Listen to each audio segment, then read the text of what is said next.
Thanks to sub Twin and the resub Trashman and Krizno.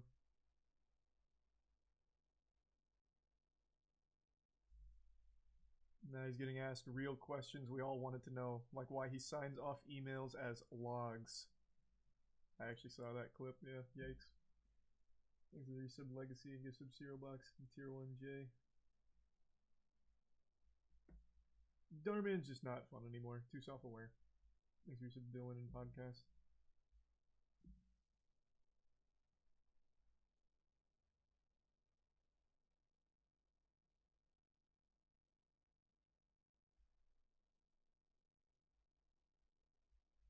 Tier 1 Snake and the resub Coco and Peen.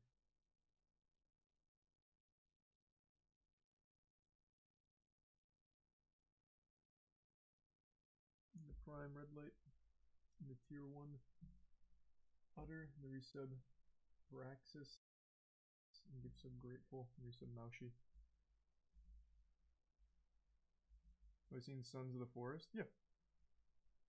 It's not out yet, but yeah, I know it's coming. Doing alright, Kate. Thanks for the bits and thanks for the gift subs, Notorious.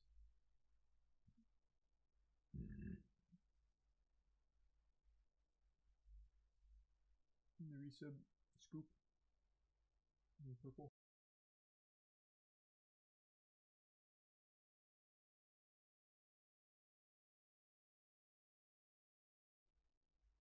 Oh, sweet. Thanks, Deep. I'm gonna tell you right now, YouTube's not changing the policy.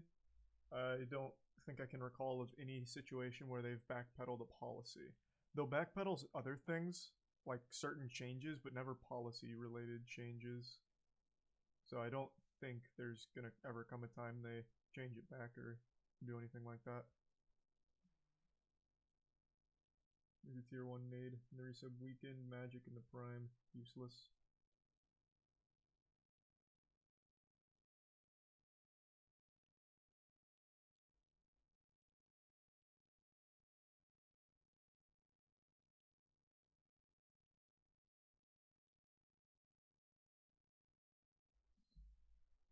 Did you see the TikToker who's getting sued for 75K for defamation because she tried saying a teacher murdered her student over a relationship, and she stated her evidence was tarot cards? Atozy just did a video on it. Yeah, chat told me about that person. The TikTok detective. Invaluable research, honestly. That's a thorough investigation. Nothing more reliable than tarot cards.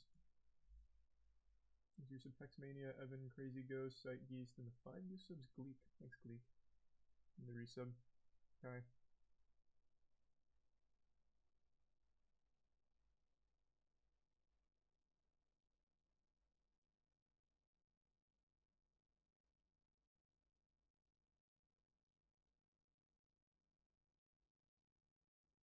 When you see the FGC drama with NYC Furby, I saw some people talking about it, but I didn't really get the gist of it. What's the drama?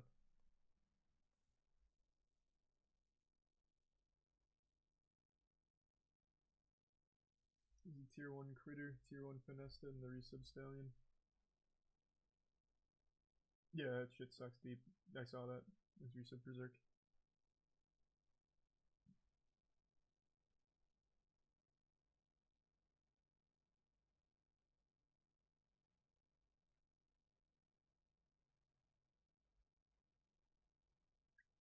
Basically embezzling money from players in the Matcherino. Eek. Eek. Let's see, give sub Gav, the resub Codename and Dex. Tier 1. Ananias. The resub Rhyme. You see the Reddit R art mods are banning real artists' art because they look too similar to AI art and refusing to believe it's real art. I did, yeah. That's like some super turbo Reddit shit. I saw. Happy birthday, Swing.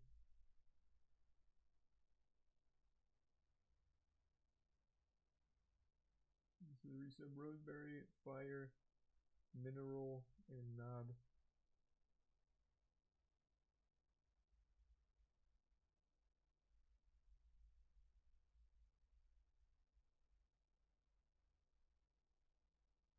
resub Sloth, Mantis, and the Prime Tiger.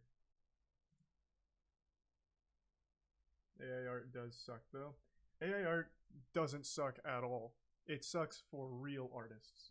But the actual quality of the work is unreal.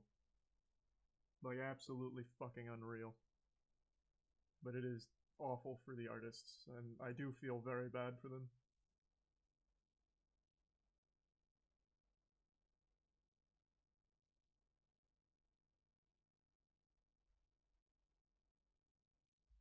The resub Salazar and the bits Fates. Hope it goes well, Fates. Yeah, it doesn't make any sense, Deep. That's what everyone says. It just doesn't add up. There's a resub El Mago and Baka.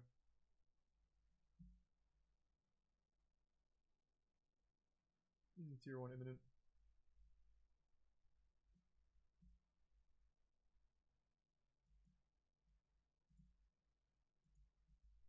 Resub Coalescence.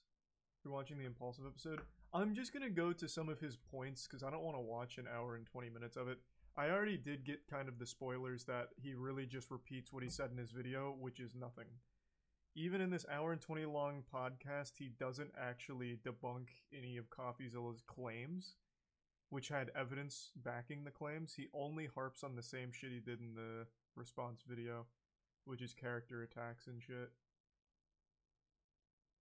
So I'm definitely not gonna watch the whole thing, but I do at least want to see a bit of it just to get like some kind of grasp on it. But I already, going into this, know what to expect. Am I crazy or is your webcam laggy? Let me see. Let's take a peek.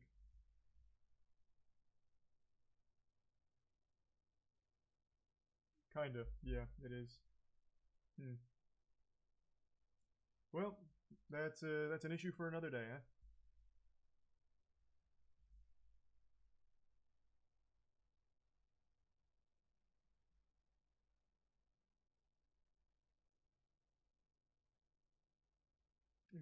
The Prime Colby, Higeki, Tier 1, Slug in the resub, Chasley, Brecky in the gift sub, Ananias, and Jesus, 5k bits, Kinnifer. Jesus Christ, thank you, Kinnifer. Yeah, maybe tonight, Crown.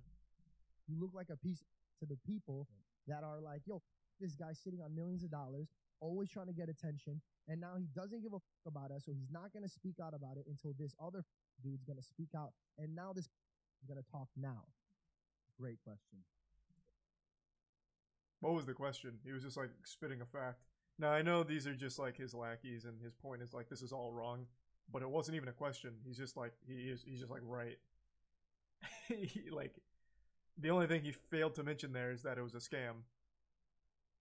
But everything else, yeah, I mean, he's like, right. It's not like you were going to talk about CryptoZoo the next day or something. If CoffeeZilla never made the video telling the victim's story, this would have stayed just buried, fading into obscurity.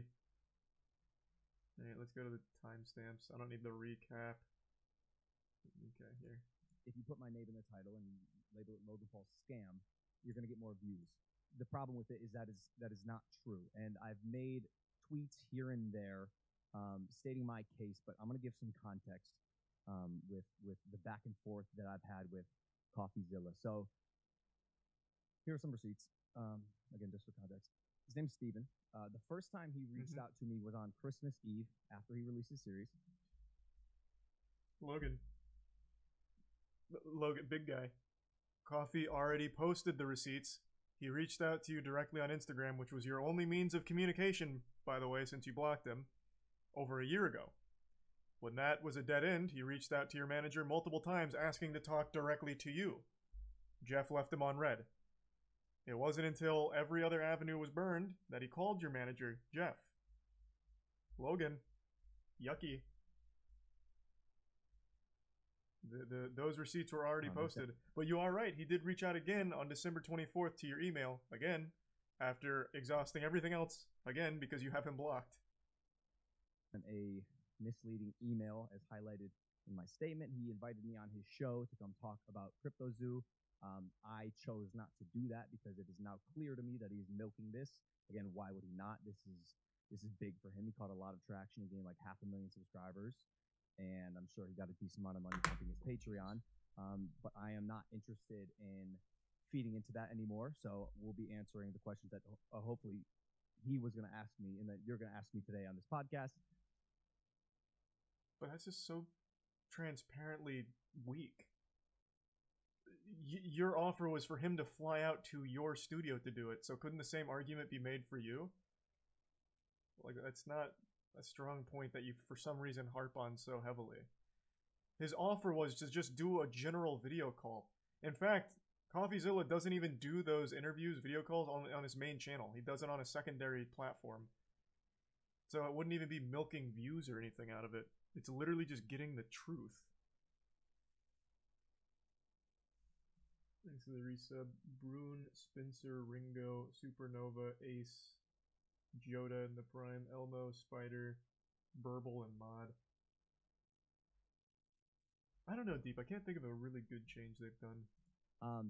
I invited him on Impulsive multiple times, and he has not responded. My email to him on December 27th was, hey, Steve, you just have it blocked. Since this entire narrative has unfolded on your platform, I can't imagine you mind having this discussion with me on mine. Of course, we wouldn't monetize. You must have recorded this way before. Is scheduled for January 2nd in LA. We can consider a neutral location if you respond to this email by the weekend. Best logs. He did not respond to me, so I tweeted that, saying I hadn't heard back, so I'd be releasing a statement. And then he sent me an email after I called him out, and a text, which I thought was weird, like a cold text. Hey, Logan, recently got your number. This is CoffeeZilla. I'm forwarding the same message I sent to your email here as well. Hey, Logan, I saw your tweet saying I haven't responded, but that isn't accurate. I asked you for a comment multiple times over the course of a year. You refused. I invited you on my platform. You refused. You invited me on Impulsive. I refused. We're unfortunately at an impasse, so let me try to get us unstuck here because I think people deserve to hear from both of us. I'd like to offer you a co-live streamed interview about CryptoZoo to respond on tomorrow at 10 a.m. PST, so no one has to travel on the holidays, so there's no editing and just us talking one-on-one. This is the most fair and neutral way to do this. I will send you a video link if you agree. Here was my response. I sent him an email after I posted my statement. Hey, Steven, just wanted to put my response to your scam allegations on your radar, linked below. Even though you broke laws, hardly substantiated your evidence, fabricated dangerously misleading falsehoods, and wrongfully accused me of scamming my fans, I'd still love to host you on Impulsive, again, unmonetized. It can even be one-on. Hardly substantiated your evidence. I'm going to give him leeway on the breaking laws because even I didn't realize Texas was a one-party consent law when it came to recording conversations on the phone.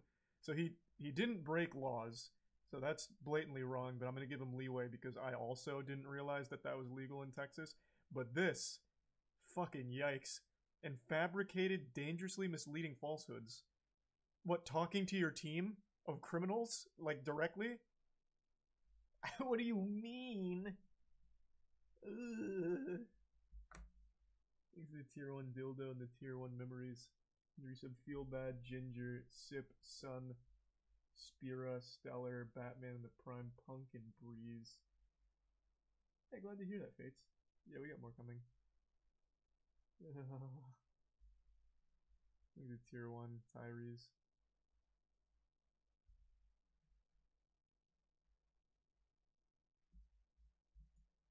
On one. Sorry, boys. I'm interested in talking about your workflow, creative process, and okay, let me skip around. I don't need to keep hearing him do this recap. Let's right off the bat, as early as possible here, talk about the two definitions and the two things that are at play. One of them being a scam, the other one being defamation, which can be libel or slander. So, if someone scams a person or an organization, they deceive them in order to get something valuable for them, especially money. That is the definition of scam.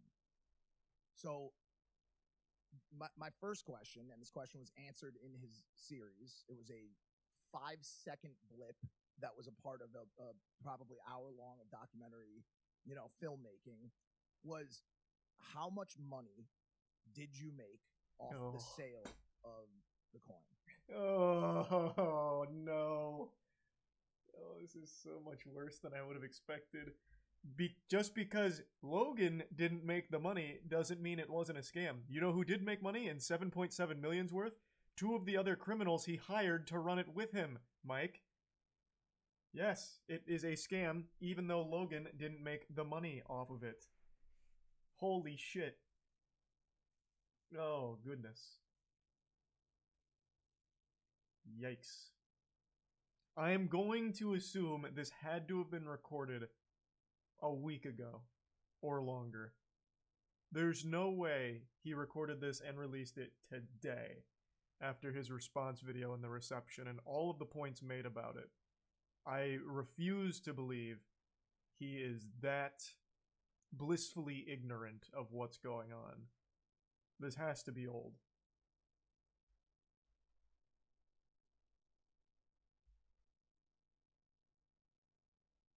There's the resub Xander Forever, Honkage, Jack, Joe, and the Prime Aquamoth, and the gift sub Bob. Hey Bob Bill. Hope you had a good day. And the resub Sydney, Telephone, Benji, Blue, and Blake. Why would he upload it then? I don't know. This is wildly bad. This is just he's supposed so the setup he's doing here is Coffee refused to come on Impulsive, so instead I'm gonna have my sidekick here make up easy softball questions that we think CoffeeZilla may have asked if he was lobotomized. And then Logan tackles those easy ones. For instance, what is a scam? Well, by the definition of a scam, Logan, did you make money off of this? And I already know the answer. Well, no, Mike. In fact, CoffeeZilla even corroborated this. I never sold the coin. That doesn't mean it's not a scam, Logan. Or off CryptoZoo as a project. How much money did you make? Yeah, this seems to be the biggest misconception, and it is. It's not a misconception. We know you didn't it's sell. disappointing that that part was glossed over so quickly. Made no money off CryptoZoo. Never sold claimed the you did. token. Said you Jeff didn't. Never sold the token. He said you didn't.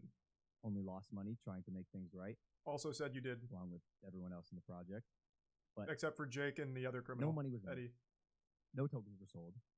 Except by those two. And CoffeeZilla even said that in his series. Exactly. So to answer your question, yeah. No money was made by Jeff or I. And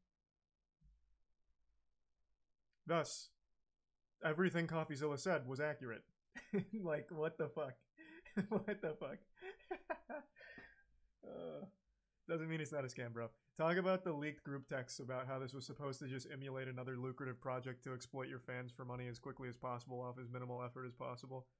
And then talk about all of the meeting memos about market manipulation and what's an acceptable amount to sell on any given day for the percentage increase or for the percentage effect on the overall tokenomics. Get into the market manipulation stuff from the actual group chats, man. That's what I'd like to hear. Jesus Christ. just back to the flip side really quick. To me, once I heard that, that seemed just like a kill shot to this entire thing.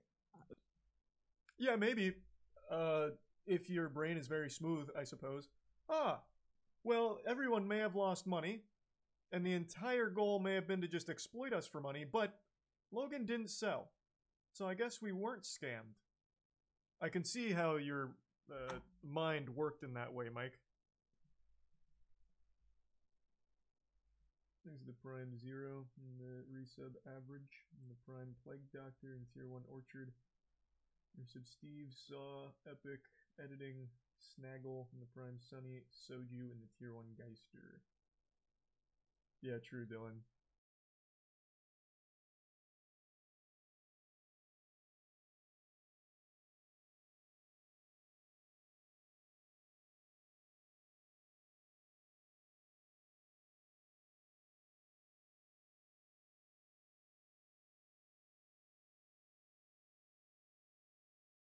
I've been frustrated for over a year.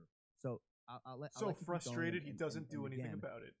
While we made no money on the project, which I think kills the scam narrative immediately, there is more explaining to do. What was your Jesus. intent with CryptoZoo? A little. I felt that one. I felt wasn't quite fair. I'll listen to him, but like, man, if you were to interview and ask my artists what they thought of people just ripping their work to shreds, and by the way, some of them do this. Some of them are like post actively on Reddit hybrid animals, and the hybrid animals thread on Reddit is hilarious and has a bunch of likes and people commenting on it. But the moment that I say it's something that I'm doing, it doesn't work in that context. I think it was shined in a bad light. I think if it didn't have the negative outline on it, people wouldn't. No. it started. It's The fuck are you talking about? It was stock images. It has nothing. Even if the art was bad, if it was clear it was actually custom art by real artists, then the critique would just be, yeah, the art's kind of lame. The critique is the handmade art claim is wrong, as in you're using stock images. What is he talking about?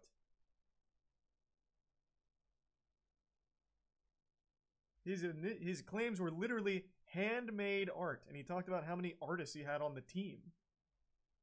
But it was revealed that it was mainly stock photos. Now, the hybridization of the art with a panda with a long elephant nose, maybe you had someone drum that up in 5 minutes in Photoshop, I guess. But, like, even that's a stretch.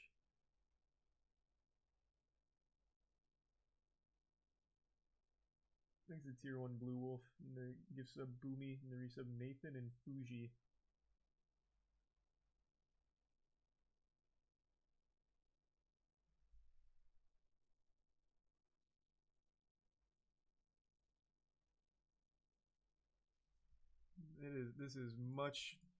This is much sillier than his response video.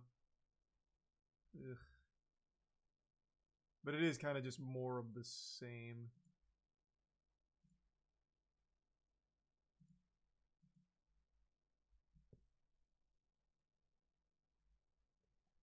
Is there any other, like, discussion he has that's insightful at all? I know that he says that CoffeeZilla is milking victims of his scam, which is a wild thing to say. Just get over it. You lost money. Stop milking it. That is what. Where is that actually? I'll pull that up in case any of you haven't seen that. Where in this podcast is it? Does anyone have the timestamp?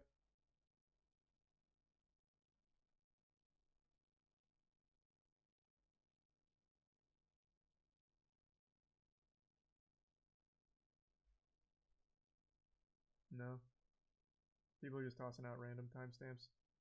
Yeah, I know the clip's on his Twitter, but I was just gonna watch it here.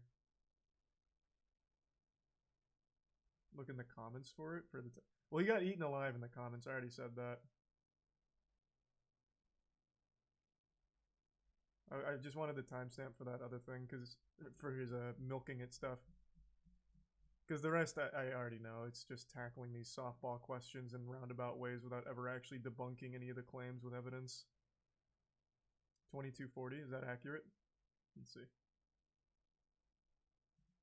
Thinking of being like, how the fuck is this product this good? When you're doing these absolute, like, we're watching a superhero kill these side quests day after day after day after day, none of these quests would be completed without your team. And when you win, we celebrate together.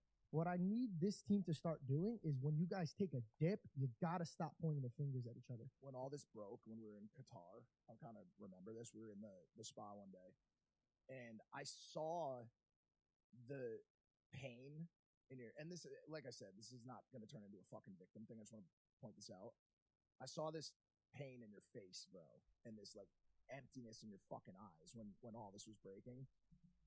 So that wasn't the milking it part, but that was embarrassing. Jesus Christ, Mike.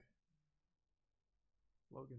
When we were in Qatar, in that spa, surrounded by topless women, drinking expensive champagne, I looked over, you checked your phone, CoffeeZilla made a video with your name in it.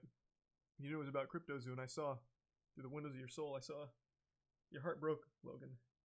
So I did what any good friend would do. I put your whole sack into my mouth. And I didn't want to, Logan. Trust me, I didn't want to. But I put it in my mouth where it was nice and warm, and I knew I could comfort you in this time of need. And I'm not trying to make it seem like the victim, but you ruined our entire vacation, CoffeeZilla. All of it. Ruined it. Ruined it.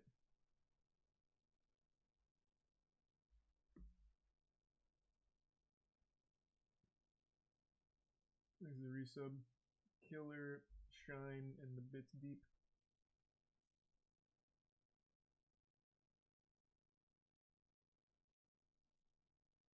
So what is the timestamp to him talking about the victims milking it?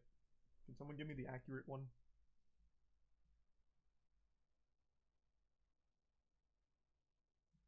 $23:45.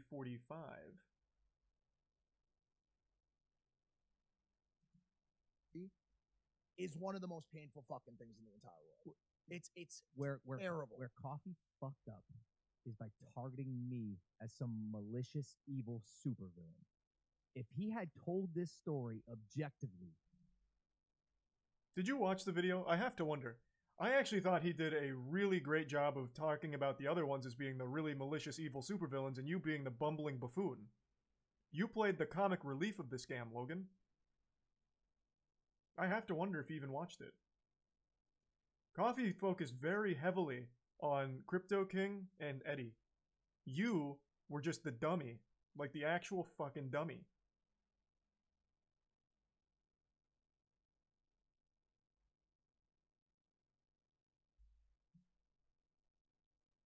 The resub harmonica and jelly. And told the story. It was as objective as it could be. Vilifying me. Regardless, we're still making this right. But in my opinion, that's where it got twisted and hurt the most. Dude. I'm sitting in the seat solely because of my fans. I love them. I'll take any picture you want. Unless I'm at dinner, it's not one of those. I'll take any picture you want. Now you better get your ass up. You better wipe your face and get up. That might be the rule. I'll listen to the feedback. I'll see it. I want to put smiles on you guys' faces. It's why I do what I do. I love being able to come on these. You love your fans so much, give them their money back.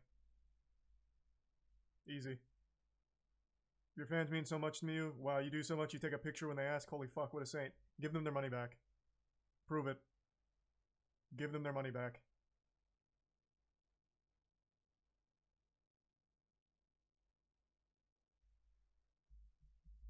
Thanks to tier 1 Quispy and the resub Fuji.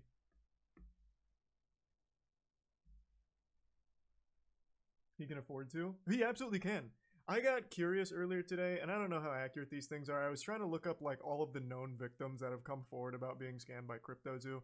I feel like if you tallied up most of them, you're looking at around like shit, maybe like 5 or 6 mil from like the investors. At least, again, this could be way off. It could be significantly more. But like, let's say it is 5 or 6 mil. Logan Paul with Prime alone makes that in like a week. People are fighting each other in the UK for Prime. He could absolutely afford just to give that back. Be like, you know what, guys? I really do like care about you. I'm not just. This isn't just lip service. This wasn't supposed to be a scam. Things got out of control. You lost money. Real people were hurt, and I can't live with that anymore. I'm giving you your special investments back. And since it's on the blockchain, you have the ledger. You can easily see who invested what, so you don't get scammed by people pretending to be investors. And you could easily just give them it back and make it whole. But he won't. He could afford to, though. 100% he could afford to.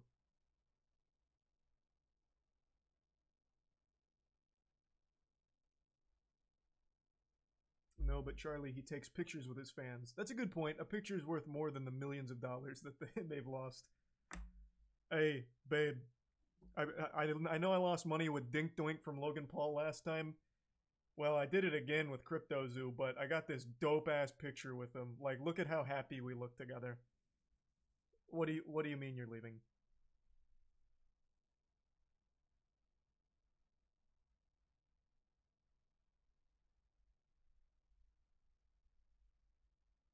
He is Don't Skip Podcast. He's refunding all of the initial investors. That would have been huge. And in fact, the way I know you're wrong is because I already read people's summaries of this. And everything, all of the main critiques are, why doesn't he just give the initial investors money back? So I'm assuming he is not.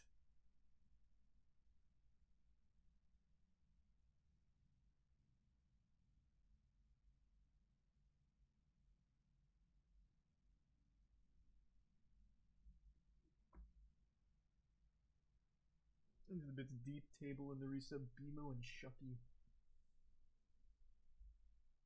Oh, fuck.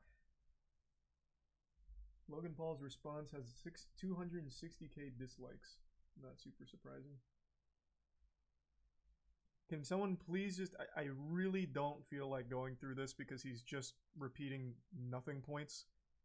I really just would like to pull up the part where he's talking about the people that lost money milking it. Can someone please just give me the fucking timestamps?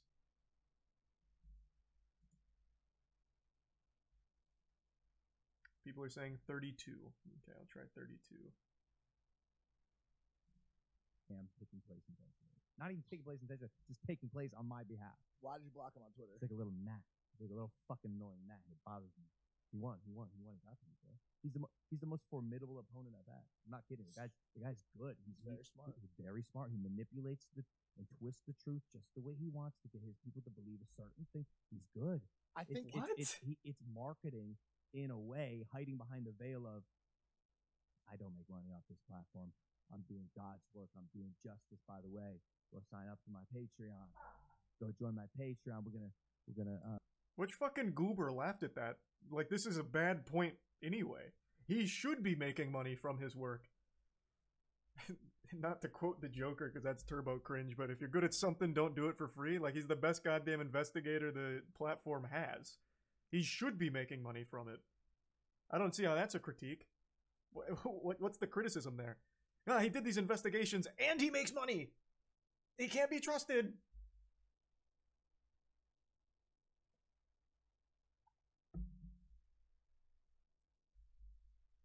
Thanks the resub Shep Hunter in bed. Again, this is not the milking it clip though. Where is that?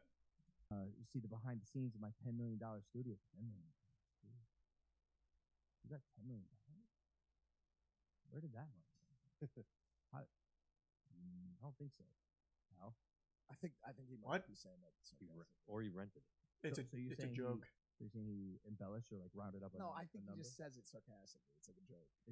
It's in his descriptions on his Patreon, which I joined. He kicked me off though. He refunded him. He refunded his money. It's actually funny. That's pretty embarrassing though, he right? kicked me off Like, and he had a couple zingers on Twitter. He kicked me off and was like, "Who knows where that money came from?" Oh, I'm gonna be honest. You got washed. He You've been getting smoked me. He washed. smoked me. He smoked me. Washed on Yeah, Twitter. I'm telling you, I'm he's glad you can smart recognize also. that. He's a very formidable opponent. he's If good. I were him and I didn't like passed me it. in the Where is same it? way that he doesn't like me, and also realizes how much he can gain from putting me in In the middle of it. and now it appears reactionary, but this has been happening. So that's where the defamation piece comes into play, which is number 5 and 6. We've given Zilla part 4. He's probably gonna milk the shit out of this.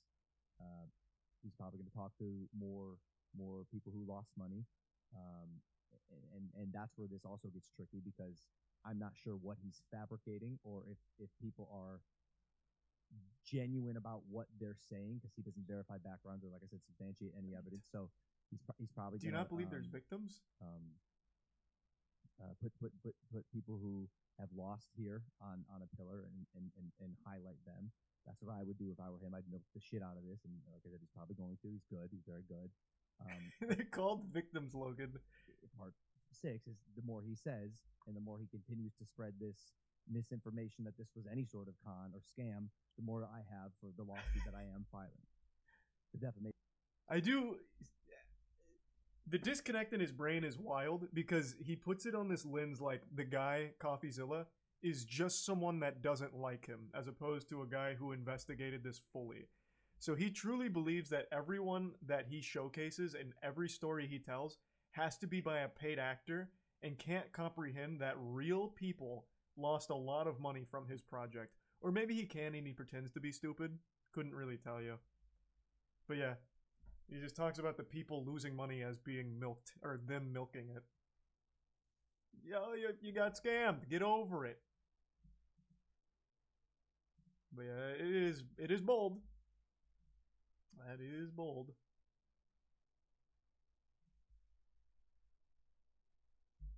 Thanks for the resub, Milty. Thanks for the raids. Oh, hey, thanks for the raid, Small Light Man. Hope you had a great stream.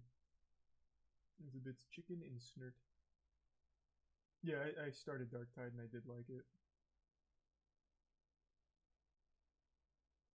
Thanks for the bits, Chromium. Yeah, maybe. That could be it. Here's the prime red light.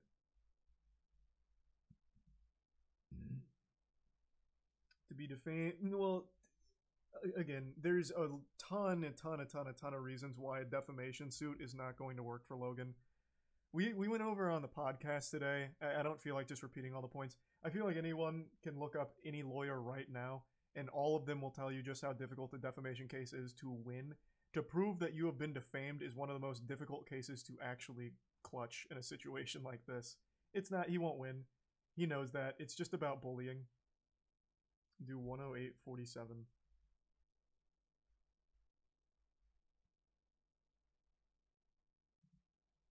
Bookend this with What a funny picture. No, I got a letter from a passenger on a plane. Went kind of in the midst of all this. Granted, as a fault of my own, but this was something I really appreciated at this time in my life, and like really appreciated it. And I appreciate it now, obviously, but like I needed to hear this at the time. We're on a flight back from Denmark to the States, I think. And this kid sitting next to me handed me this note, and I had no idea what it was going to be. I think I was in such a negative headspace that time. I was positive it was going to be something talking shit, telling me to go fucking die or some shit. What Can fucking you- balls on that kid if he did? Can you imagine? Yeah, exactly. Can you imagine that kid's like, holy shit, it's Logan Paul. Bro, my dad lost money on your fucking crypto scam. Read this. That'd be so huge. Just imagine the plane didn't land and he goes, "Hey, read this, dickhead," and he just sits back, buckles up. It's like Dear Logan, aka Agent of the Matrix. He owns you. You are an L plus ratio. Love That little would've been Johnny from fucking 17. hardcore. That's what I thought. And so this kid hands me this note, and I read it. I posted this on Twitter. Dear Logan, I'm sorry to bother you. I'm sure you'd just like to have a normal and relaxing flight. I'd just like to say, your videos helped me through a rough patch in my life, and I will always be grateful. You made me laugh when I needed it, and although I don't know you personally at all, it was always clear to me that you have a kind heart and you are a good person. I hope this isn't too presumptuous of me to say. While I have you here, I'd also like to wish you a Merry Christmas and Happy Holiday Season, and in general wish you a happy and fulfilling life. You are a very beautiful person, and I really hope you know that. Love, Lane Schlegel. P.S. I also recommend you check out the book, The Pocket Hemocodron, it looks like.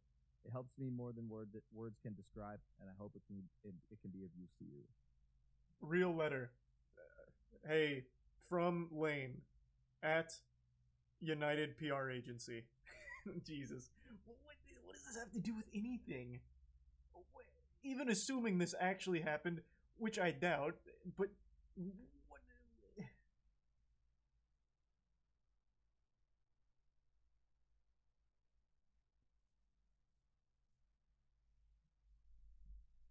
Thanks to Tier 1 Mike. And then he said Pablo, Pappy, Shazam, and Buster. And there he said Kid, Flux, and Tier 1 Chicken Man. And there he said Dinkelberg.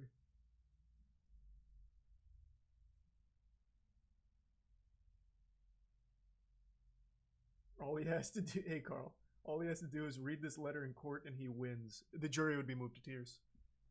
They're like, oh my god. Well, if Lane said so, this man he has to be innocent.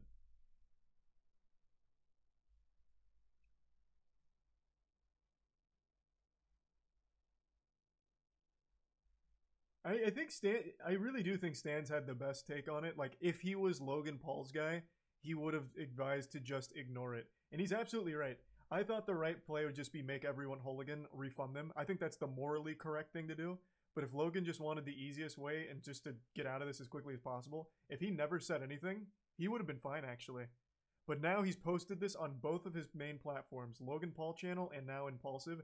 All of his audience is now aware of this. Now they've probably watched CoffeeZilla's video, and with all of that evidence, they're going to look at Logan Paul and be like, fuck, this guy hasn't proven his innocence at all. He hasn't even mentioned any of the claims. So he really fucked himself. If he had just ignored it, his audience would have never known, never cared, and he would have been in the same situation. He would have been fine.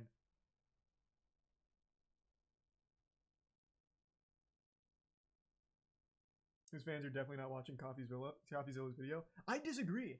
So I actually think since now he's posted it 2 times, they're gonna be like, what is he talking about? What are these scam allegations? I bet it's a bunch of baloney, a bunch of fucking barnacles. Logan would never do that. Let me see what this is. And they'll watch it for even a second, like hate watch it. But then Coffee immediately starts making points, and they're like, interesting. His audience, no. I don't know. Maybe I'm now skewed on what I think his audience is after the CoffeeZilla videos, because everyone that he interviewed that got scammed for a lot of money was not a kid. They were young adults. So no, maybe I'm under the false idea that his audience is older than they are. I always thought he had like a Disney Channel audience, but after the CoffeeZilla investigation, I became convinced they were older. Plus he's in the WWE now, which is mainly older audience. So I don't know, maybe I'm wrong. I could be wrong fully.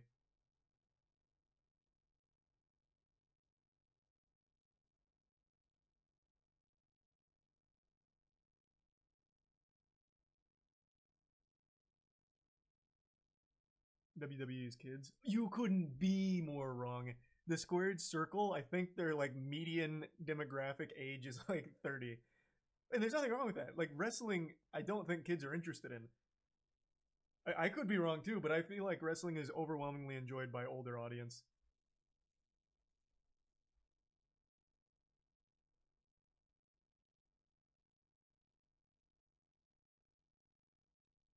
There's the resub Gandalf, Devbro, Novian, and the Prime Satan. And the resub Henry, Syllabi, and Juicer.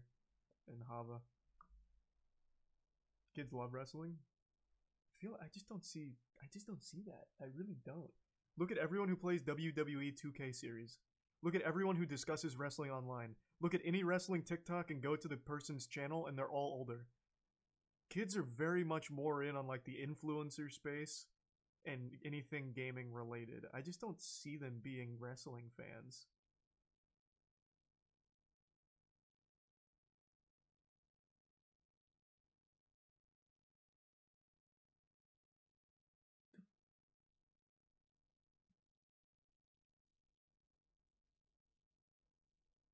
Watch the crowd. Oh, I'm sure there are kids there for sure. I grew up loving wrestling. I just don't think that's the current generation of kids. There's a bit chicken. Plus, WWE's still on like fucking cable, right? What kids watching TV to begin with? Though I guess you could get like just the subscription streaming service to watch it too.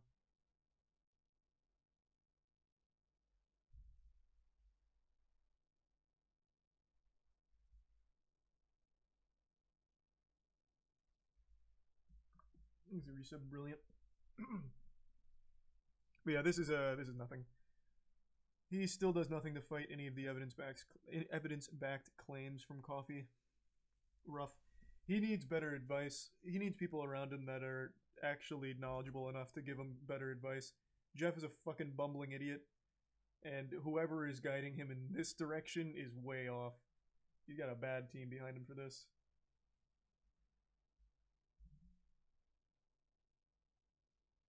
Sag not watching his fake crying. Does he squeak out a few fake tears? Dude, I started crying in my seat. Oh.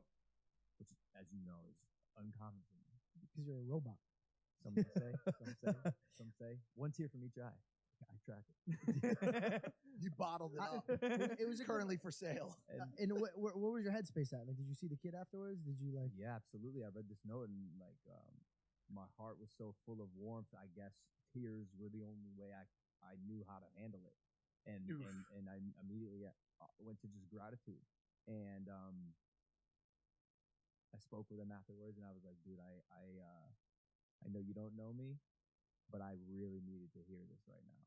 I really needed to hear this right now. You don't understand how much this means to me. Now come work on my podcast. And he's like, yeah, man.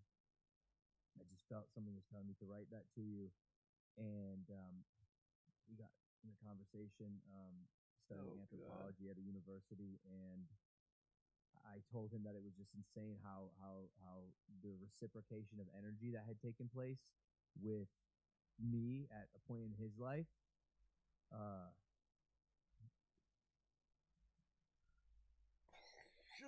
Wow, that is a moving moment to be sure. Take that, CoffeeZilla. That's the kind of man you're gonna call a scammer? I think not.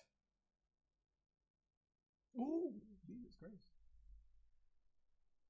Thank you to 50 gift subs, Pelican. Jesus, what the fuck? Thanks for the fat drop. And the tier 1 waitress in the Prime District. Holy fuck, Pelican. Thank you for the huge, huge drop. Appreciate the generosity. Finish it? Nah. I don't need to. That in no way at all relates to the overall situation. That is weird sympathy gathering points. I don't even really get it. I have no interest in seeing him fake cry or draw that out any longer. What I wanted is for him to actually tackle the evidence. I would really like to hear from his side, if there is one. Right now, I'm starting to genuinely doubt he has any legs to stand on there on this situation. But who knows?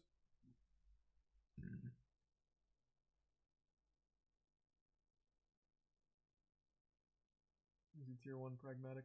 Resub Teak in the Prime trends. Looks a bit deep. A new still. You didn't see him push Prime at the end. You look like a... Yeah, Prime needed an extra push. It's only on his goddamn phone case on the table, them drinking it constantly, them fiddling with it constantly. Yeah, it needed that extra push. Yeah, surely I needed to see that. I get it.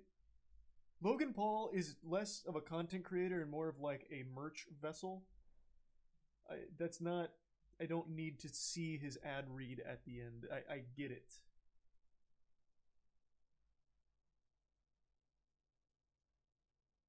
Jesus. The Prime Paul.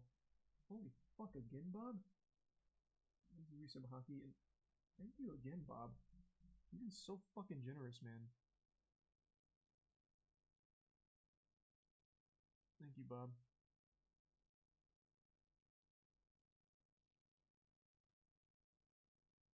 Prime Stingray. Hope you had a great day. Here's some gore.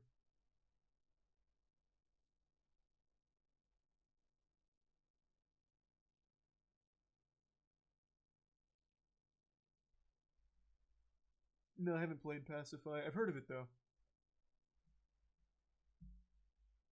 Here, how about this? I'll watch his closing remarks, which are all about Prime.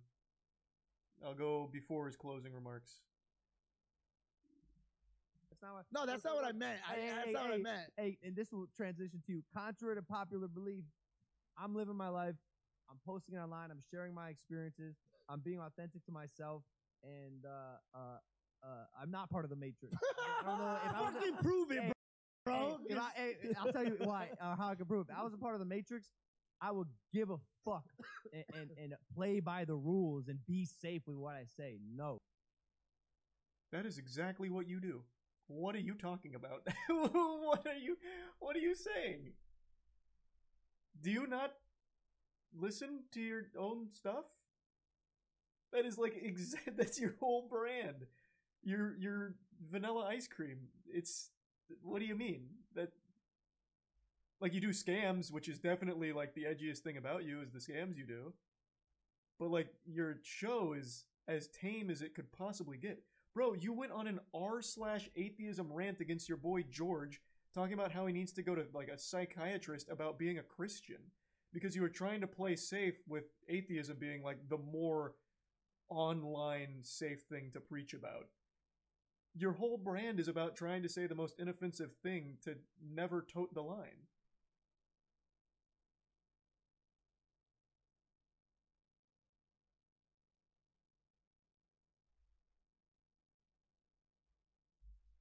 It's so weird. It's not even what he said. What do you mean? I pulled that clip up the other day. That is exactly what he says. Like, you need psychiatric help for being a Christian.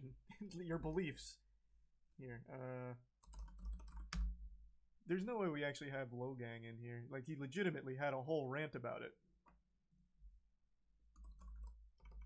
Where are the YouTube shorts again? It'll be so much faster just to find the raw there.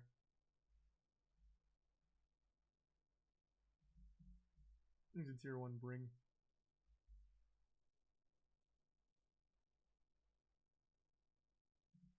What the fuck is it? Why are shorts not popping up now? I don't want to watch the recaps on it. Use the filters. Is there a shorts filter? No.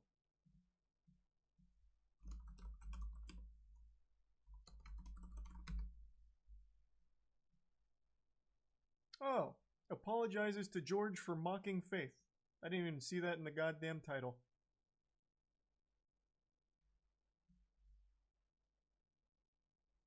It's in the top left. Oh.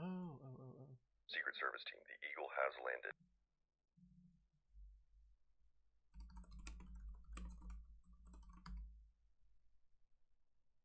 Well, that didn't search in shorts at all. Is there a different search in here? This guy? How do I search in shorts?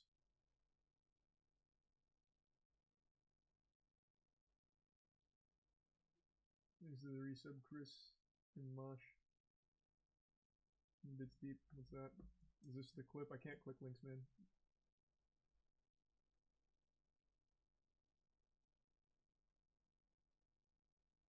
You can't. What the fuck? Well, why aren't the shorts popping up in my normal search? Oh, here they are. Because I'll be honest with you, bro. Jesus Christ fucks. Oh, genuinely, I know people that hate me, that treat me better about my faith than you, and you're my best friend. So, like, one that really hurt me is you told me I need a therapist because I believe in Therapist, not a I psychiatrist. just am definitely questioning why we have to perpetuate a belief that is fucking silly. I think it's a silly practice to engage in, and That's I think what it's it was. I think Therapist. it deserves satire. Because I'll be honest with Like, he's just giving what he believes to be the safest takes for pandering. That is, like, his whole fucking brand. Like, there's nothing safer than mocking Christianity. Like, that's, like, the easiest thing he could do. I don't know why he's saying, like, he doesn't give a fuck. He says what's on his mind. Like, what do you... You play the safest possible shit. That's not safe take at all. You don't go on Twitter. I'll tell you right now, you do not go on Twitter.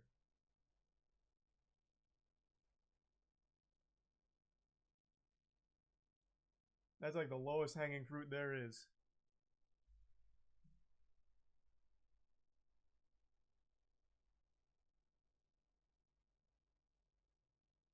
And you don't? What? Play the safest possible route? I don't know. I don't... Not on purpose. For example, I think the safest route in this situation is to try and play both sides, but there isn't another side here. Logan Paul is just dead to rights.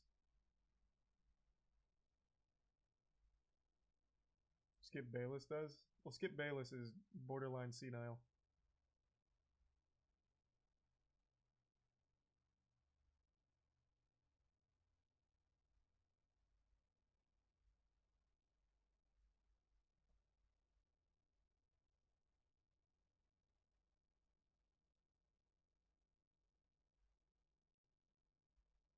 Easy Prime Sushi. I'm gonna give sub Twin and Anonymous.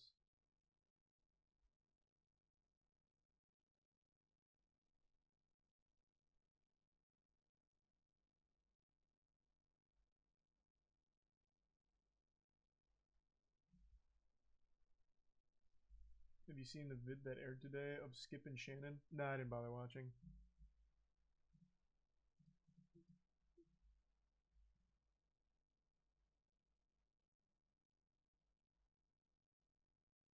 Easy Prime cares.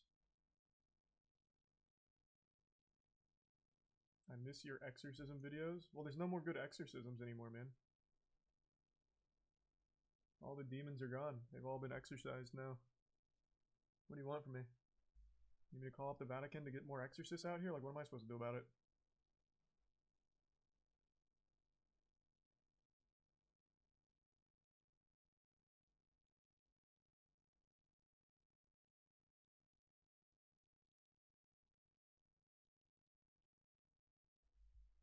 He's a tier 1 Grinch, and the resub Matthias and Zero. White Show just doesn't exist anymore, Tori, but that was a lot of fun, yeah. They have like a spiritual successor to it.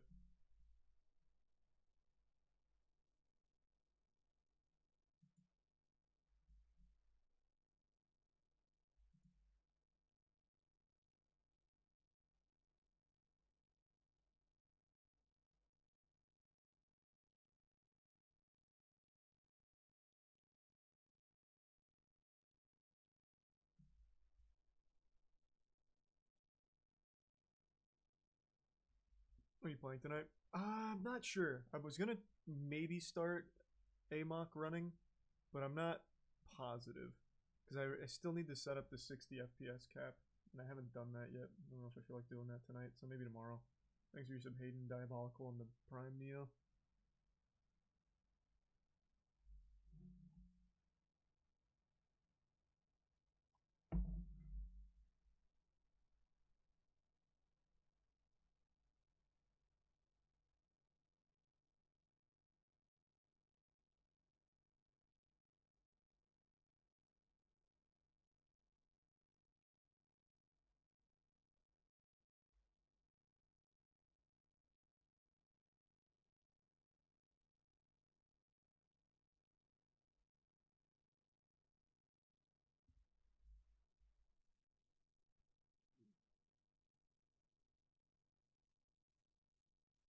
World. Oh, yeah, I saw that one. Ant just broke his fucking shoulder. I don't know who that is, but sorry to hear that. I can't watch someone break their arm on Twitch, man. Pretty sure it's against the rules, so I'm not gonna risk it. It's the Aiden Ross bodyguard. That's rough.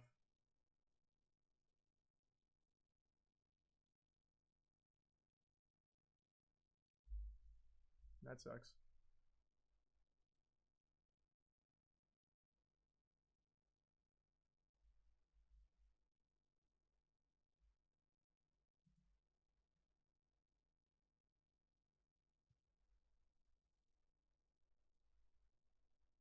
Thanks, resub Ed.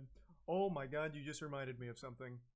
Tiana told me a crazy story that happened this week. Who knows about this situation? I'm going to imagine none of you. Oh, the video's been privated now. That makes sense. I still have it up. I'll explain it. You guys remember, like, only 2 days ago I was talking about those vigilante predator hunters who never actually do anything beneficial when it comes to locking up pedophiles? Because the authorities can't use their investigation, so what ends up happening is they impede real investigative work, and it makes it very hard to then bust the pedophiles. I'm not a fan of vigilante pedophile hunters. I think they're trying to do a good thing in a bad way. Well, this week, a vigilante pedophile hunter caught a dentist in his sting, in his content, and today, that dentist killed himself in his office. It was fucking crazy.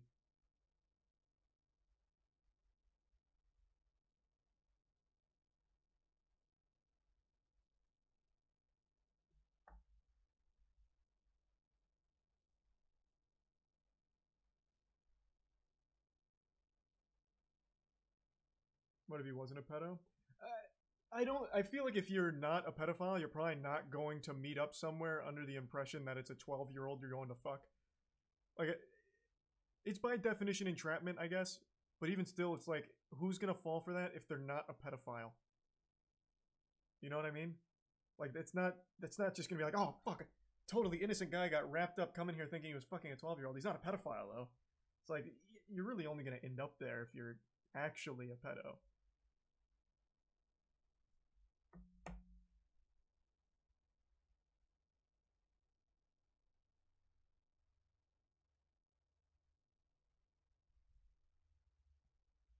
He's a Prime Tesseract. I don't understand. Why does everyone want me to watch Ant break his arm? I watch it and I go, ew, his arm's broken. Now what? What's the point?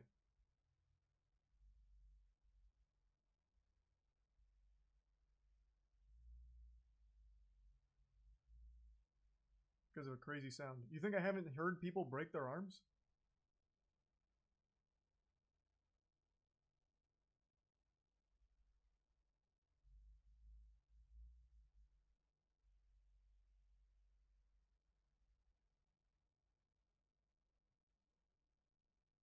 I don't really get it. I watch it, I go, wow, that arm's broken.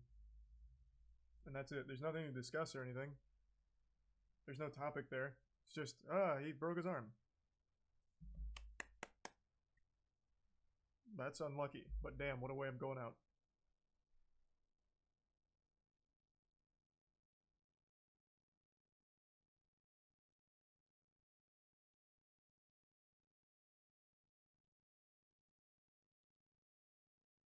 the Bitsaki. That's good enough for me. Okay. Let me see it first. Off stream, just in case it is against the terms. Oh, what the? Oh shit, you good? Just broke. Oh, what the fuck? I heard that shit. No, I heard it. no, Fuck. no. I heard it. I heard Hey, it. I no, heard it. no. Bro, I ain't gonna lie. I heard that shit, bro. What the fuck? Arm wrestling will do that to you. That happens pretty often, actually. You'd be shocked.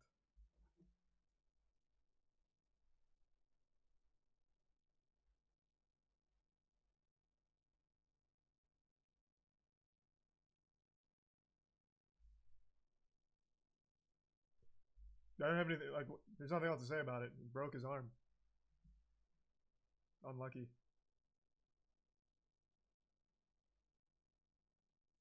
Just an arm wrestling incident. You didn't mute it. Well, yeah, that was the whole point, right? For me to listen to it. That kind of shit doesn't like irp me or anything. It's just like, I feel bad for him. He broke his arm. Wish that didn't happen for him.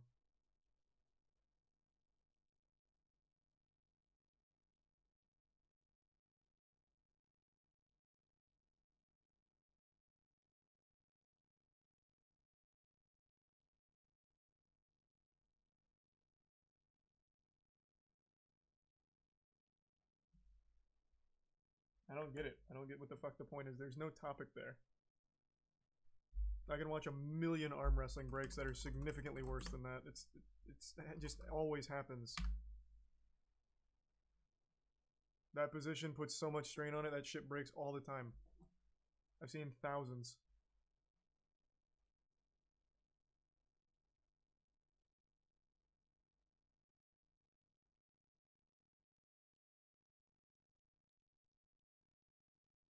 There's a resub John and Tanber.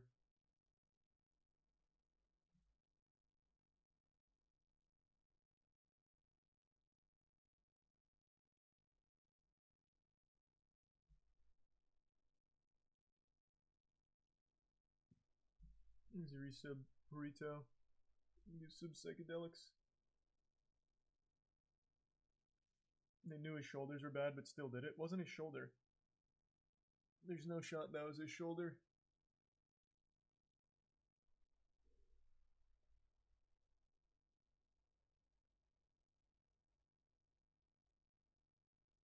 Sleep well, Koja.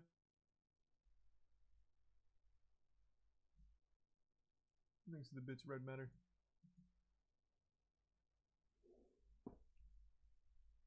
Thanks to the 5 gift subs, Jalawi. Oh. Why do you keep saying Muda tweet? What do you tweet?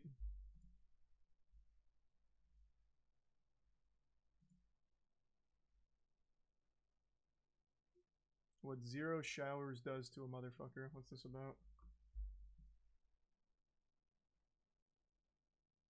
Oh, is this about the art ban? The AI art ban?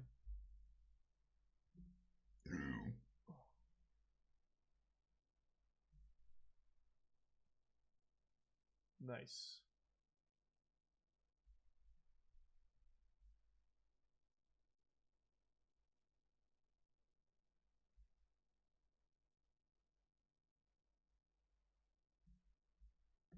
Well, Reddit mods are power tripping weirdos.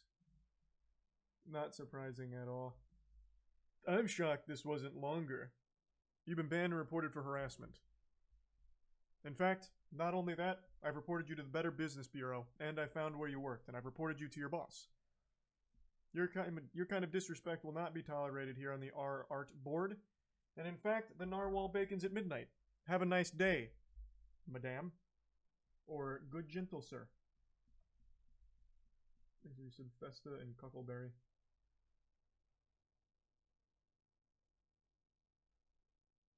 We can't see. Can't see what? Oh. You can't see the first 3 words. Lol, the subreddit is private, is what it says.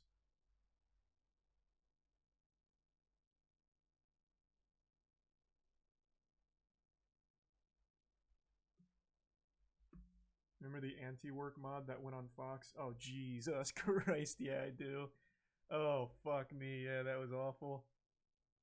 Oh, Lord, yeah. Oh, man, that was one of the worst. That was a disaster.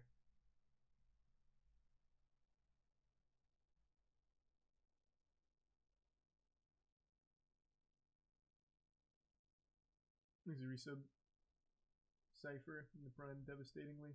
In the resub Cleo. Whole thing gone in an instant. Well, they didn't delete it, but yeah, it fucking tanked it.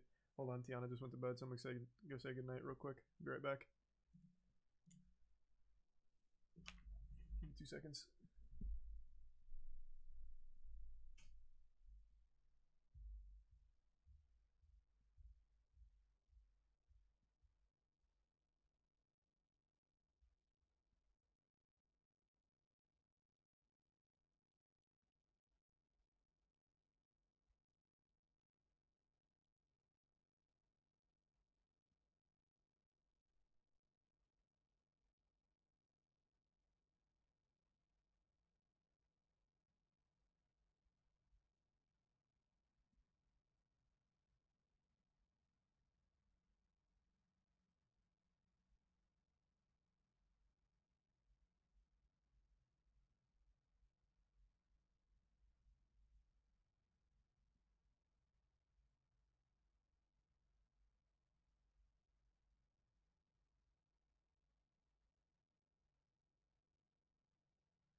I'm back.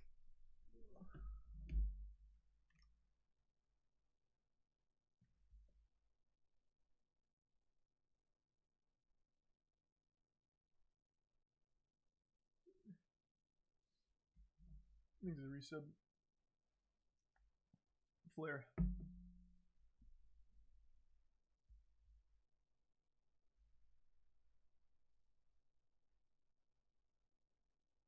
And the resub Hinlow. Yeah, I saw the bodyguard snap his arm. Thanks resub Soda. Unlucky. Thanks the Prime Cafe and Pepper.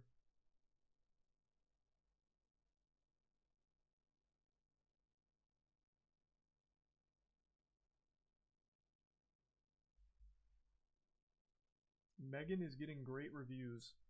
I don't believe it.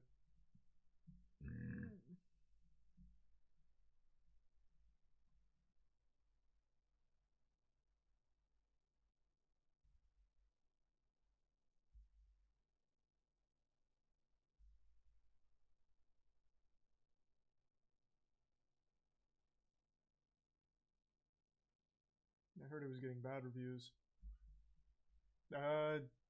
Couldn't tell you. I don't want any kind of spoilers for it. I'm going in there expecting something enjoyably shitty. I want to be surprised.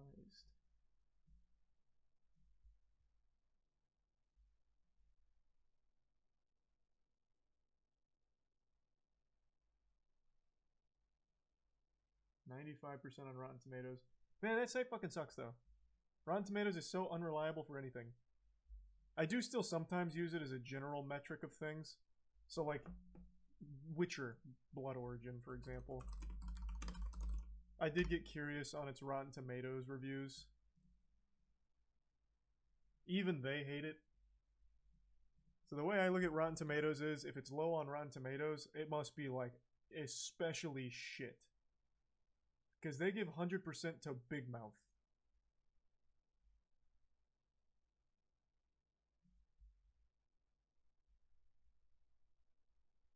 Tier 1 Swampy.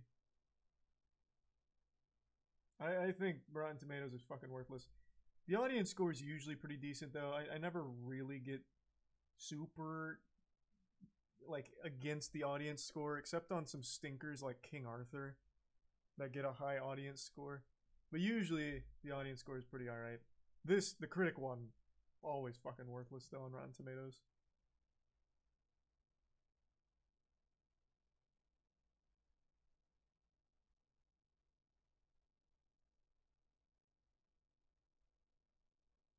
Here's some Badland. You see the menu yet?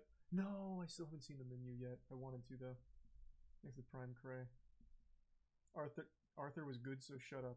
There's been 6 King Arthur movies. I hope you're not thinking of the bad one. This is ass. I hope this is not the one you're defending. Andrew and I saw this in theaters. We were both so unbelievably upset by how bad it was.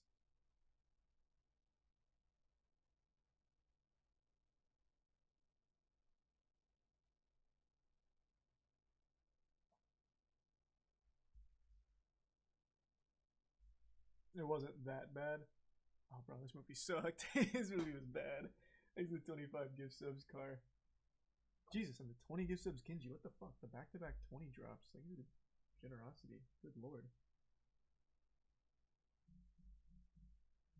Oh yeah, Cutie's also got an 80% on Rotten Tomatoes. Or something like that. True. Which sounds so in line with Rotten Tomatoes.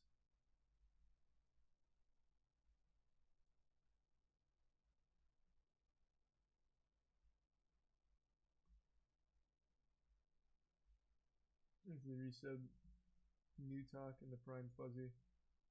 And the resub Kato.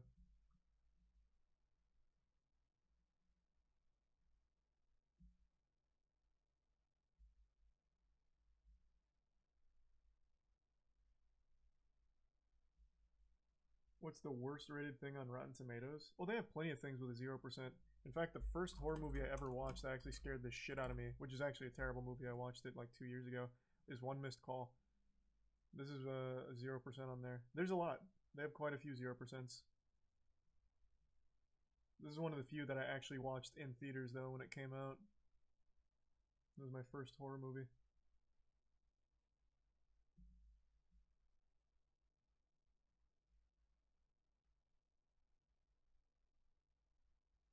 Moonfall? Oh, what did Moonfall get?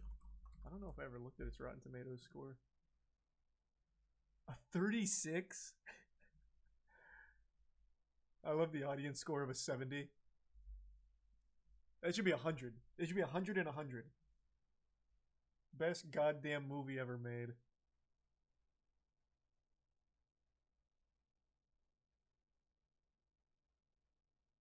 There's some TDM and JHP. Hey man, you have a movie that everybody hated or is mixed, but you cherish it with all of your heart. I don't think so. The only one that's coming to mind, but I feel like most people liked it, is Alita Battle Angel. Yeah, like the audience loved it. Critics not so much. Again, I don't fucking care about critics at all. I think they have the worst fucking takes. But yeah, like most audience loved Alita. I thought this movie was amazing. I fucking love this movie.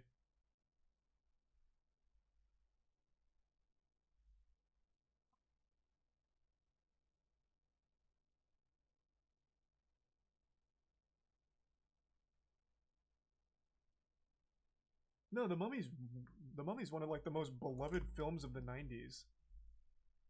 The Mummy. Oh, do they not have the Rotten Tomatoes on here? Mummy Returns. Oh wait, maybe not. What the fuck? A 47. What kind of garbage? Huh? I thought critics loved this.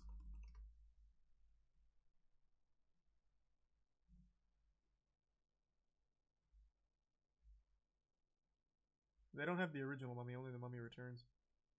Mummy Returns is great though. It's my second favorite movie, right behind The Mummy. Yeah, most people look back on these movies fondly.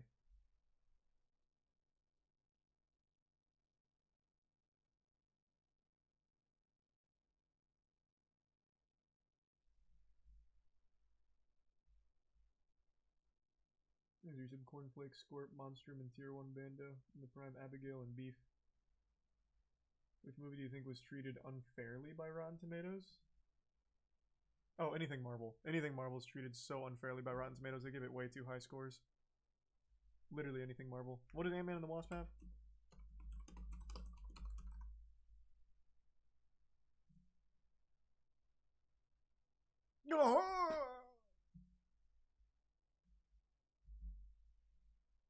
Jesus.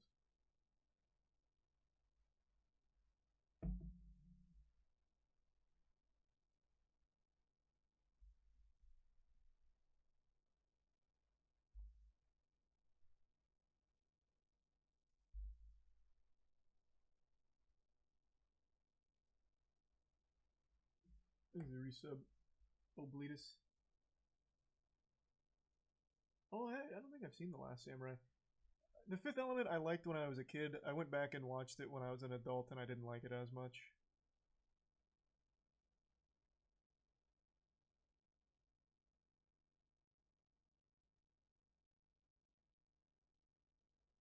There's a resub Drivo.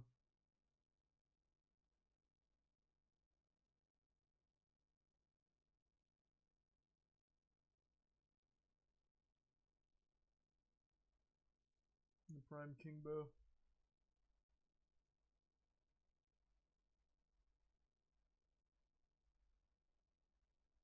The resub Salmonella. What's the movie with the Great Wall of China and Matt Damon? Oh, what was that called? I watched that in theaters. I don't even remember why. I didn't even really want to watch it, but I ended up seeing it anyway. God, that movie's such like a fever dream of a film. The Great Wall. I actually don't remember shit about it, other than the final fight at the end. God damn.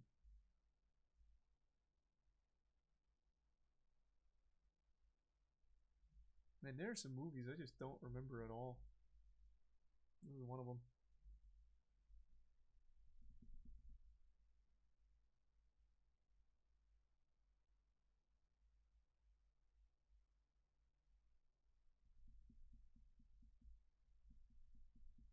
There's a resub Twitch.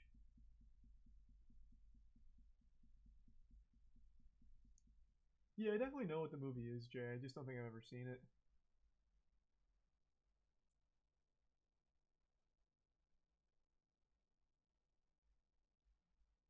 There's a Prime Sun.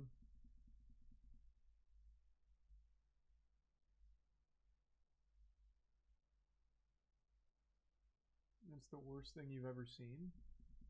Like the worst movie? I made a whole video on it. It's called Let's Be Evil. This went to Netflix in 2016 and it is without question the worst movie I've ever watched in my life. There is no film more miserable than Let's Be Evil. This should be a 0%.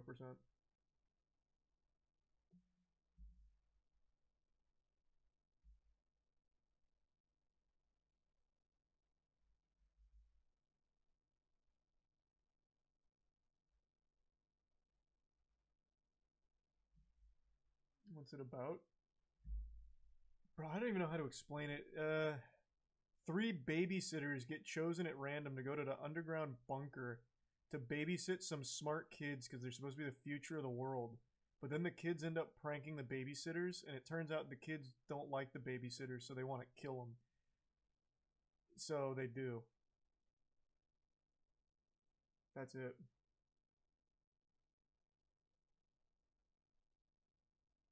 It's so stupid. It's so dumb.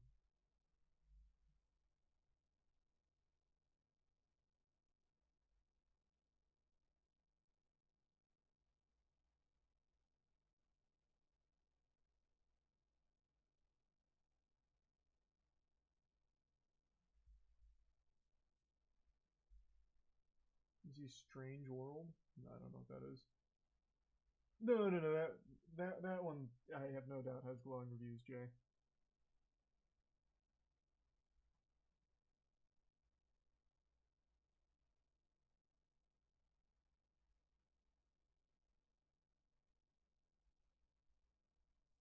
Thanks the resub, Goodwill.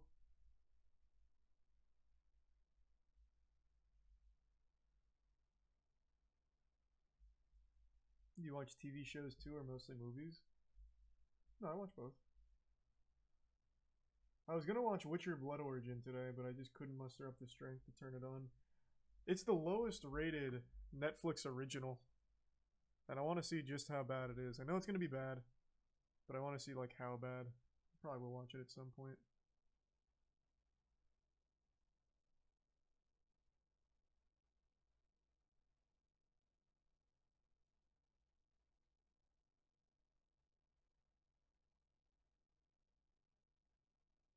She-Hulk? Oh, I didn't even finish She-Hulk. I couldn't. I couldn't stand it. There's a Prime Cecil.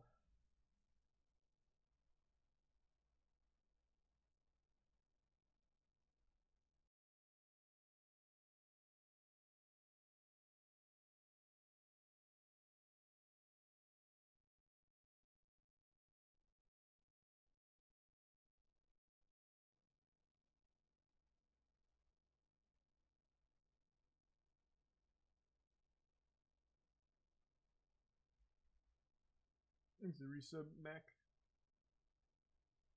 Wonder what critics say about She-Hulk. Good question.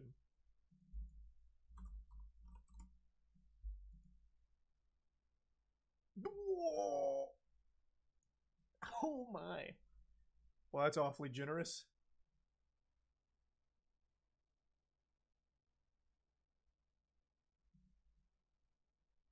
Thanks for the bits deep.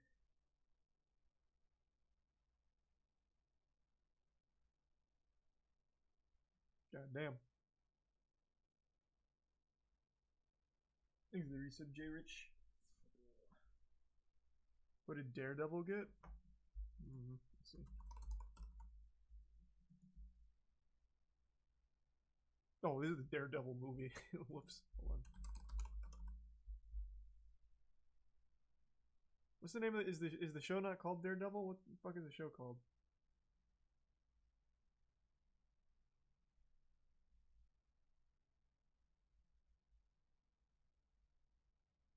Chat not realizing Rotten Tomatoes is just a yes or no rating system.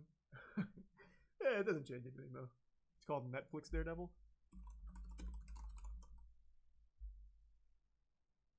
That didn't change anything.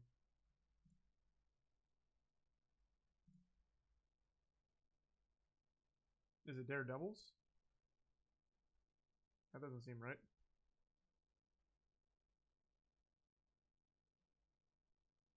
Marvel's Daredevil. Ah, nice. Oh, that has good reviews. Or good rating.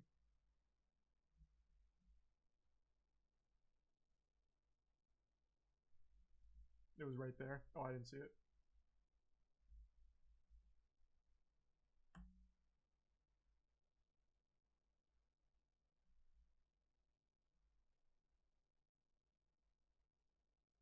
Look up Rise of the Skywalker. Oh, don't make me do that.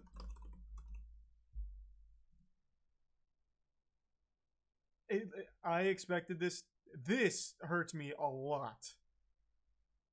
This I expected to be higher. This movie is fucking abominable.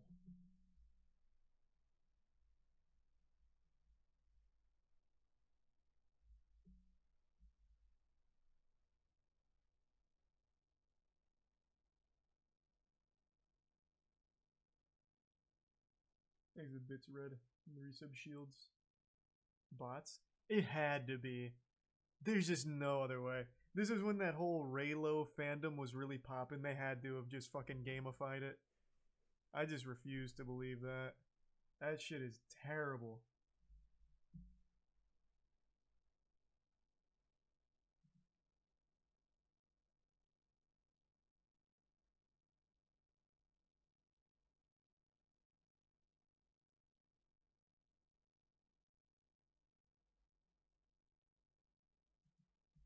This is a bit deep. Your worst Pixar movie?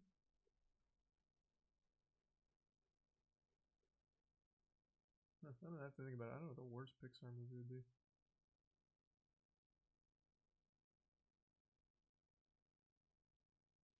Why do you keep saying The Last Airbender? That's just gonna have shit across both sides. I don't see what the point is. This is... what the fuck? Man, maybe the audience score isn't that reliable for anything. 30%. This had to be ironic.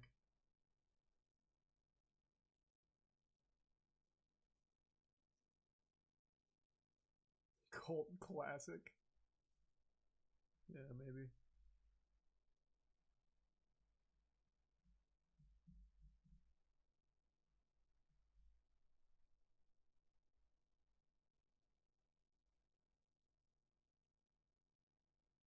Most reliable movie rating site? I don't use any. I've said this a lot. I don't really put too much stock into reviews for games, movies, or shows. If there's someone I like, I'm always curious what they think of something. So like games, I'll watch a skill up video. But more so, I'll just watch gameplay if I really want to like see it, and then I'll form an opinion when I play it or watch it. Even the moist meter, I feel like it's just, here's what a fucking idiot thought of it.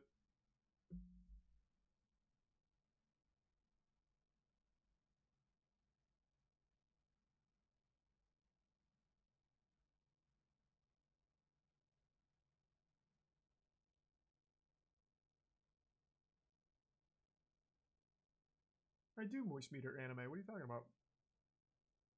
Hey, Jared. Good to see you, man. Thanks for the resub. Thanks for the bits. Oh, also, the new Shred video was amazing, Jared.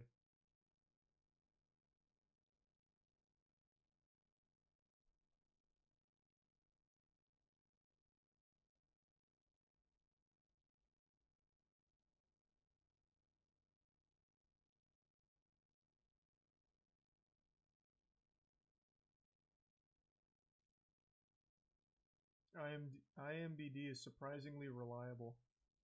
Couldn't tell you. I don't really bother to check. I do usually like to see like a general audience consensus on something, just out of curiosity. But I don't put a whole ton of stock in it. Resub slopping in existence in the Bits Odyssey.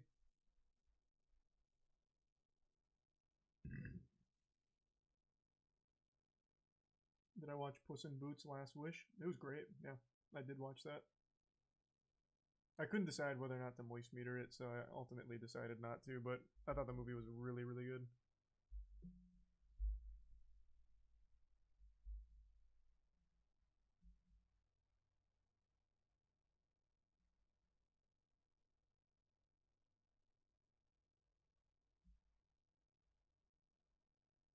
It's good. Yeah, no, like it's actually really good. I mean, even if you are someone that cares about reviews, I'm pretty sure this is getting glowing reviews. Yeah, I mean, that seems about right. It's just really good. Top to bottom. No, I don't have a single complaint.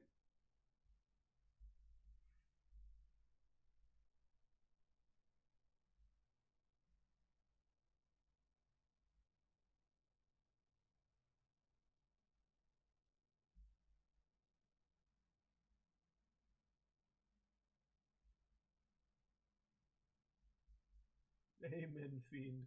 Thanks for the bits.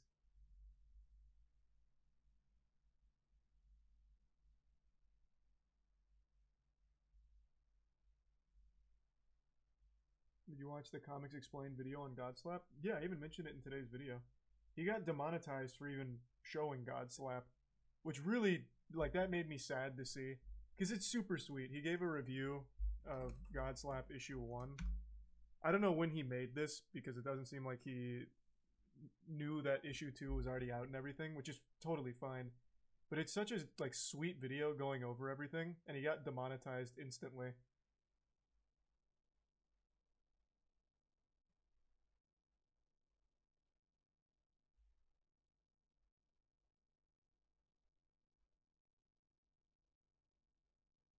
Why?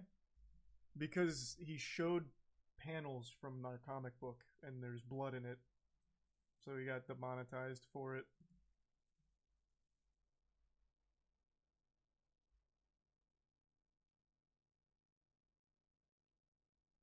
They're really, really, really cracking hard on violence. Anything violence.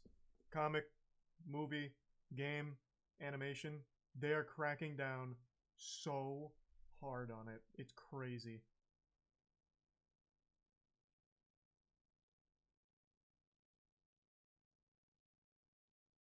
World is so soft. It's so weird. I don't get it. I don't get it at all. Like, YouTube was not in any kind of bad situation where they were losing sponsors, advertisers pulling out. It makes no sense to go so Weenie Hut Jr. It just doesn't add up.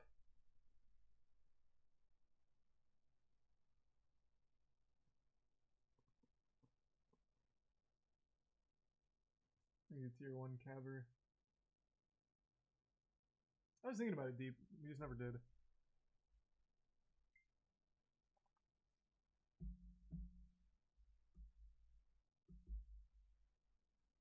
Ooh, thank you for the Jesus Christ.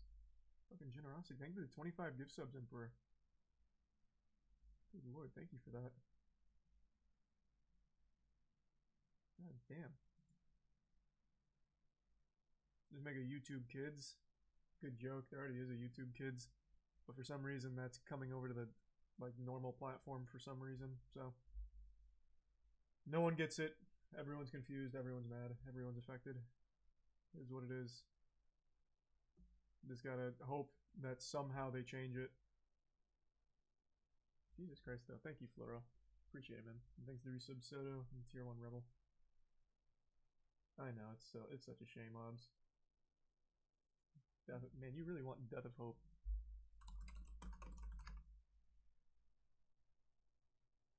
So this is a summary video? Or is this, no wait, is this part of a Stardust? No, it's definitely not. Wait, what the fuck? Wait, what? How many... Did we see this one? Or am I mixing this up with a Stardust? Is this the one where, the Space Marines double team that bald guy? Fuck.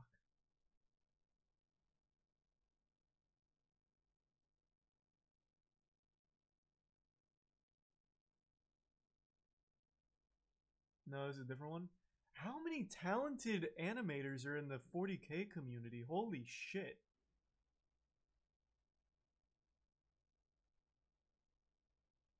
I like the last one, and testosterone. That's fucking amazing.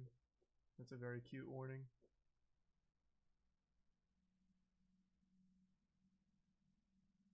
$40K is huge. No, I know it's huge, but just because it's huge doesn't mean there's like this level of talent.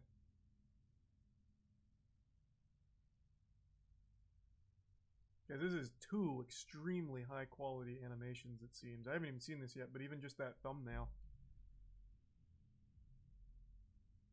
There's Risababungi.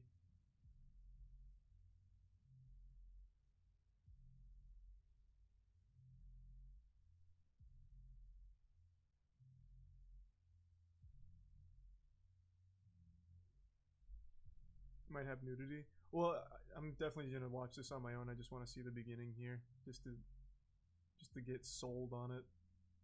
Like I said, I really do want to get into 40K. It seems like such a great universe, but it's so much to take in. Which is why I'm hoping Henry Cavill and his Prime show make a great line. He has deluded himself into denying an inconvenient truth. He says that Ultramar no longer burns. He He says that we won the war and turned back the Shadow Crusade. He Look at the says resub, that maybe. we must forge a second empire. Gilliman is wrong. None of this is true. On the crag, he believes that all So this is actually a fan-made animation here that that's is playing. also This isn't like wrong, cutscenes the from denial Space of Marine another game or anything. inconvenient truth. Because out on the fringes, farthest from the light, only two things are true. Anarchy reigns, and the war for Ultramar isn't over.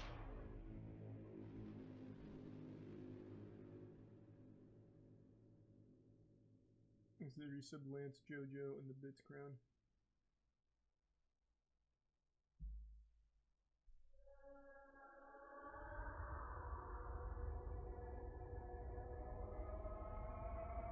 God, I just know nothing about the universe. Are these tendril cubes something important?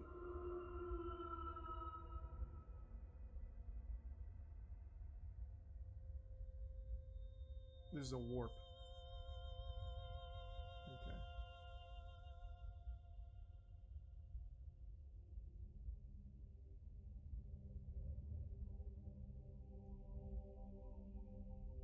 Surrender and your lives, and the lives of those in service to you, will be spared. Surely the 40K team picked up the guy that made this onto the staff, right? Horus Lubakan will win this war. It is written. No, they didn't. You, The fuck? Vernatstrom, birthright. It's not enough. My brothers are dead, and it is not enough. Yeah, I'm definitely gonna watch this whole thing on my own. That looks really good. I'll just look at the trailer though. It seems like a nice bite-sized bit. Man, what the fuck?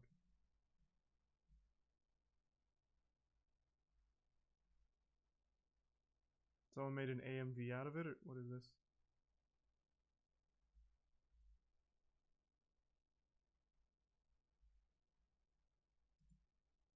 Man, this shit must go so hard. It's age restricted. Well, actually, it probably that doesn't necessarily mean it goes hard. Not with the new policy. Probably just got age restricted.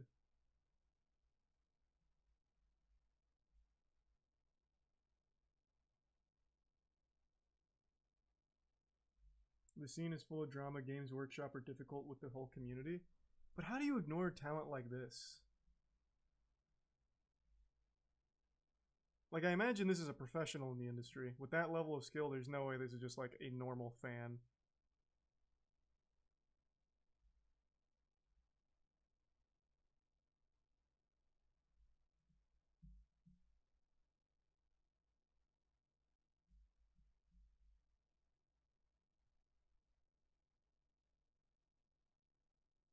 Resub Joestar. Yeah, I was just talking about Comics Explained's video on Godslap. It was fantastic. I just feel bad that he got demonetized for it. Just make a YouTube adults. Well, that just sounds like porn. But yeah, I know what you mean.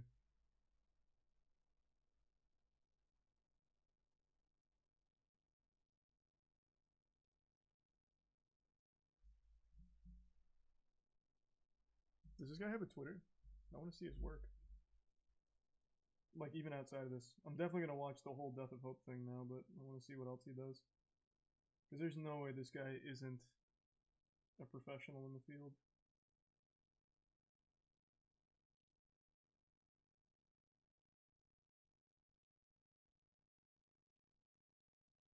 No, not active on Twitter. Okay.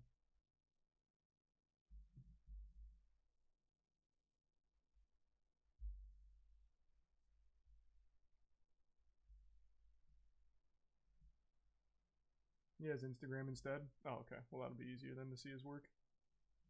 I'm gonna keep this up.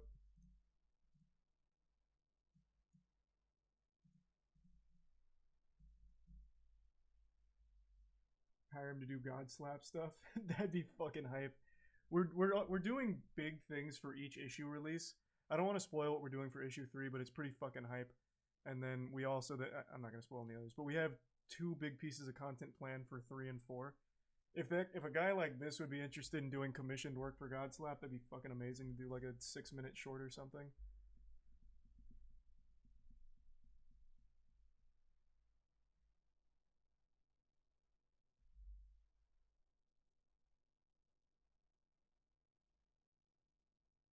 Oh, anything at all, Fiend. Whatever you think would be good. What happened to the Halo guy? Halo VFX? I love that guy.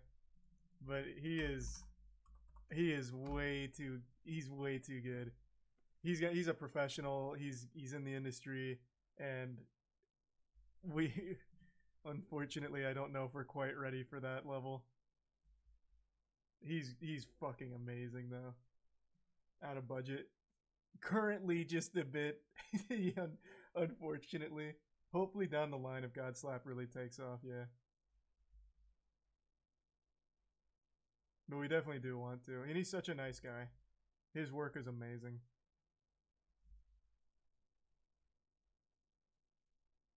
Thanks for resub Sifu.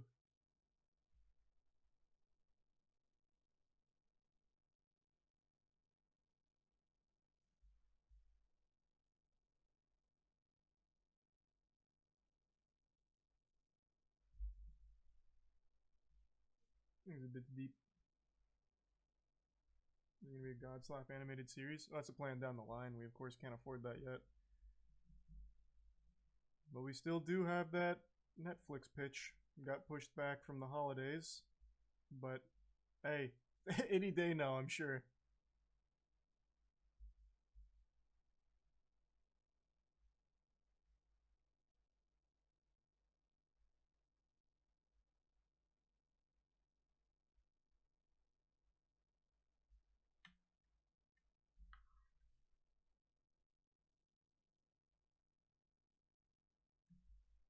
Thanks, Resub Isaac.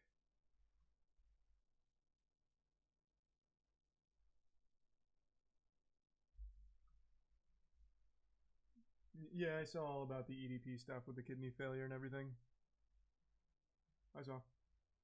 I've kept up to date.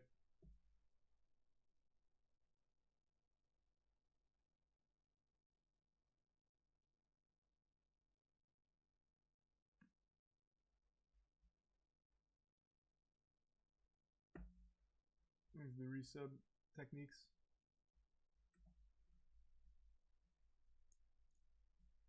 You see the Evil Dead Rise? What's that? Oh, they're making another Evil Dead movie? Does it look like shit?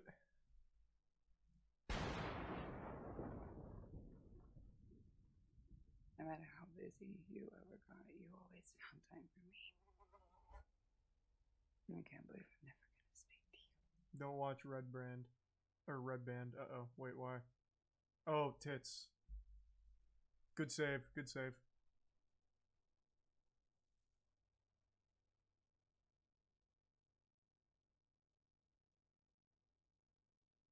Tier 1 birdie in the prime. Obsequiously? Log skip destroying the AMOC community, ruining lives. Yeah, log skip's brutal. Someone's gonna hit it in a run though, it's gonna be fucking amazing. Thanks, Reese Potato.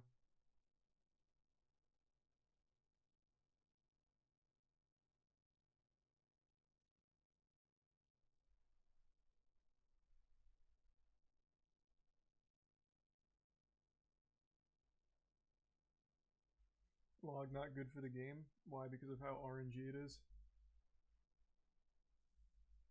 These are the bits, Addy. Oh, I didn't see there was a new world record today. Reese have been.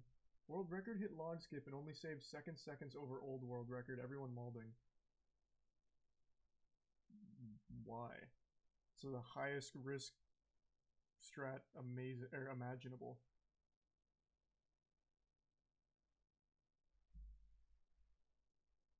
Everyone smashing heads into so the mid-max best players can get beat out. I'm confused. What do you mean? Is it up? Let me see.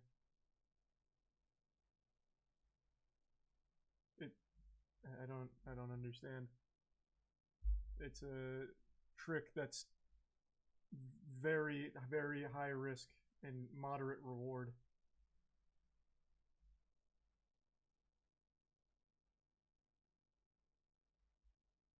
The new strats are all RNG. Yeah, unfortunately. It's not like that's the only game in the world that has that. Fuck, I just ran Lego The Hobbit. Half of those VSync launches are RNG. Is it resub Aura? Altity and tier 1 Tiny.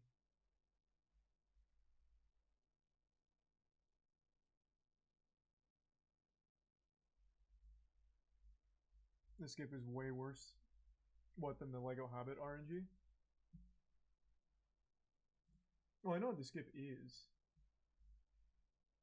I don't see how it's like worse than, like, I don't know how RNG can be worse than RNG. It legitimately means random. Like, how can one random be worse than another random? Can we see the skip? Yeah, here, I'll pull up the log skip.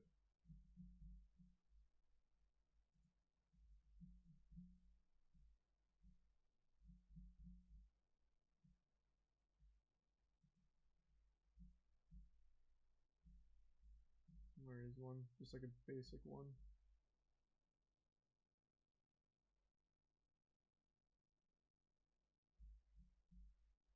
You asking how random work? What? No. I'm saying if it is a random chance, it's still always going to be a random chance in other games too. It is just high risk, high reward.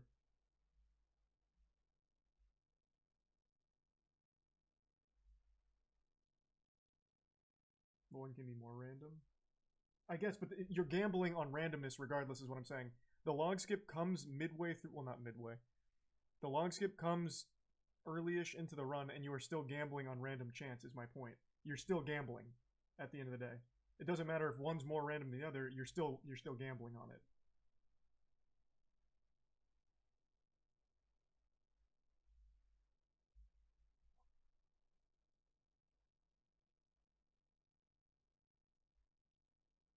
When you want better odds?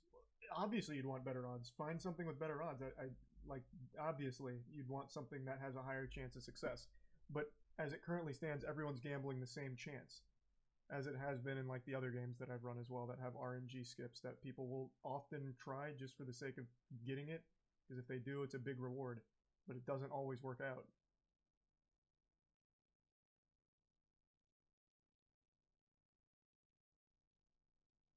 The 2735 is uploading. Okay, I'll wait for that then.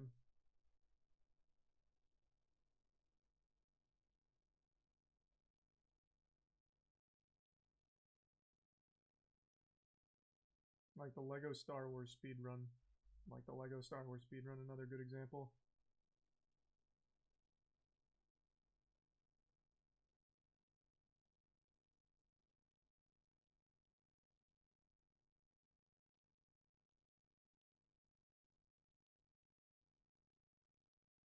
RNG can be 90% success or 1% random at different rates.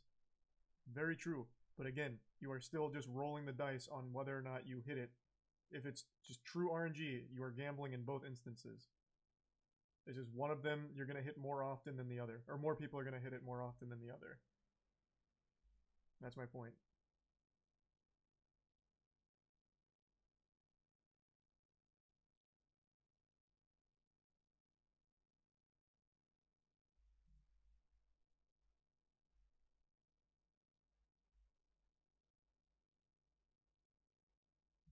It's just the runners that are amazing at the game getting beat out by something someone smashed their head into a trick that causes brain rot. Yeah, that is super unlucky, but like, I don't understand the drive to ban a trick. We already banned people that had an advantage with FPS, which eliminated some consistency from the run. Which I imagine if we didn't do that, maybe this trick would be consistent on higher end PCs. But we banned that because it's what the community wanted. We made it 60 so it's all even. So now we're going to have to, what, helicopter parent individual tricks as well because one it's just RNG and someone got lucky enough to hit it? I don't know. I've never seen that, and I really don't like the idea of it.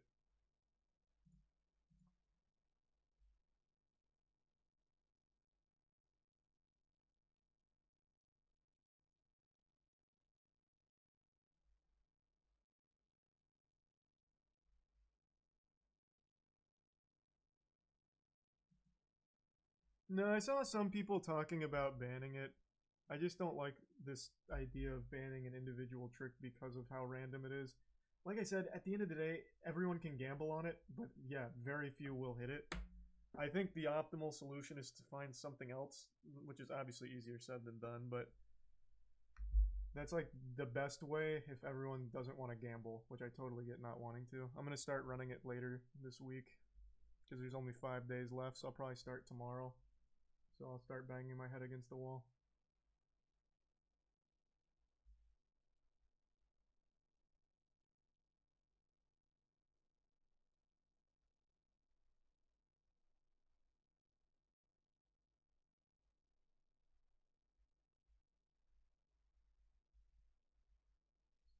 Depends if it's a trick that totally changes the run, then new category and be order. No, that only happens if it's something like a warp. That fundamentally changes the entire thing. This is a single trick in the run. A warp changes like the entire game because now you can do everything completely in a different order. It's a whole different game. Or FPS, where you have different FPS categories where if a game functions differently at 120, then you have a category for 120. Shit like that. I've never seen it for just an individual single skip. It's not a single trick though, it can be done in multiple places. No, the log skip is a single trick. The launch is already used in another place. Cock skip. Like, the launch isn't what they're talking about banning. They're talking about banning the individual log.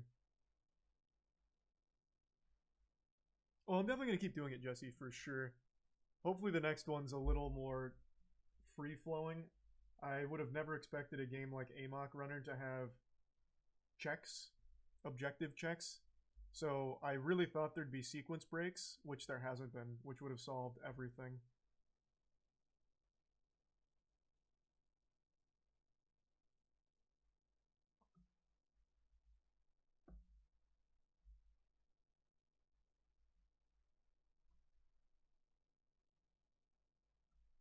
There's like 2 sequence breaks. Nah. If you're talking about crane skip, it's not really a sequence break because you don't skip an objective, you just skip a single puzzle. I'm talking about objective skips where, like, let's say, in my head, what I imagined would happen is you could go from Linda and you could go straight to, like, Graveyard and hit, like, a hidden trigger in order to get to the final boss fight. Something like that. That's a sequence break.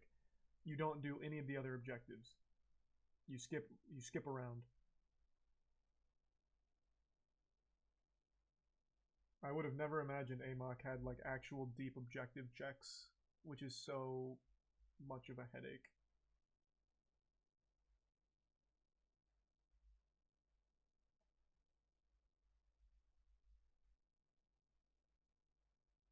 Checkpoint checks make the min-maxing so sick. No, you're not wrong. Like, it's goofy and fun, but it leads to such a giant headache because now when you do theorycraft a really good idea, for example, I saw, I think it was 2 days ago, in Speed Tech, someone actually did theorycraft a really good car teleport that could skip so much, but unfortunately it didn't work because if you skip the puzzle, it won't load the basement.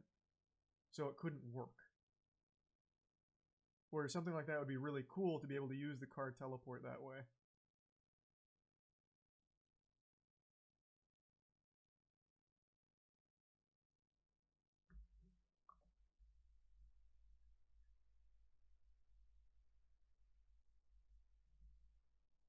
Force the loading, then use the skip. Yeah, but then you don't save any time.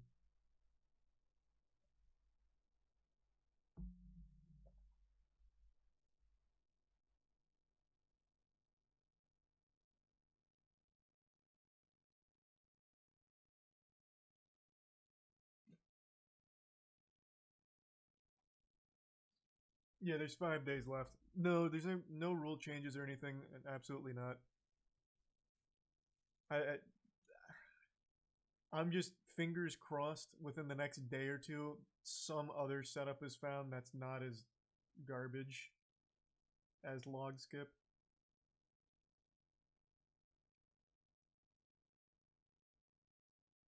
Though I'm not hopeful. In the future, though, I am absolutely putting a bounty on like the biggest time save glitch finds. 100%. Incentivize people to like actually go super hard in finding crazy tech. So that'll be on top of the, well, that'll be in addition to the prize money for first place. He's a tier 1 Frady, and the resub CTR and Wavy.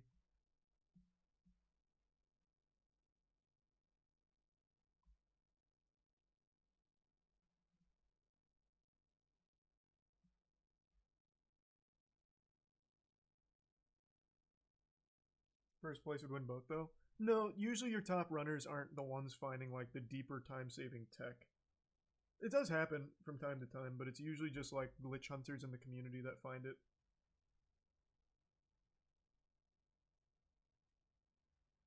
Do you think people are sitting on crazy skips waiting till last day? No. In fact, I know they're not. I've made it very clear strat hiding is not accepted. If someone is, and they submit it, I'm just extending it so that way everyone has a chance to run the new skips.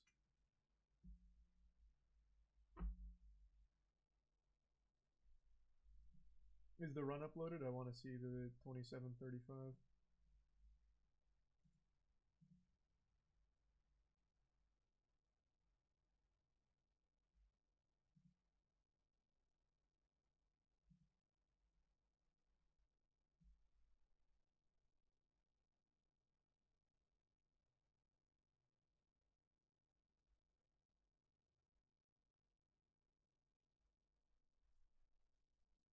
How would you identify that? Oh, it'd be super easy. If someone submits a run that's like fucking 2 minutes faster than all the other ones and it uses some new glitch, voice crack, new glitch that's never been talked about, seen before, or discussed, it'd be very obvious that this person found it and squatted on it. Strat hiding. That's douchey. Anyone streaming it right now? There's always people streaming it. Distortion's done like 3 16-hour days. Ouija did like a 35-hour stream. There's always people streaming it. I'm always watching it. There's a give sub Rayo, and the resub model, and the prime Rogero. I didn't really watch any today though. I was actually out most of the day.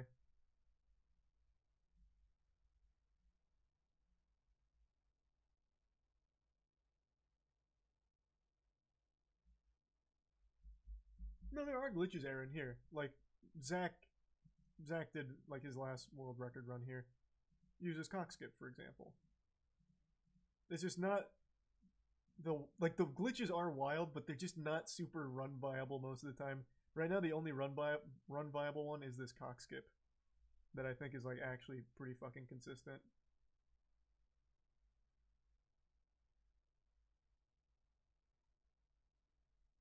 But there's so many glitches in this game. It's just that fucking checkmark system with the objectives that makes it really hard to be useful. Cone skip is consistent now also. Is it? I didn't know cone skip was consistent now. That's news to me. I must have missed that one.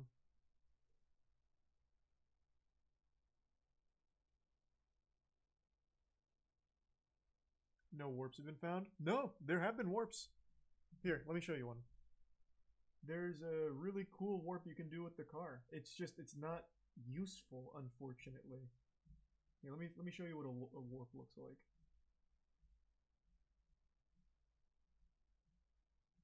I wonder if it's too late. It probably is too late to put a bounty on finding like a crazy glitch now. Because then retroactively it should go to whoever found the launches. That's something that I'd need to set up at the beginning, which I'm going to do going forward. Here's resub funky.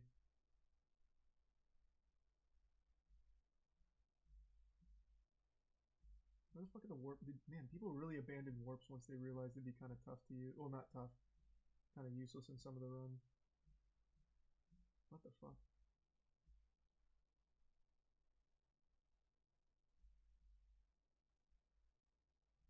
True. In this case, it'd be whoever found the fisherman launch would get the reward. Oh, here we go. Teleportation. So what you can do here is you can make the game think you're stuck by holding space and then wiggling W and S. And it makes like a little checkpoint system. So then when you get to another position where you're like stuck, and you do that, it just teleports you back. So like in theory, that could be a huge time save. Because you can warp back and forth. But unfortunately, they haven't found a way to make this be like a legitimate time save.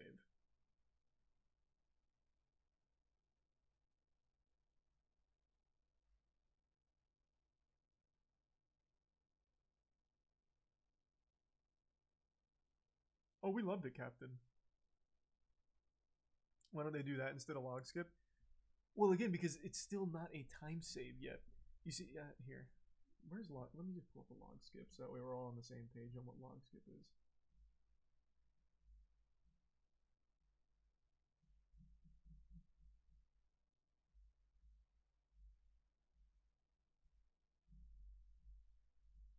Where's a good one in here, Jesse, if you're still here?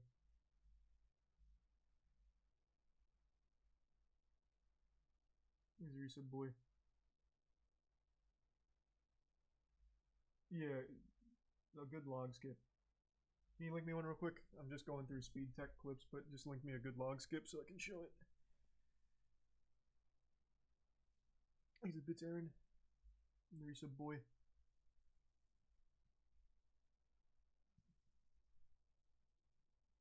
Oh, here we go. Thanks. So this is log skip.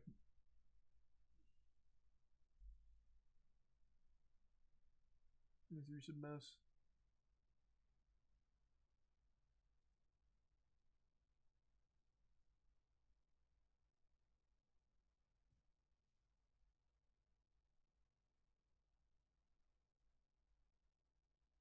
So this saves you some time from driving from there all the way to the mansion.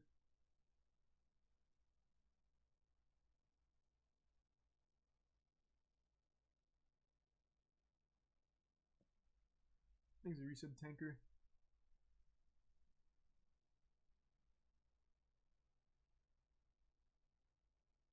And you can go right to the gate. And it's a time save. So you'd use log skip over the car warp because you go right to mansion as opposed to going back to the house where you'd still have a lot of driving to do. So there just hasn't been a way to make the car warping useful yet.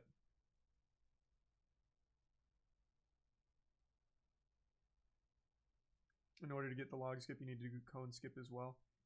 Yeah, and that's not consistent, right? I'm not behind on my info. That's still inconsistent, I'm pretty sure.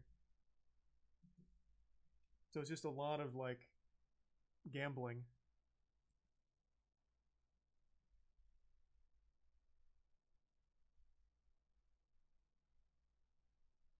Thanks, a resub, or the prime soy.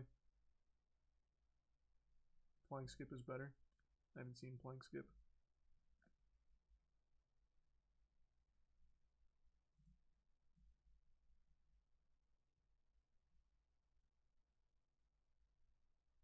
Fundamentally same thing, just from plank instead of log.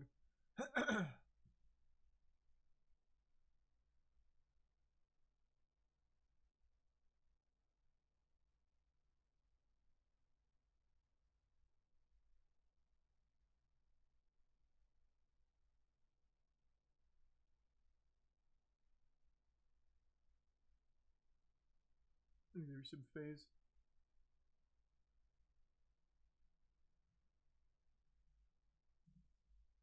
That's pretty good.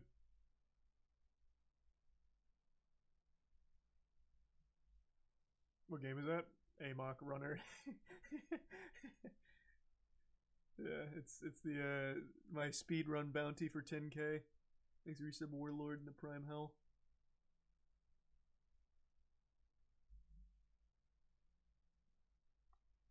I think the tier 1 GCTA in the Prime Green Gab.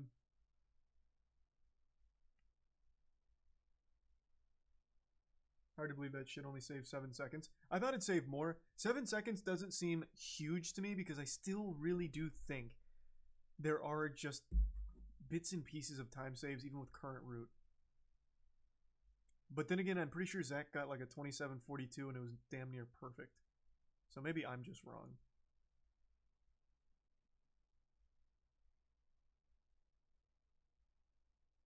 No, I can say much more. He just played wasn't amazing. Oh, gotcha. I was gonna say.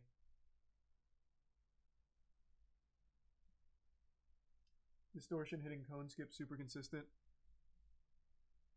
Yeah, I'm just hoping they can find in the next couple days here the most consistent launches, and then they spend the next like 2 or 3 days just busting out runs.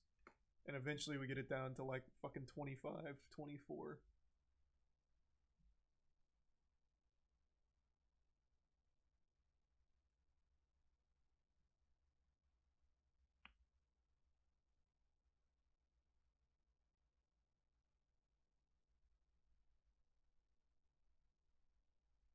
I've been happy with Amok Runner as a speedrun game.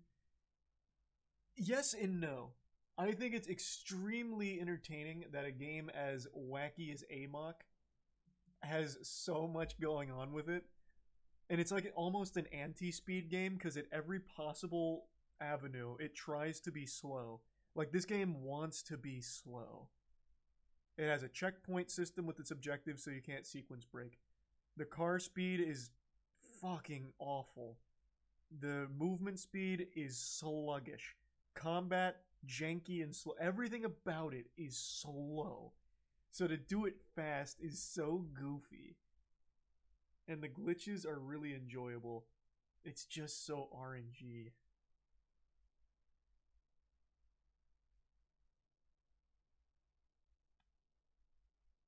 Resub Coven, Mary, Joker, Snivy, and Spot.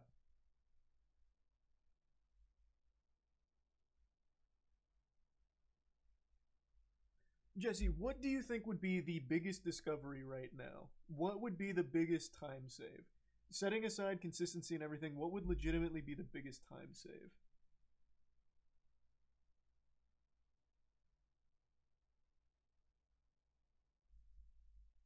Zach on log skip now? Here, I'll pull it up.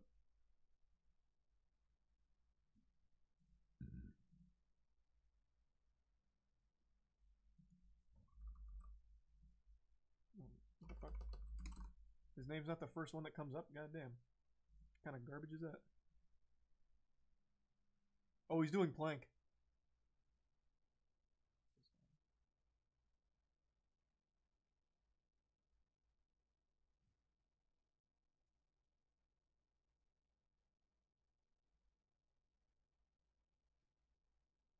Okay. Letting it rip. Oh no, that won't do it. Yeah. Critical's watching.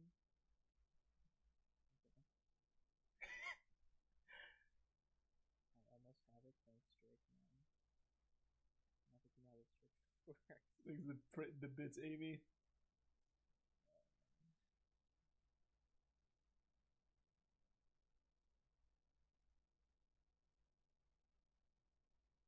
Is Distortion doing it at a runner practice right now for plank? It's just not gonna work. Yeah, no, it's too high. You see though, like it's just all it's so much of a headache.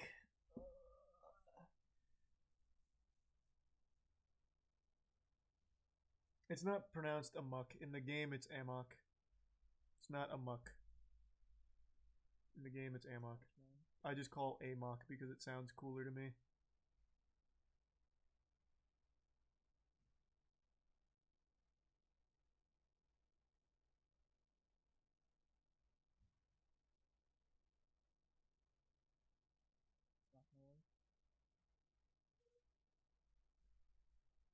So how many tries can you get at this before it loses time?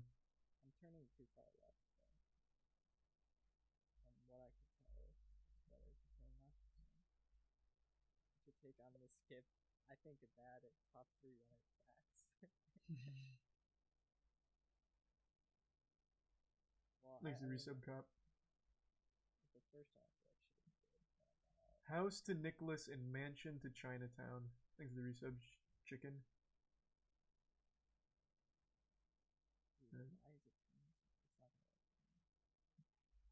Damn, that's it. Hey, can we ban Lego Marvel figurine? I thought I was being cringe in my chat room.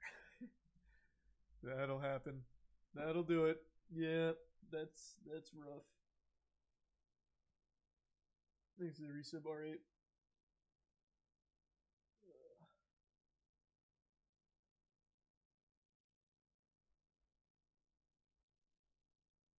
Who was the fastest run? It was Zach, but apparently another runner just got a faster one because of log skip, but it's not posted yet.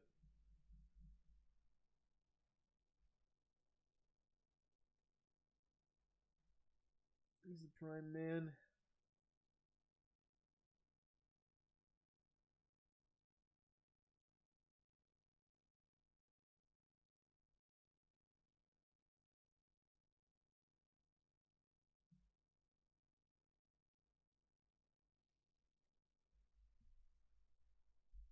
So a mansion. I don't know. Would it be worth it to try and put like a bounty on those two in particular? I don't think it would. I don't think it would change anything. It's not gonna somehow magically make it work. I don't think we'd have any new faces find it. I think we'd still just be banging our head against the same wall. Plus, then it's gonna get into an argument of this theoretically would work. So then it need to be really particular, like you need to find one that is actually run viable. And I don't see that happening.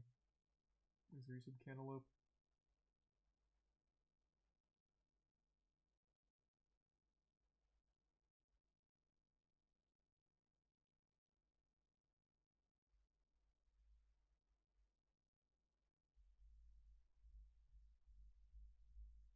You already have the next game.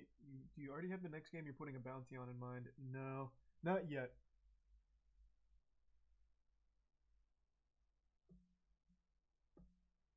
Exit Prime Fisher, almost 500 runs submitted. This is the the third most ran game with on fifth most active game on speedrun.com, man.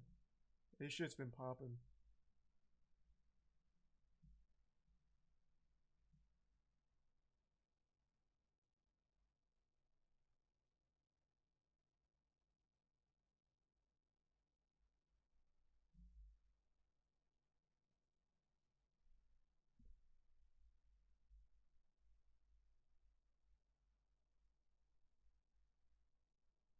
Yeah, no, like I said, this is gonna be a common thing. I'm gonna do this pretty often, at least once a month. Put a speedrun bounty on some game no one's ever fucking heard of ever. But like I said, going forward, I'm definitely doing glitch hunting bounties as well. There's a Prime Harrison, so that way people can like still compete for money without being the best in the game and contribute overall to finding the best possible routes and shit. The world record just got uploaded. Where? Let me see. Oh, here it is. So I'm guessing he hits a quick cock skip. Honestly,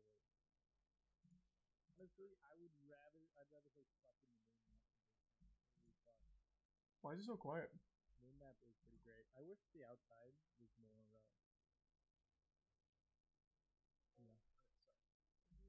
It hasn't even processed high quality yet.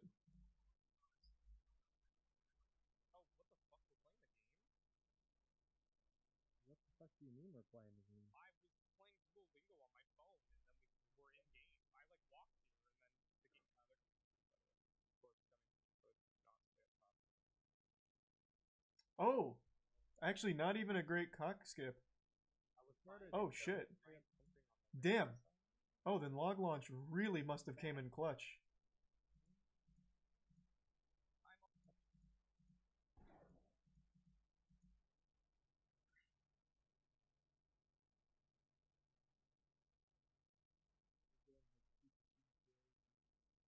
He sits down a turret and does nothing. So fucking stupid. Are his friends just playing Overwatch in the call?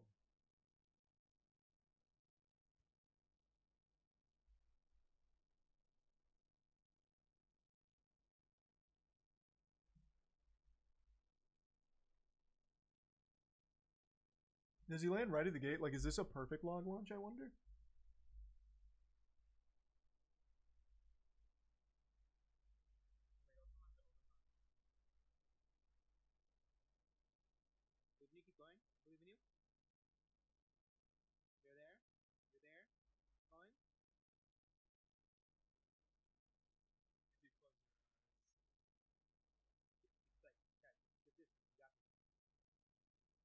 Oh no, he went pretty far away actually. Oh, and he's got a hang up. God damn. Holy shit, yeah, that'd be able to save you so much time to hit that with a good cock skip into that. Okay. Yeah, and this is still faster. Number one in the world, 10K Richard right here. He is the first one to hit it, so yeah. God damn, okay.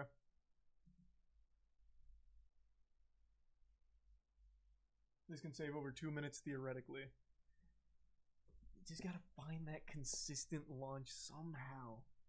Like a launch that like just works often enough. Like even just like 1 out of 5. Or 1 out of 5. 1 out of 10. Fucking 10% we take that.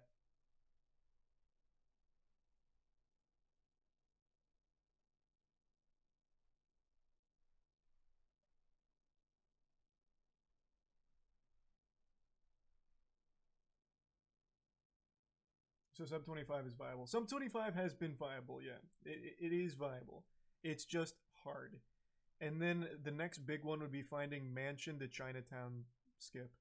Which I think there is like a theoretical one, but it's not usable, really.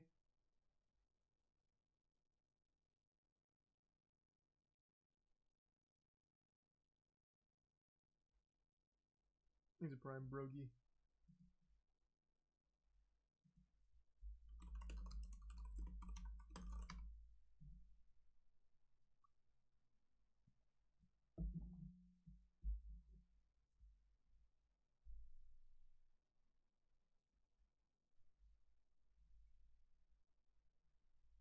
So it honestly to me sounds like cone skip isn't even like a huge problem. It's just the second part of it doing the log skip.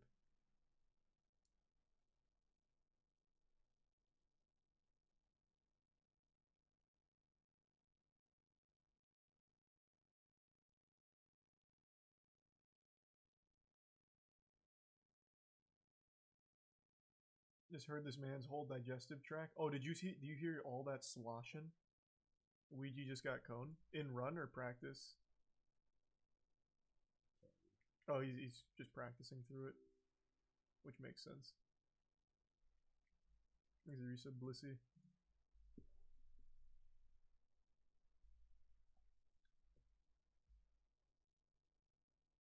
It is a run? What? Where? I didn't see that. Oh, it's at the bottom now. Wait, what? Wait, has it always been at the bottom? Am I a fucking idiot?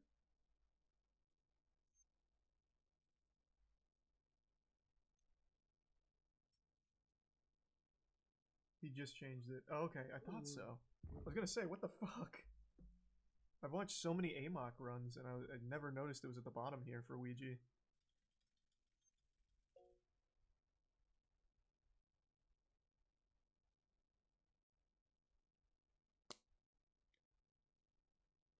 Love how his stream title is Suffering. Bro, this guy has pulled a 35-hour fucking stream on this already. He's going so hard. I think Suffering makes sense. It's just that the time save only is really validated until I hit blank launch. Like, Ouija's insane. Ouija is insane, man. Ouija's fucking great. So I am so pleased with all the very talented speedrunners we have competing in this. I hope that you guys are all willing to keep doing more bounties, and it's not just you loved Amok so much. And I hope Amok doesn't scare you away, because this has been so fucking fun. yeah, I'm stuck without it. You need a launch to get out. God damn it, dude. No way. No way. That would have been tragic.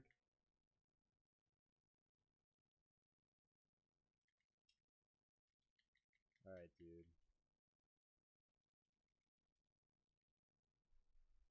Thanks. Like, fucking annoying. Thanks for resub, Bissy.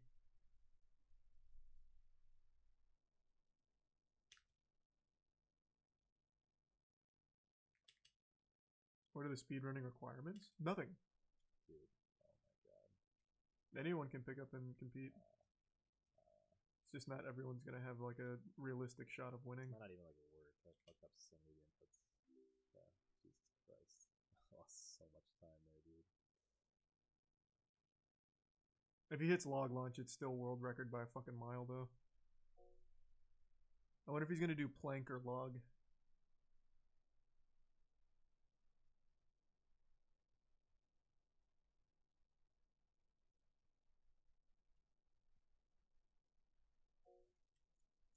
Dude, like I'm doing inputs.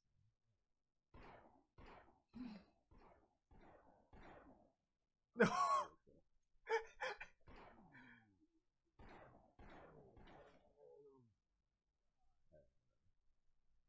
Has the developer said a word about the event? Oh, developer's like a big W, honestly. So He made a post in the Discord saying he's not going to patch the game. At least not That's till just after the not- competition. Like, there's no fucking way I get in this car. Oh no.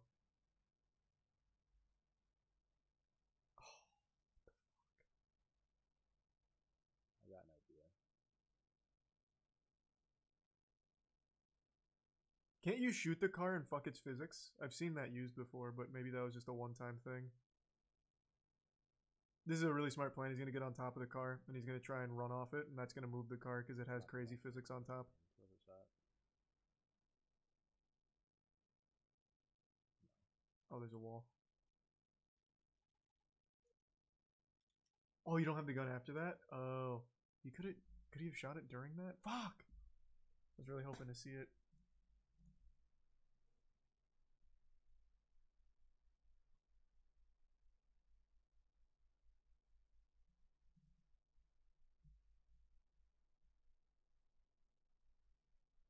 Is there a 100% run for this game, or is any percent one and the same?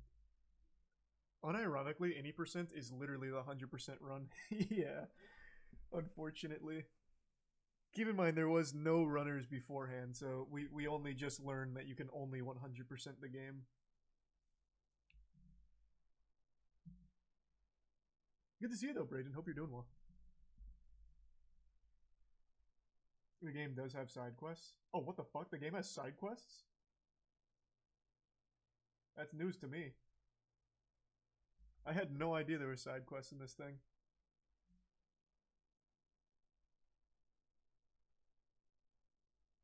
Are you wait, are you fucking sure? Because I went into the files itself and there's only like 18 total objectives.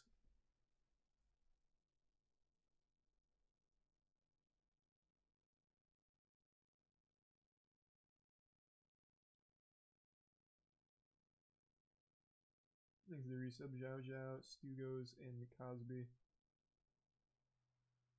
You can drive to places and get ammo.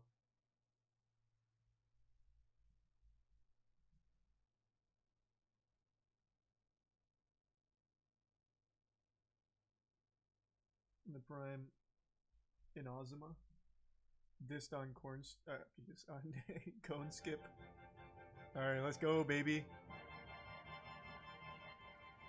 This car. Oh! Somehow saved it. Me too, and Toby. Probably dented our car up a little bit, though.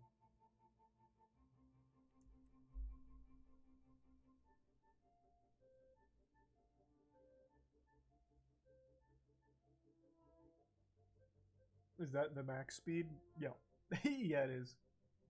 Coming through. Hey! Oh! Dude.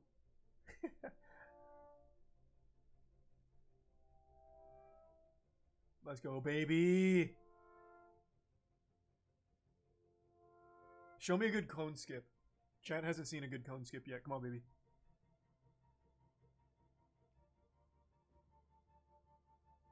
Does that make it? Oh, that makes it. That makes it. Yes, sir.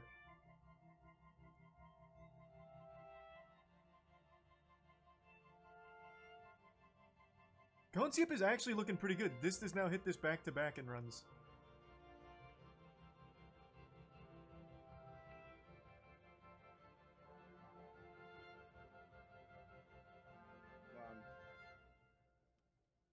Oh my god. I can't get in now, can I? Please don't. Oh my god, why? Amazing.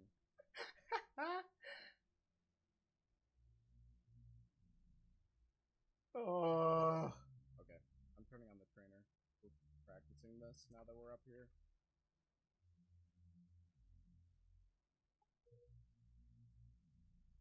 God, that's so fucking sad. Thing's a bit psycho. I think there's I'm gonna try to find a way to save this. Why did I get out? Because I want. Okay, so my idea is to get out and then use the map to push the car into the checkpoint. Because driving this car off the ledge is absolute fucking garbage. He's not wrong. It actually is garbage. From everything I've seen, it looks fucking miserable. I didn't know you could push it with the map out, though, like that. I thought that'd still launch it. Does it not? Anyways, Thanks, Resub Psycho. maybe it's Copium. Of course I'll be streaming the ALGS in February. It's the major, baby. Moist Esports.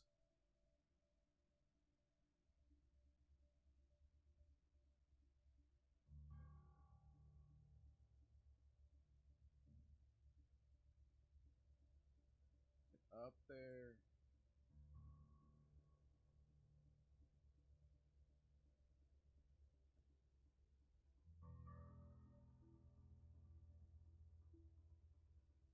See, like, that's what I thought would happen every time. Can you just gradually move it over the, over that wall? Not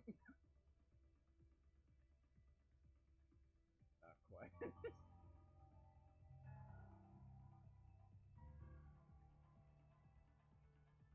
No, it's a hit always. Okay, so he just wants a tiny hit then.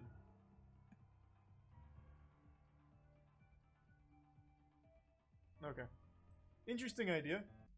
But yeah, driving that from there I know is tough. Thanks to Tier 1 Toby. Yeah, I've seen some of those train.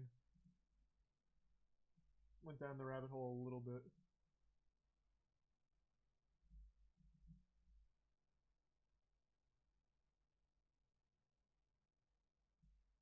Thanks, Resub Saints.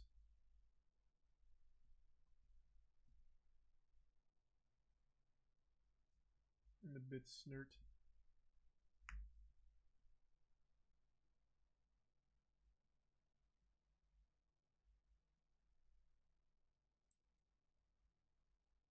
Hey, have a good night, Jesse.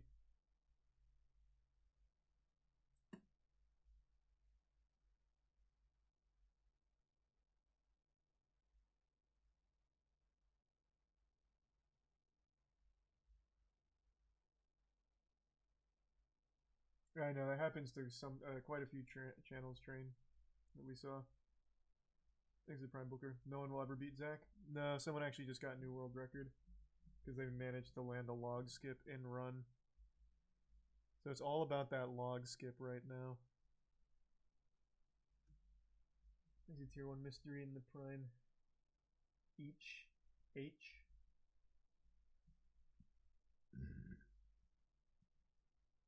Amazon really wants you to buy that mouse pad. Oh, true. Yeah, they're really pushing that one.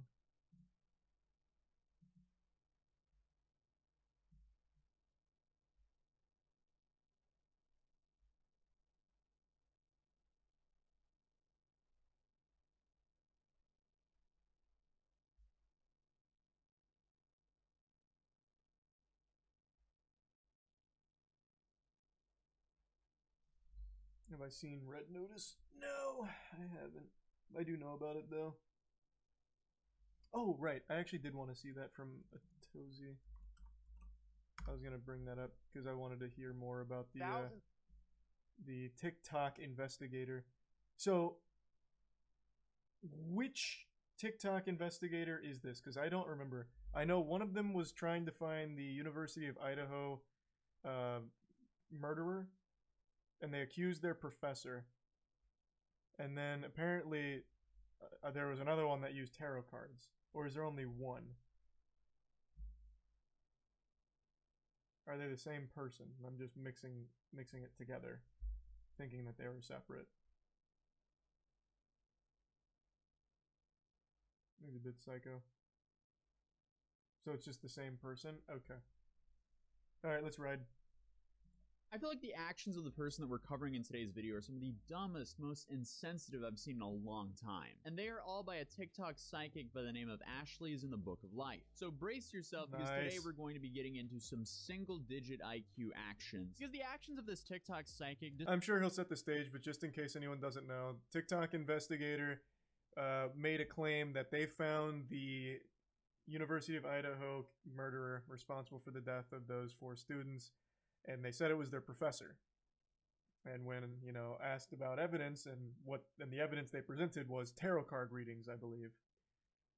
So, you know, not the most bulletproof of investigations out there. But yeah, who's to go against tarot cards, right? You'd be a fool to bet against the tarot cards.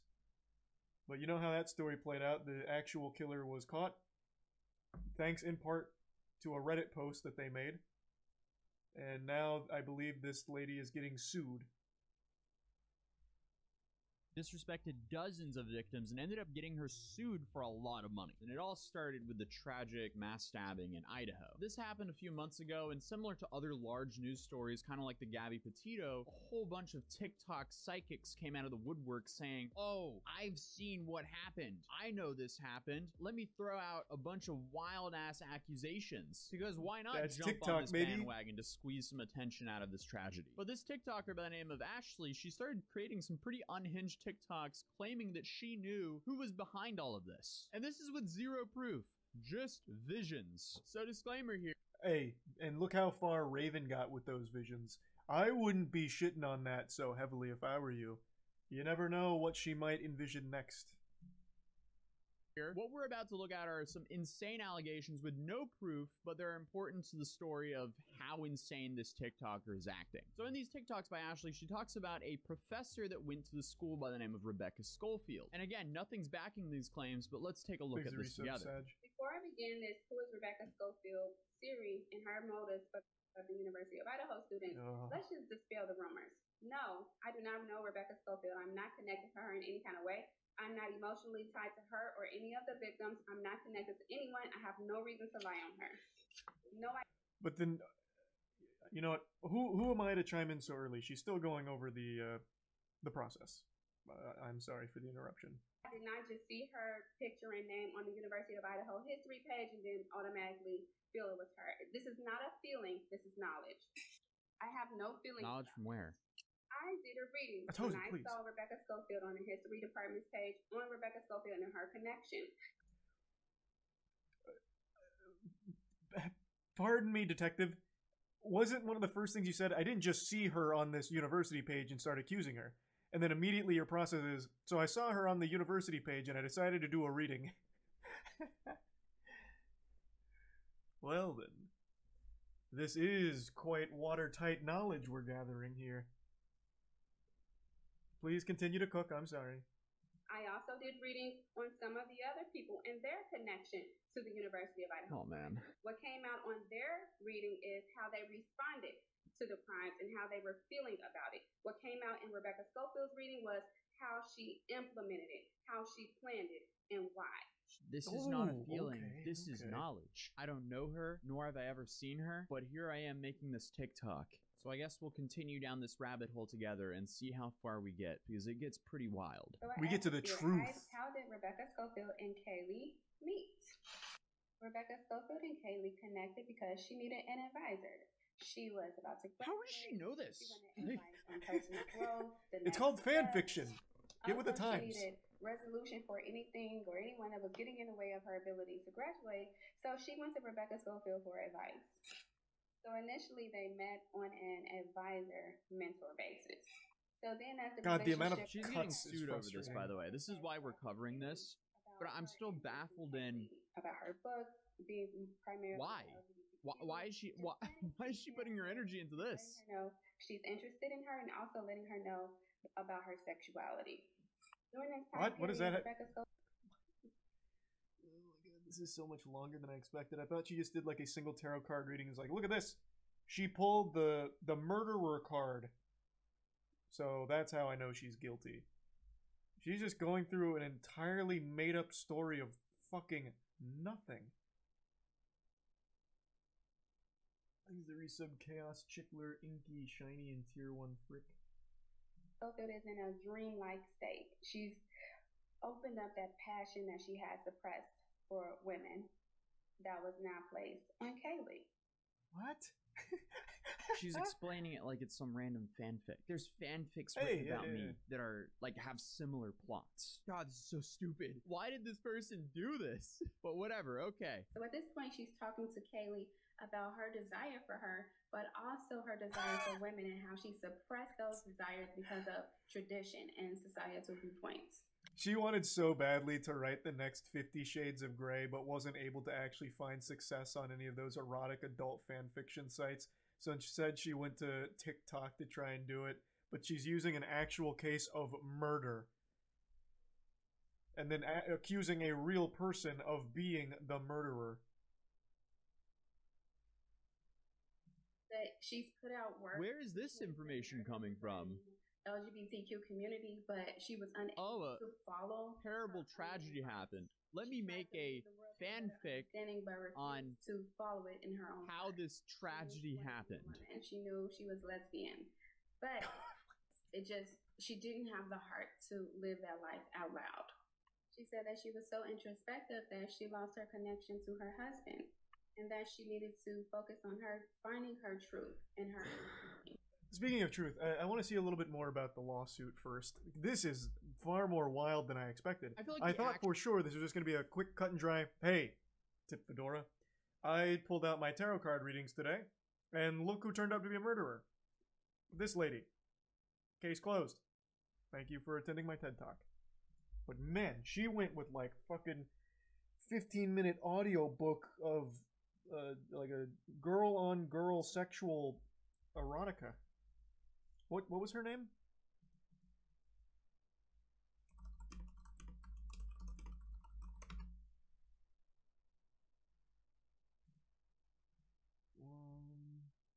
What's her name?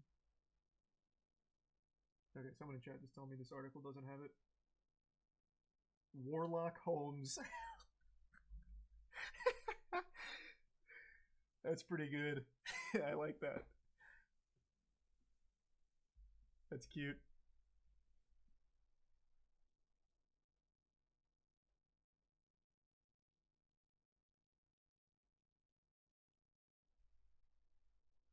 It was Ashley Gillard. Oh, yeah, you're right. I didn't know. Okay, I thought. Okay, I found it. It's this one.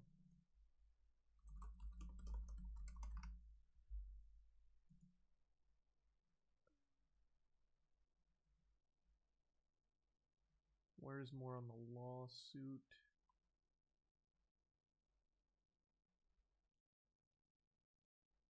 Oh, here it is. Professor sues TikToker who accused her in University of Idaho murders. It's a defamation lawsuit. Here, let me just pull it up. I'm just gonna read it to you like it's story time.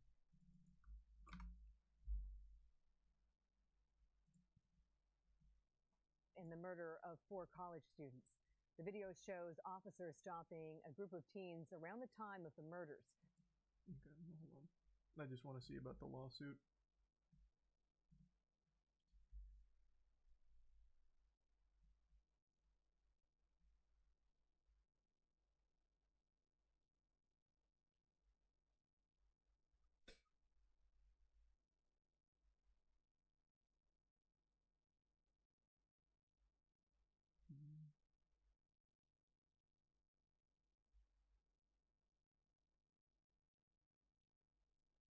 Has she not said anything like public? Hold on, let me go to her TikTok.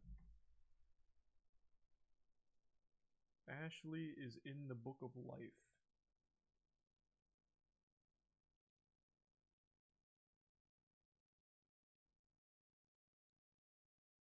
Her TikTok's still up.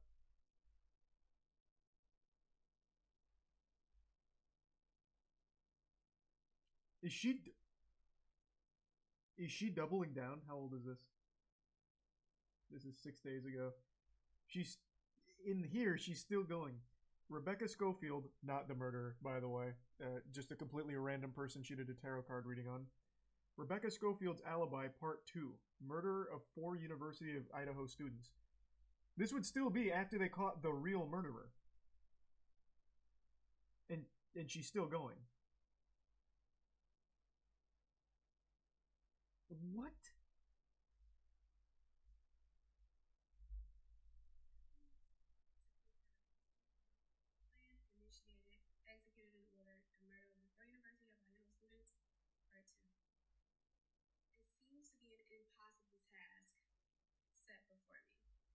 Because it is. You did a tarot card reading. It is an impossible task. This is after they caught the murderer, though. This includes the biased news media, misquoting me, saying lies, and trying to paint me in a negative light. Personally, I'm not giving them any more of my energy or attention. It used to be fun because it was fresh, you know, and I laughed at it, didn't take it too seriously. But they keep saying the same thing because they lack creativity, they lack spirit. So they don't have a creative mind to say something different. You accused an innocent elderly woman of being a murderer. What do you mean creativity and having fun with actual dead college kids and trying to pin it all on just some lady? Oh my god, what the fuck? The lack of remorse. The lack of shame. So I'm bored with them. Therefore, I won't be responding. But if you want to respond to them, so be it. I just don't think they're worthy of my energy or yours. Just think about it. These people wait till I post just to say the same thing over and over. It's demonic, and it should be embarrassing. That's why a lot of them have fake pages. They're embarrassed to do it on their own page. I will give her something. The lack of shame is refreshing. She's putting her whole face in here, saying it with her whole chest, being blatantly wrong. I appreciate that. That is nice to see.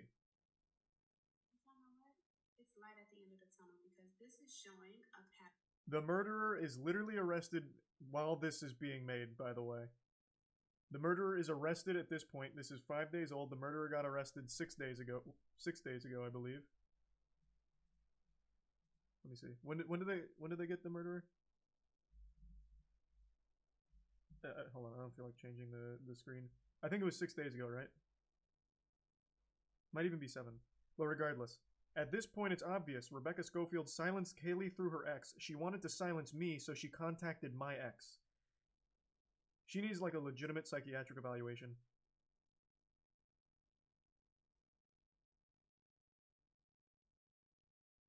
This is like dangerously stupid.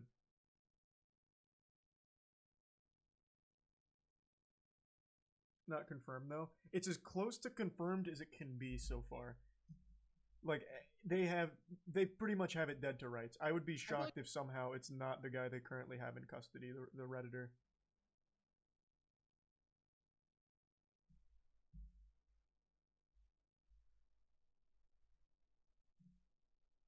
Holy shit, this is actually nuts.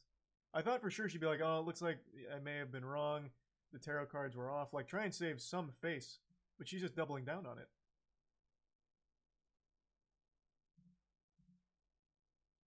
What the fuck?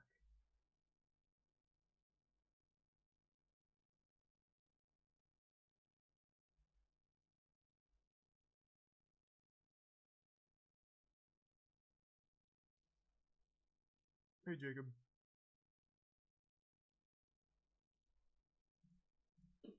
So being with Kaylee will allow herself to navigate this truth.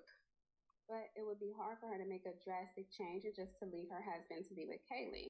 So this experiment with Kaylee will help her to walk the middle path and have both. Bro, just become an author. Don't do this. Why are you doing this? Oh my goodness. Okay, so is this off some tarot cards? So then finally Rebecca Schofield is clear about what she wants, and she wants to be with Kaylee. She had a deep desire for her. It feels like love. Infatuated. I understand why this Rebecca Schofield person is suing her, because this is just insane. We're satisfied physically. No, like actually true. I totally get it. Imagine you're a professor, you find out literally the worst thing ever happened to one of your students, and then suddenly you see people sending you TikToks of someone saying, you probably had a romantic relationship with them and had them off because they weren't into you. How did we get this far? Like, where is this coming from? What? I'm just. I mean, that's TikTok for you. How stupid this is. She wanted to live the dream with her student and travel the world with her. This is just terrible for the victims and the professor. Well, what's next? I'm hooked now. Okay. I want to know the full extent to the story so I can There's way too many understand parts. the I hope he doesn't lawsuit. do the Who whole is Rebecca story. Schofield? I scrolled Part 5, through and there's Rebecca still so plans much. to leave her husband for Kaylee, but So at this point in the relationship, Rebecca Schofield is fantasizing about Kaylee and being with Kaylee. She's willing to leave her husband and realign her life to be Alright, the life with I Kaylee. think that's probably So, plenty of discovered. fanfic for So he now. has to meet her halfway. He has to go to school. He has to be teachable, and he has to be a part of the team. So she would be his guide and make sure he had plenty of resources so that he can actively put the energy in to manifest his dreams and his best life. She said his dreams are worthy of living. Said that he wasn't too old to learn, and that his This is like a talents plot have to an yet to be anime. discovered. She didn't ask. And then what he he learned was. to do the Kamehameha wave. And then he trained on King Kai's planet. Oh, Jack 10 times the night of the is because they saw something moving, and intuitively it was her intuition who told her it was Jack. So they called him that many times because they think they saw him, and they did. He didn't answer because he was in the middle of their. Somehow Kaylee and Maddie saw it coming. The phone call prolonged his plan.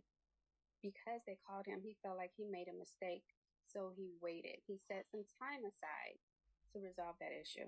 So when they called him, he was around the house, but decided to just stick around and wait instead of executing it at that time.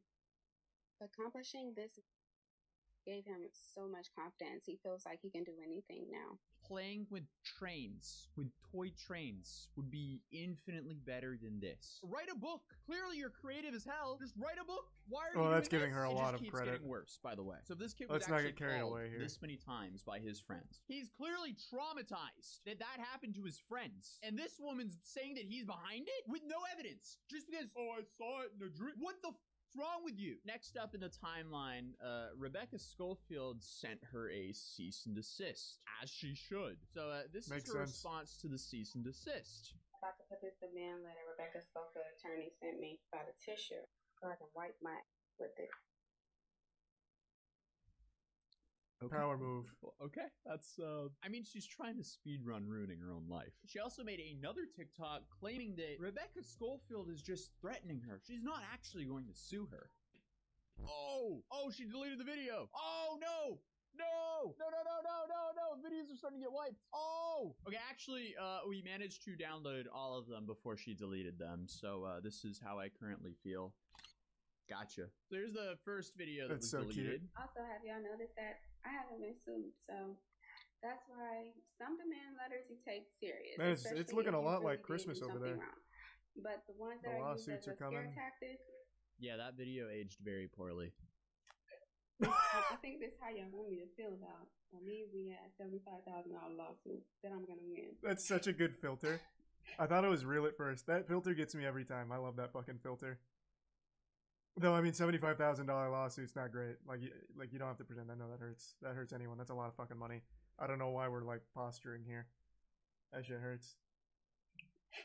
Oh my god, Rebecca is suing me. I mean, she's really just speedrunning, ruining her own life here because every video she posts, she's just making it worse and worse for herself. And also the measly $75,000, that's apparently why most defamation lawsuits, people are suing for $75,000 because that's the maximum amount you can. I haven't done readings on certain agencies and entities because that's kind of crossing the line. But That's too powerful. Just know, I'm not the only one who suspect Rebecca Schofield. They want both of them. No, like Very legitimately, interested you in are the where only she's one. drawing the line. Because that's too far. But everything that we've reviewed in today's video, apparently that's not too far. So apparently she made This this is so video much right deeper than I after thought it Rebecca would be. Schofield actually sued her. You sure you want to do this, Rebecca Schofield? This isn't going to end well for you.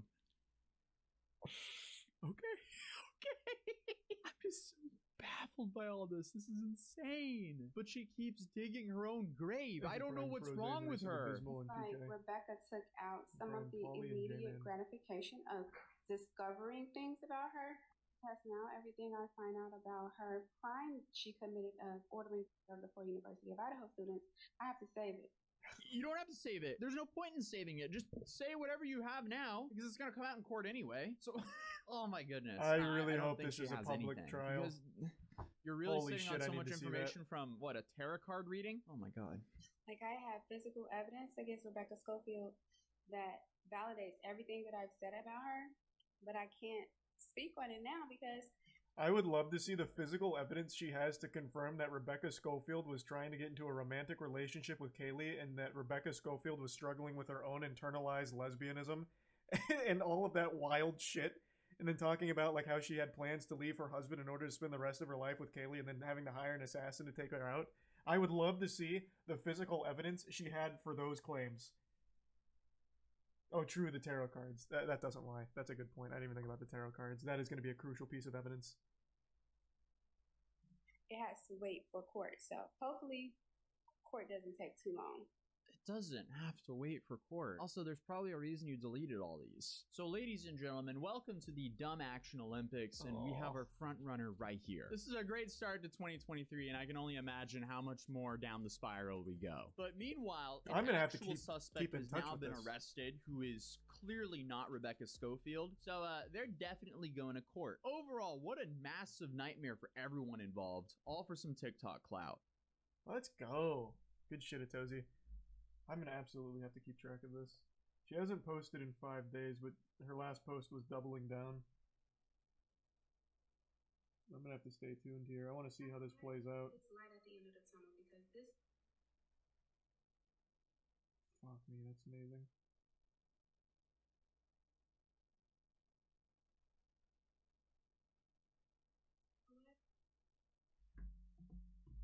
Thanks to the Bits Emperor.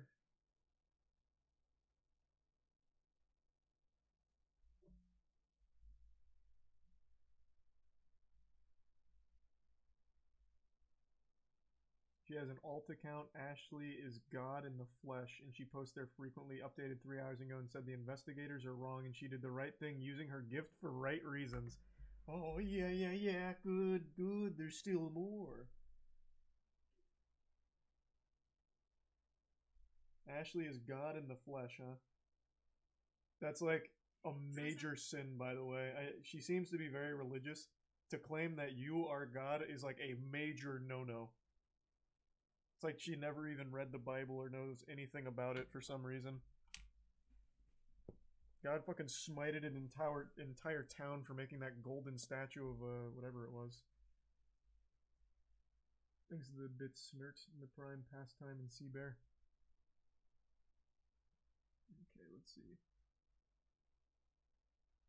Sometimes I be deleting comments so fast that I accidentally delete a comment that I shouldn't have, like positive comments or comments that are not negative per se. So I apologize if I It was a statue of a bull. comment. Sometimes I be deleting comments. Okay, that was useless. Y'all keep saying, well, if you're so convinced it's Rebecca Schofield, and not y'all, some people. Why, if you're so convinced of Rebecca Schofield and Jack DeCour, and why did they arrest Brian Kohlberger? Whatever y'all saying. That's not my fault. I've done the right thing. I've told them exactly what happened. I've used my gifts in a positive way, my abilities, my genius. If the investigators chose not to follow my leads, that's their fault that Rebecca Schofield and Jack DeCour has been able to get away with murder and still be in the community that they Holy murdered shit. in thus far. It's been, what, 2 months? Then they took the bait with Brian Kohlberger.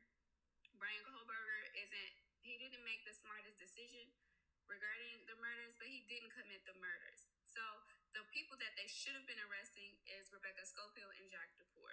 So stop blaming me for other people's ignorance, incompetence, or negligence.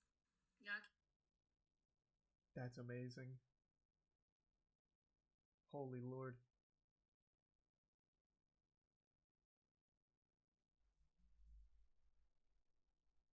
What in the world? What a load of horseradish. This is fascinating.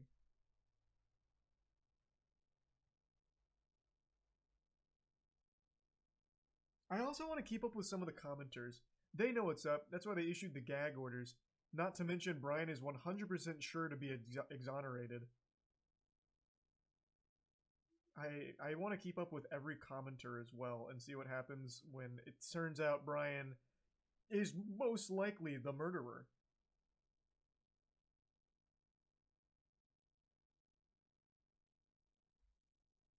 Yeah, even the comments. But I mean, it's TikTok. I'm not, like, surprised.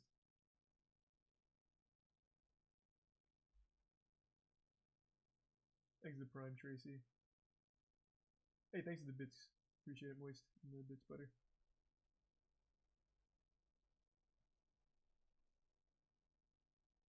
Is it a public case?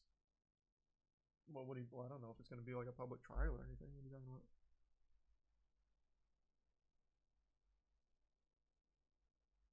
Comments on main channel negative, backup mostly positive. Well, yeah, that's the point of her backup. I know. That's so wild. I hope, Rebecca, if you're watching, I hope you will make the trial with Ashley live stream. That would be one of the most entertaining fucking things, because I know Ashley's going to represent herself. Absolutely. She's going to bring the tarot cards. She's going to bring some incense. Maybe a Ouija board. 100%. She's going to be like, watch this. I'm going to prove that it's Rebecca. I'm going to communicate with the dead students on my Ouija board. I have no doubt she would. Oh!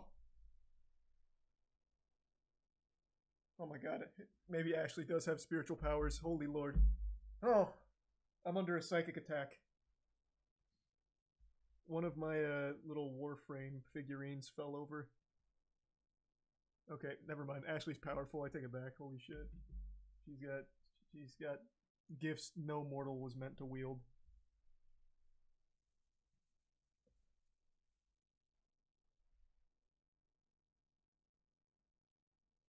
Fuck me, the witchcraft is too much.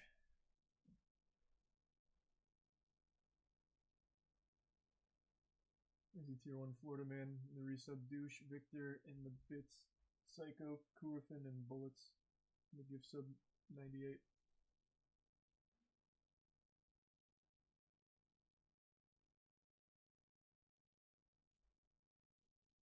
How are you jump scared easily? I'm not at all. I didn't expect an entire fucking Warframe figurine to fall over. What the fuck do you mean? That's like the exact opposite of being jump scared easily. It was a loud noise. Did you not hear it on stream? Let me give some pander.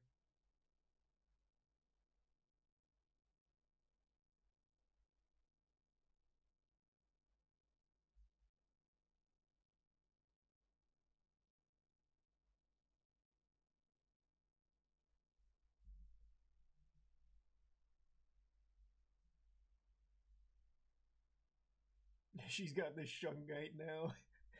Oh no. Her staff of Shungite. Resub booty, negative sub zombie.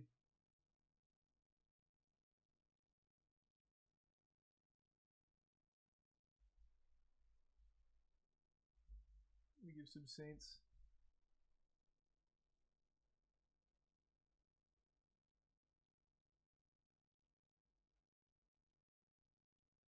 The prime net.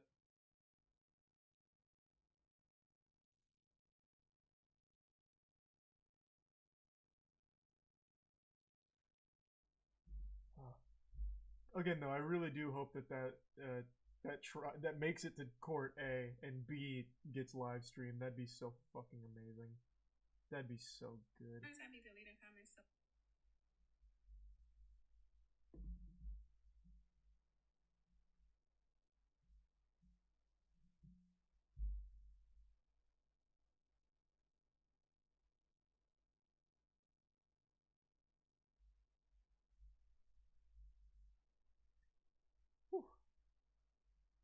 Wise guy decides to test his limits. Oh, it's a new blue cam. Maybe. I want to fill up my water real quick, though. Give me just a second, I'm thirsty. I'll be right back.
back.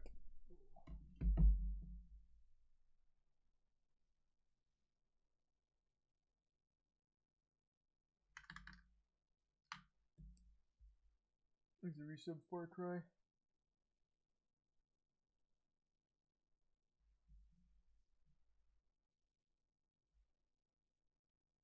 She has a whole blog on her website of her solving the case. No way.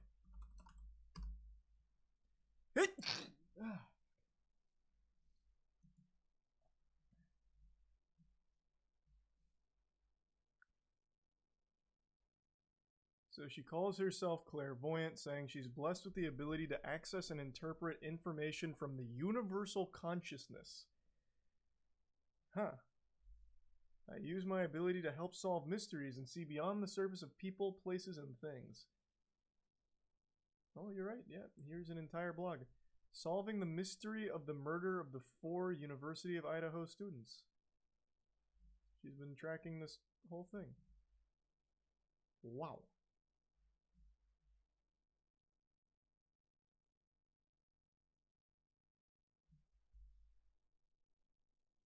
This is just horrible.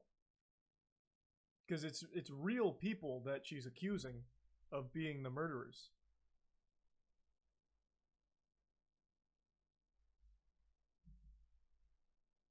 Holy shit.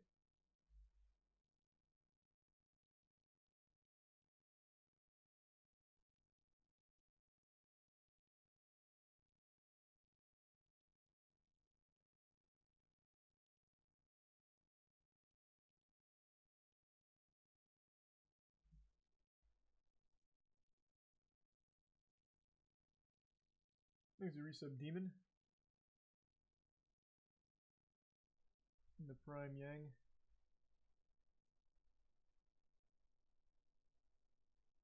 And the prime Mike.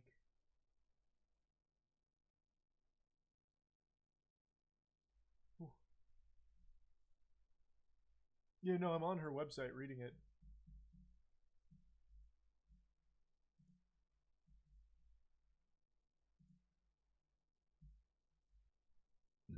There's some Seabass. And Omizi. And Luca.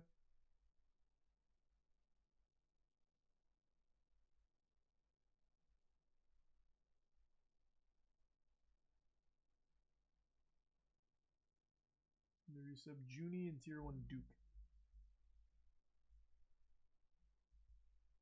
You scratching your nuts? Oh, could you see that? Yeah.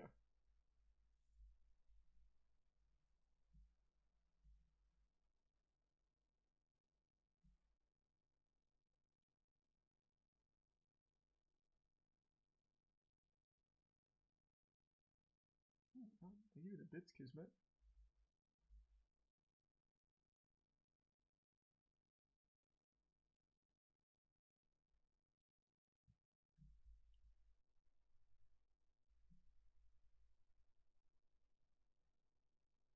There's a Prime 15. There's a setup for log skip and it looks reliable, but you can't set it up fast for AMOC. Hey, as long as it's reliable though, it's gonna save a ton of time. Thanks to Bits Eggs.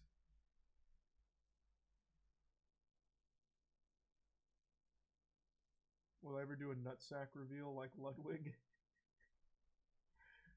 Yeah, I might. One day. I still think it could be an amazing stream, like really hype. Because chat's always like, well, not always, but occasionally chat's like, show your dick. How big's your dick? And then one time, just one time, one guy will say it. Just as one, like a stupid little joke that everyone always makes. And I will just fucking full out hang hog. Just once. Just let it rip. Like, oh, you want to see my dick, do ya? The last thing anyone would ever expect.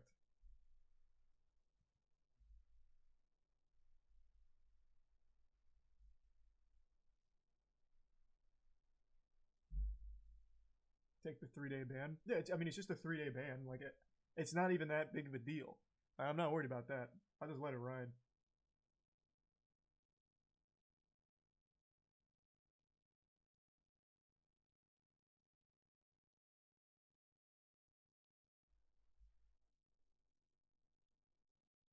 The bits fates. And that said on how you're gonna leave Twitch. Yeah, but I had a different plan on leaving Twitch, to be fair. I guess both kind of work. Like, both I've toyed with. If I was to ever quit streaming on Twitch, I thought it'd be really fun to just be like a normal bathroom break. I go to the bathroom, but then when I'm coming back, I've just got my dick out, and I just wiggle it in front of the webcam.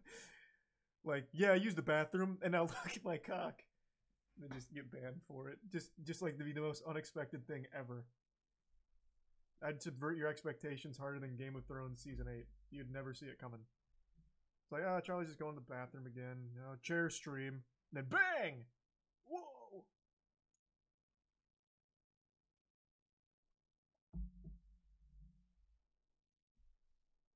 Stealing XQC idea? If XQC ever said that, he fucking got that from me. I've had that in the back burner for a long time as a just what if kind of thing. That's been in the back of my mind for like 2 years now. And I've said it like twice over the last 2 years. Just brought it up. I'm like priming the pump, getting you guys ready for that what if situation.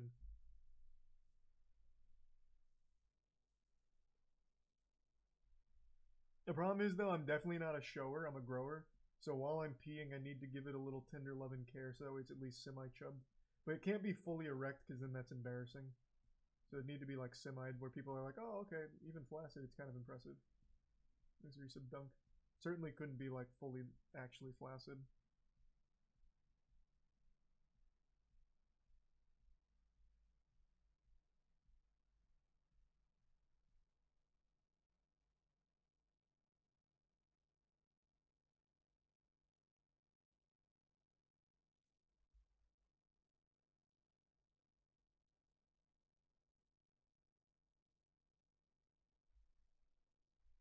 He's gonna be walking in with like a WWE entrance. Yeah.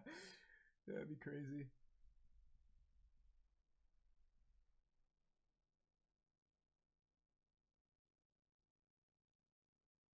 There's a bits mystery.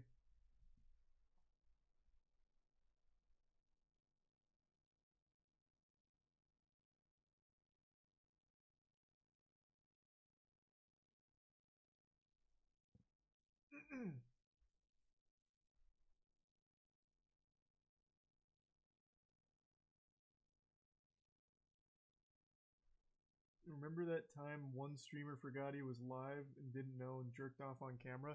Yeah, I mean, that's a classic. You couldn't see his cock or anything, though. Thanks, Resub Sasquatch. And the Bits Mystery. And Fates. Wasn't that DSP? Yes, sir. That's an iconic clip. That's still probably one of the best clips. That is up there for like the top 10 list of best clips ever from live streams. Like, oh, well, it was after he blew his load. He like leans his head back, and then he like comes to. He gives a big sniff. They're like, oh, are we live?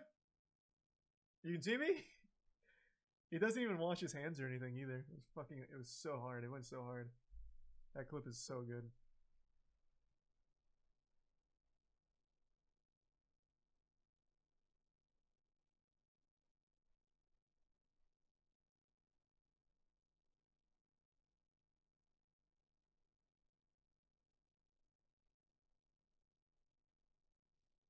Still come in his pants, come in his pants, come in his hands, yes sir. He was like, alright, time to stream.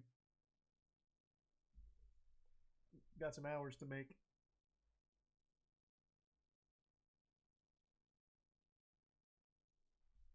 We're gonna see the clip? What do you mean? That's like the easiest clip in the world to find. Thanks for resub, Aweon.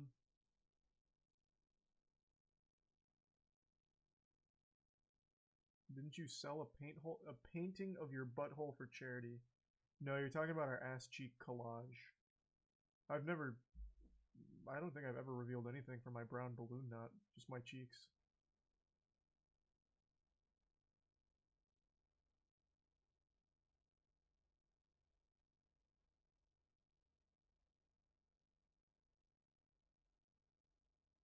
There's a resub iron.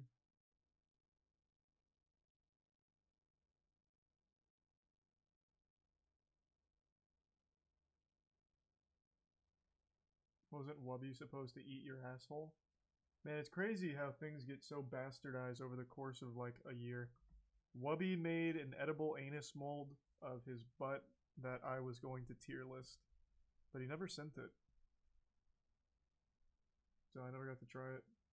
Thanks to resub Yora and the Prime Cool Grant.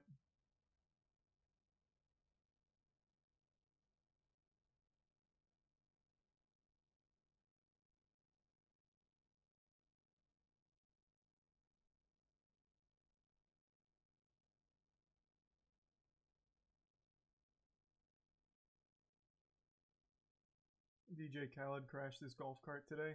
Yeah, not as good as I thought it'd be though. When I first read the headline, I thought DJ Khaled fucking capsized that bitch. But it was just kind of stuck in sand.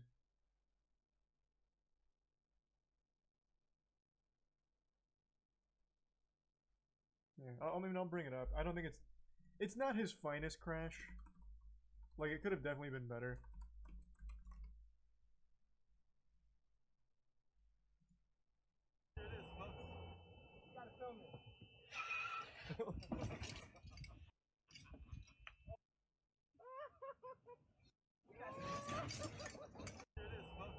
He then gives a little motivational speech letting you know that you can't let obstacles get in the way. God did.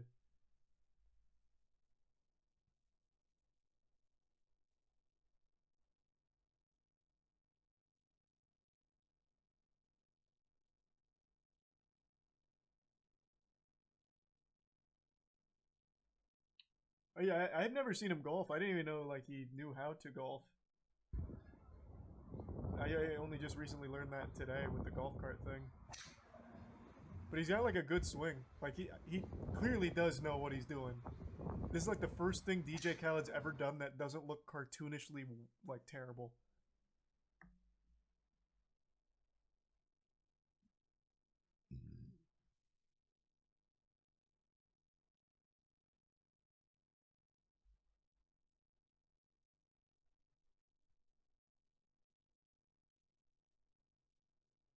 Why do all rich people play golf? It's the most boring sport. It's got that rich people prestige to it for some reason, but I remember even back in college, we'd go play golf occasionally for like 15 bucks for the whole day.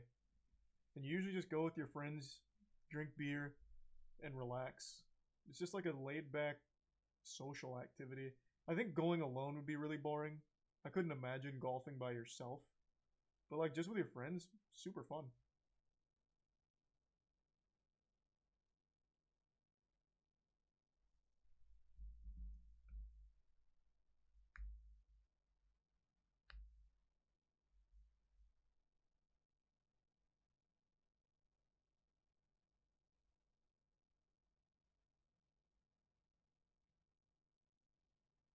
Kind of like bowling in that sense, just chill and drink with friends. Yeah, bowling's always fun too, but bowling's one of those things that's only fun for the first game, maybe two, and then after that, the bowling becomes more of a chore because you'd rather just drink and eat with your friends. It's like, hey, you're up, your turn to bowl. Ah, just bowl for me. No, I don't really want to bowl for you though.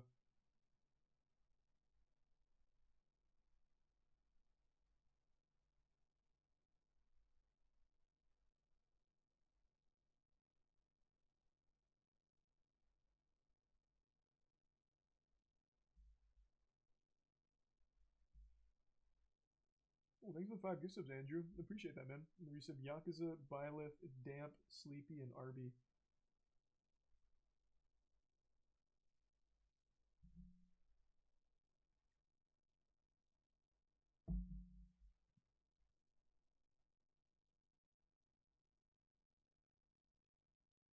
And the resub Cole.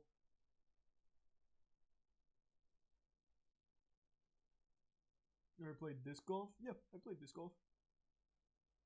It was fun.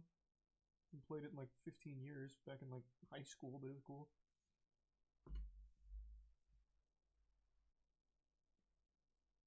Thanks to the Prime Veil.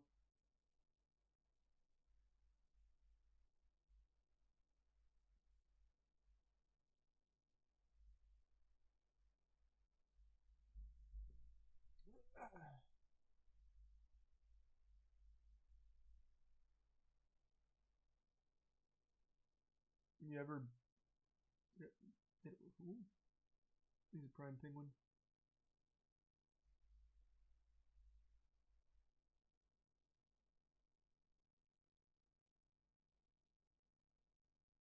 If I ever got the opportunity, would I do Cooking with Suicide Boys?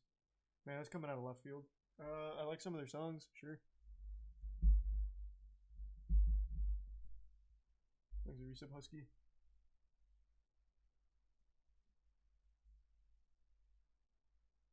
Thanks, Resub Zoe.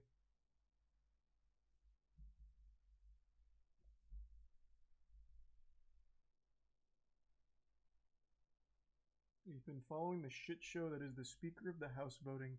I keep seeing people talk about it on Twitter, but I don't know anything about it. I didn't look into it. Thanks, Resub. Already said that.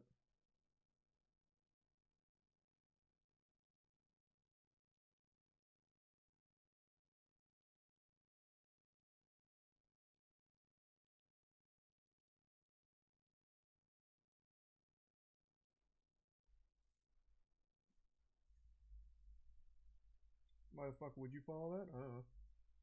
Seems like a lot of people were. I don't know shit about it. You see Dylan Dennis pull out of the KSI fight. Yeah, all that shit he talked, and then he still pulls out. It's so cringe.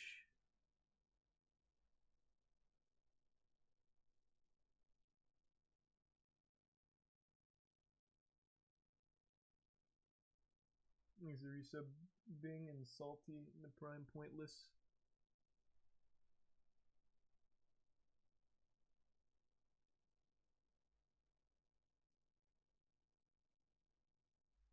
It wasn't just Instagram comments. Dylan fought someone at that KSI presser. Like, he just fought a random dude. He still got his ass beat. But yeah, he just got into a scuffle there. Like, he'd been going on like a rampage about brutalizing KSI. And now that the fight was like rolling up, he drops out. What was his reasoning? I didn't even bother looking. Why did he say he's quitting?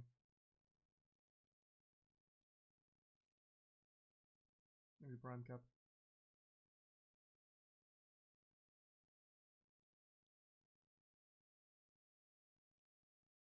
It was wait and not prepared. Man, he got so much time to get prepared. He's been talking so much shit about this fight, like ready to fight him. How he's gonna beat the shit out of KSI. How did he not get prepared in all of that time?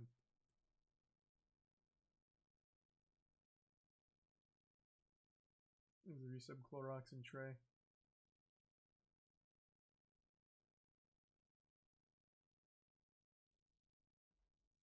He hasn't said anything. Those are still rumors. Oh, okay, okay. I mean, he did pull out, though.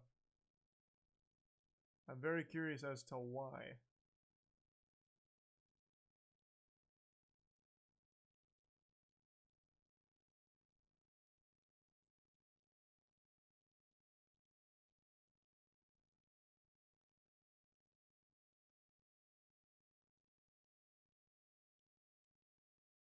Watch.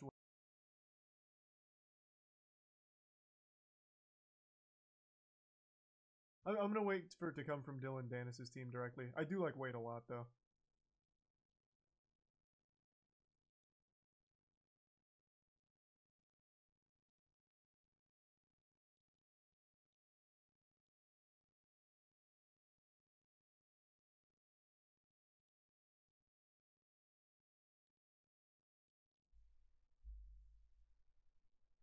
Have I heard anything from Warner Bros. About Machinima? No, not yet. There's the resub elephant. You should look up Serial Instigators on YouTube. I've heard of that channel before. I'm familiar.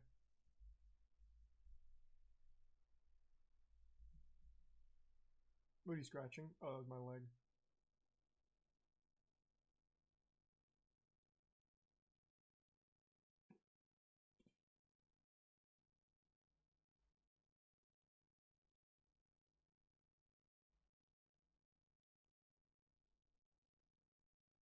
Thanks for the resub. Took.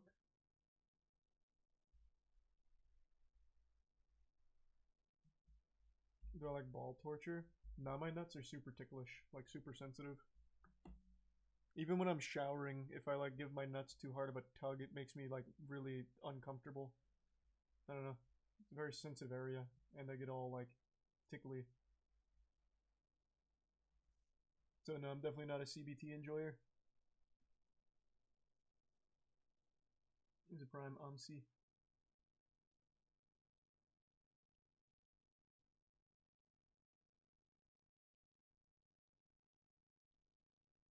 Same, can't wear jeans because of my balls. What do you mean same? Don't put me on the same level as you. I can wear jeans without my balls being so tickly that I can't stop like making little whoo noises or whatever. The fuck do you mean? We're not the same. My balls are just ticklish when they get played with.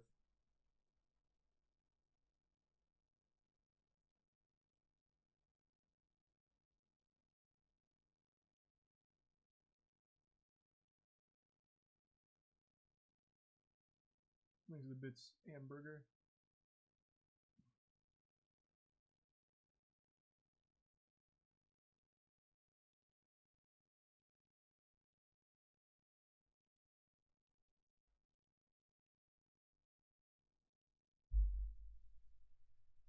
You see, Captain Sparkles is launching a lawsuit with YouTube about the new policy changes. Wait, what?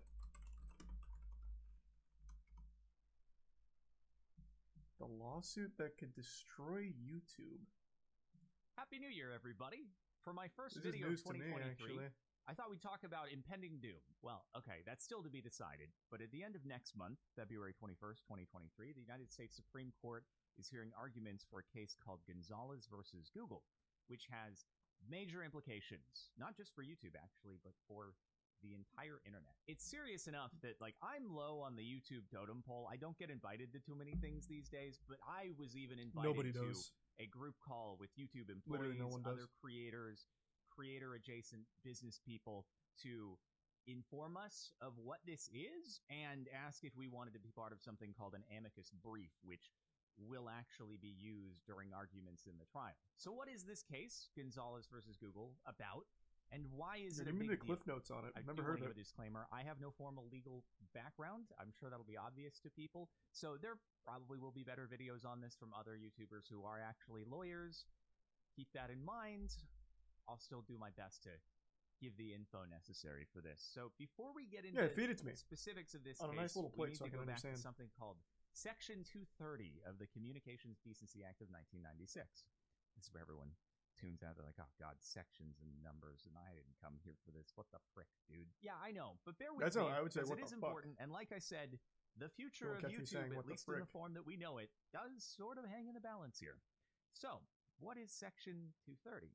Well, perhaps the most important text in it says, no provider or user of an interactive computer service shall be treated as the publisher or speaker of any information provided by another information content provider. What does that mean, simplified? Basically, it means that a website like YouTube, Is it responsible for Facebook, the content? or Twitter, or any site that hosts a ton of user-generated Yeah. content isn't responsible as a website for the speech, the posts that the users post on the site. You can't blame YouTube because someone posts a terrible, awful video where they say horrible things. Yeah, it's been, so I didn't know it actually went this far back. That's commonplace. That's been what's protecting the major corporations that run the websites.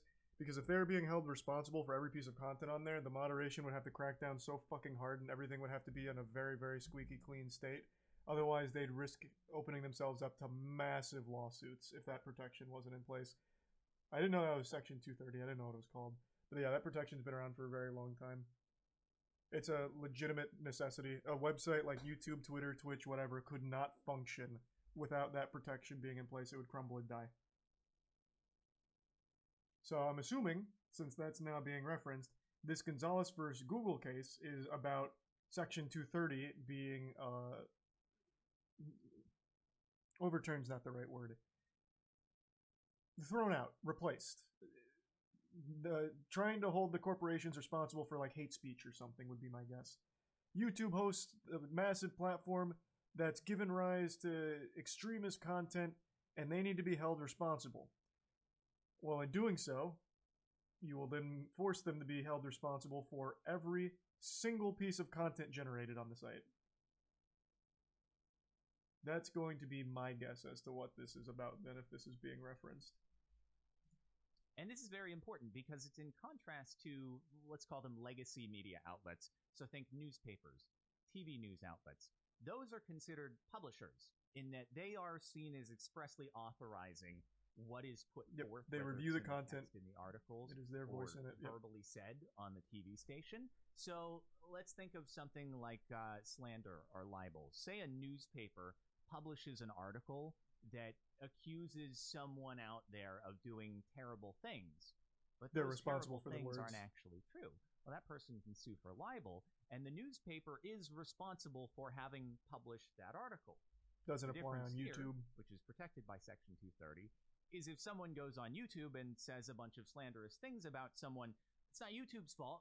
You can sue the person who made that video, but you can't sue YouTube for hosting that piece of content. It's a very similar concept to the DMCA, which I think more people here are probably familiar with, in that what the DMCA is to copyrighted content, Section 230 is to speech. There is an important carve-out here that is different from the DMCA, though, and that states that no provider or user of an interactive computer service shall be held liable on account of any voluntary action taken in good faith to restrict access to or availability of material that the provider or users consider to be obscene, lewd, lascivious, filthy, excessively violent, harassing, or otherwise objectionable, whether or not such material is constitutionally protected. Okay, this just means that sites are allowed to actually try to execute good faith moderation on the content that's without posted being to held them. responsible and as for opposed to the overall, DMCA, yeah. where YouTube tries to be hands-on at all and says, "Oh, you So then, can't what post does this on our Gonzalez site," versus Google they're no want to longer change? indemnified. They have to be totally hands-off. With Section 230, YouTube can make efforts to moderate really, really bad content. Hold on. Let me look something up real quick. I feel like if this was really about getting rid of Section 230 protections, this would be a much bigger deal unless it somehow flew under the radar. Because just looking it up, I was curious how new it was. This was October of 2022. Or no, November of 2022. But this is also citing a case from October of 2022. How the fuck would this have flown under the radar for so long? Have people talked about this and it just hasn't been picked up by the majority of people? Because that is news to me.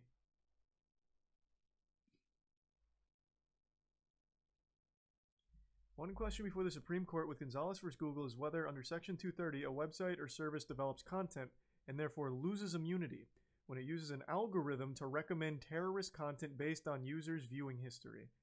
As the Artificial Intelligence Law and Policy Institute argued in an amicus brief before the Ninth Circuit, the court must determine if content recommendation algorithms are neutral facilitation tools or a means of developing user-tailored content. Wow. So this algorithm that they spent the last fucking 10 years fine-tuning to be the machine that it is today, maybe it's very undoing then if they're able to make that argument that now, since this algorithm is recommending content, they're no longer just immune. Because now, at this point, they're basically acting as like the publisher of it, like in the promotion of it, it seems. That seems to be the boiled down argument. The algorithm promoting terrorist content or the algorithm steering public discourse, like tailored content, is, I guess, being argued as them no longer just being like this hands-off publish, hands-off, God, what's the right word? Hub? They're now like a direct participant. Thus, they're now going to be held to the same standards of something like The Sun. That is very, very, very interesting.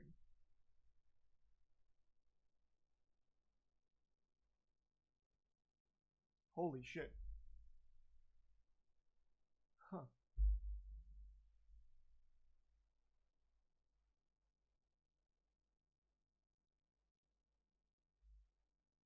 Oh my god.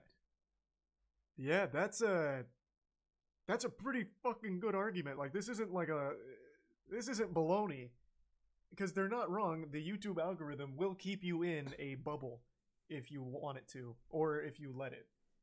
So let's say you are someone that, shit, this is a really morbid one, but there's a community on YouTube that likes to torture young monkeys. And if you watch one of those videos, YouTube recommends tons of people torturing monkeys. Like, it's a real fucked up thing, and the YouTube algorithm, in the way that it works, will continue to recommend that content. But under Section 230, they're not responsible for the content being there, but the algorithm promoting it is now being argued to be YouTube as kind of like almost being responsible for it because they're showing it to you. They're delivering this experience to you. So the same rules they're arguing shouldn't apply in a case like that.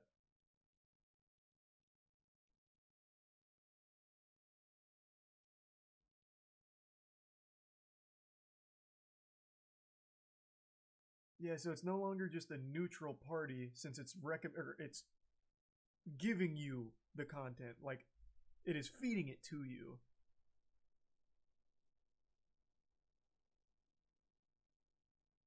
There's a Prime Kinky, there is a Daffodil and Smed.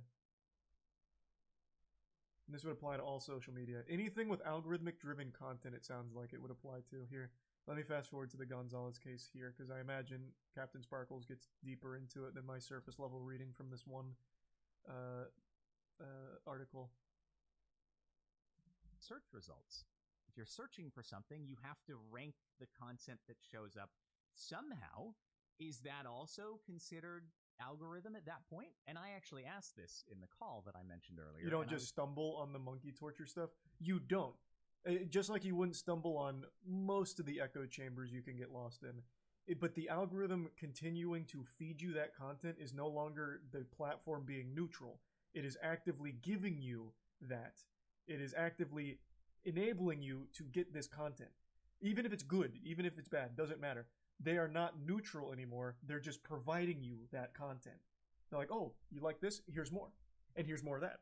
And here's more of this. Which they're now arguing is no longer just like this, hey, hands off, you find what you find, and it's not our fault.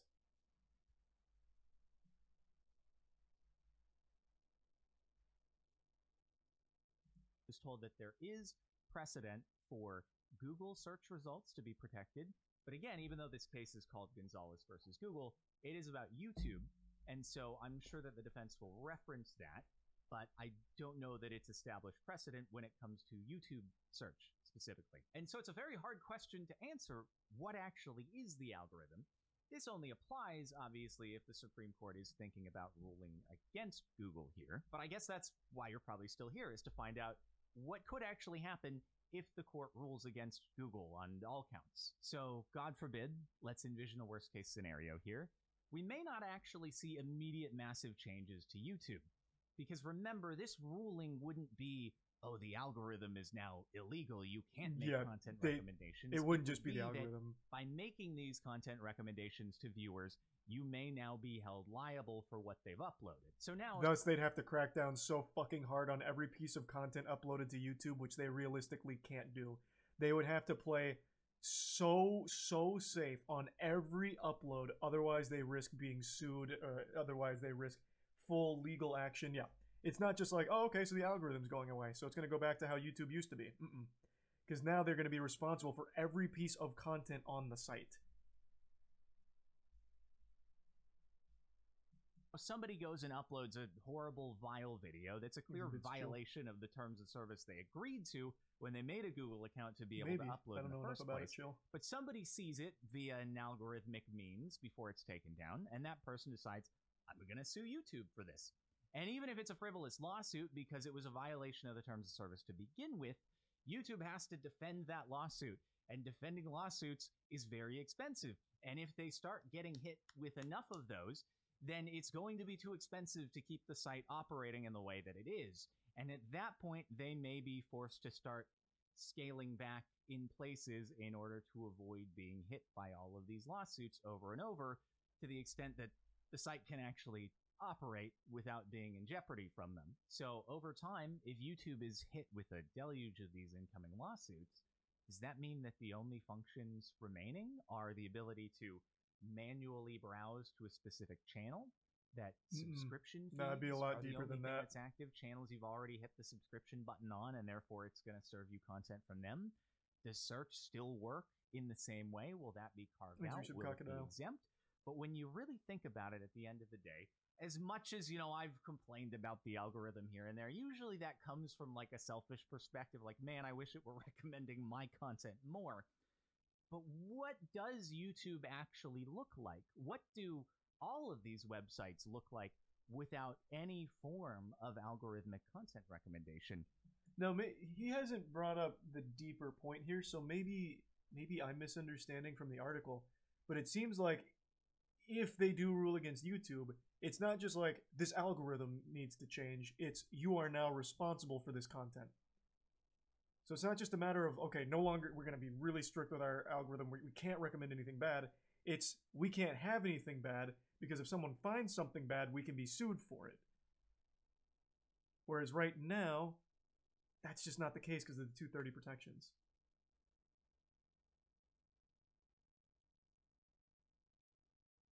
He just said that. You skipped that part. Oh, what? Where? I thought this was him still just setting up what the case is. Which I was looking for more like the here's the ramifications. I can see what the case is. I've got it up.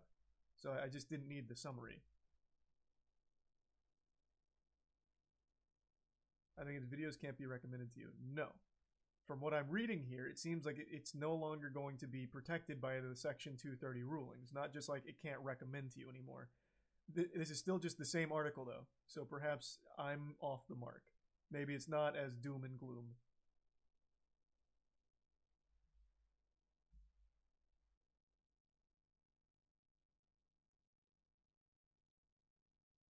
Easy resub Misty.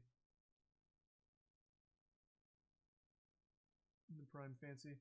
But here, I'll go back to before I went to the epilogue for of the things that get heard by the Supreme Court. Usually they are constitutional issues, and this is, in a way, a free speech issue. So will the court consider that a website, that YouTube recommending a piece of content to a viewer is an endorsement, is like a newspaper giving the okay to publish an article? Or will they see that almost all social media websites at this point, if not all of them, operate off of an algorithmic recommendation system? Yep. And to not give some sort of carve out there would more or less break the operations of all these websites. The scope of this is not even known, though. Like, where do you draw the line between what is considered algorithm and what is not? You might make the argument that videos recommended from channels you're not subscribed to on your homepage, maybe that's algorithm. Suggested videos to the side and bottom of the video you're watching, okay, maybe that's algorithm. But what about search results? If you're searching for something, you have to rank the content that shows up somehow. Is that also considered algorithm at that point? And I actually asked this in the call that I mentioned earlier, and I was told that there is precedent for Google search results to be protected. But again, even though this case is called Gonzalez versus Google, it is about YouTube.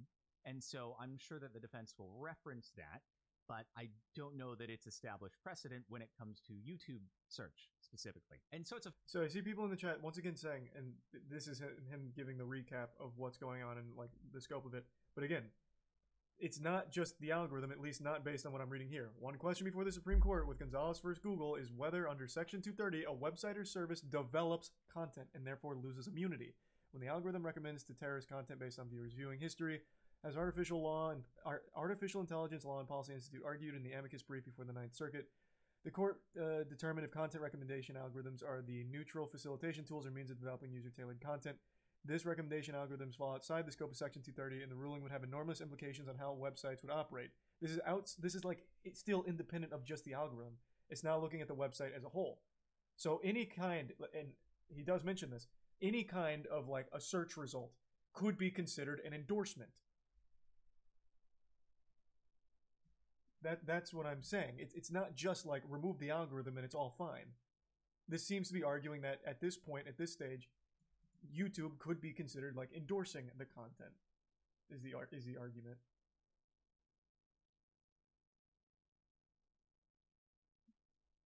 And if that's the case, it could no longer just house anything without it being strictly monitored before being published, I imagine. Anything served to you, which is a gray area, not anything they host. Right, and how do you define what's served to you? Which is what he's just now talking about as well. It's a very hard thing to determine. What is considered served to you?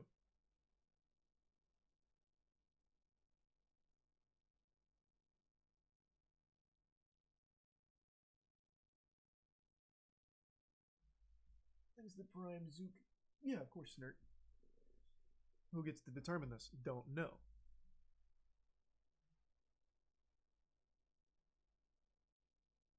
But here, here's some of the closing arguments here, I suppose. At least, well, not closing arguments. Some of the arguments, I'll read a few.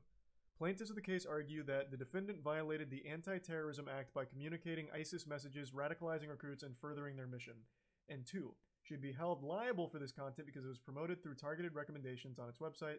The plaintiff alleges that the promotion constituted Google's aiding and abetting in the promotion of recruitment efforts of these terrorist organizations.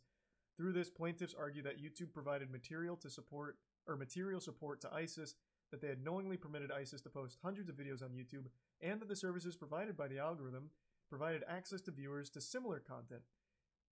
Quotes, were critical to the growth and activity of ISIS. So a big takeaway there is, it's not just the promotion. They also say they had knowingly permitted ISIS to post hundreds of videos on YouTube. That's just targeting the actual posting of that content. So the fact it was housed there, they are now trying to argue that they should be held liable. And the fact that the algorithm promoted it should be used as a case against them having 230 protections.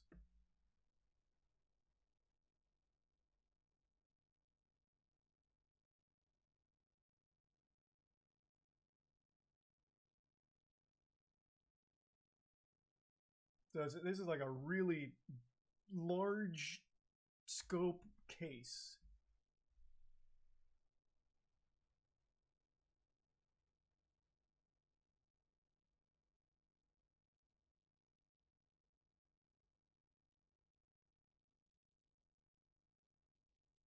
If they started promoting videos on bomb making, I'd imagine they'd be liable.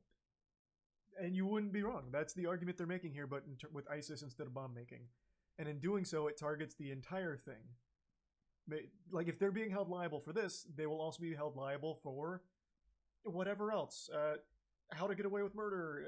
Here's weird people torturing animals over here. This and that. They'd be held liable in every single other avenue as well. But then that also extends to anything. They would now be held liable for every piece of content, meaning if you wanted to post your Minecraft Let's Play and let's say you use some hate speech in the middle of it, they'd be held liable for that. Like, oh, okay, so you're enabling people to say some slurs. It'd be very dangerous for them to allow content that they couldn't strictly moderate and approve beforehand. Just like a paper, making sure they don't publish something like that. At least that's how I understand it.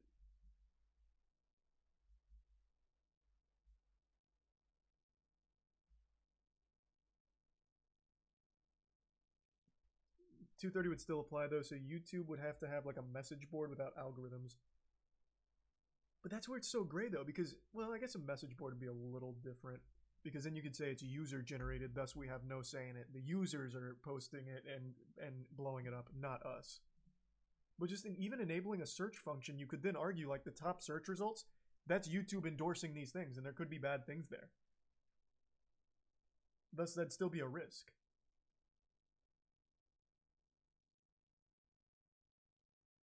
Thanks to the Prime dying and Darth Lightyear borderline. Not if by likes. Well, that'd be a totally different system. Yeah, they'd have to come up with something else that's entirely user-focused somehow.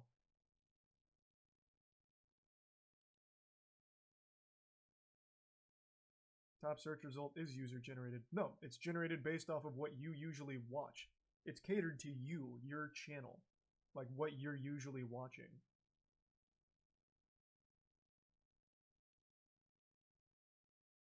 Is it Prime Hope? It's both. I don't know about both. I've never had that be the case. Top vids is always based on like your watch history and what the algorithm thinks that you're most likely to click on based on your search. That's why two people are going to get two different search results if you type in the same thing.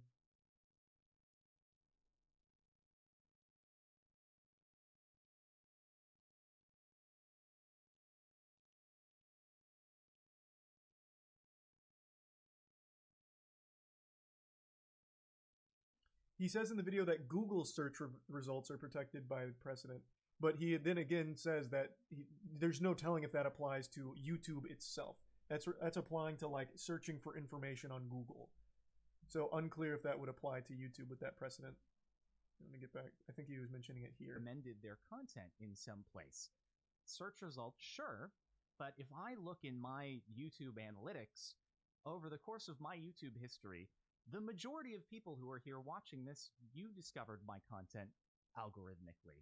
And without that, it's just going to crush potential for future growth for channels. That is true, but I think it's much bigger than that. Invested their livelihoods in There's building a up lot the channel. more You for have it. people who recently got to the point where they can do it full time. That's not viable anymore. They can't grow. There's no more algorithm to push their content and expose them to new viewers.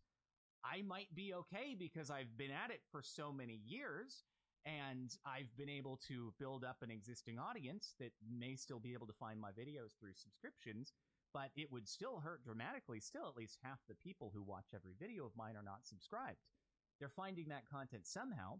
Some may be searching for me directly, but I would bet a huge majority are being found in suggested videos, recommendations on the home page.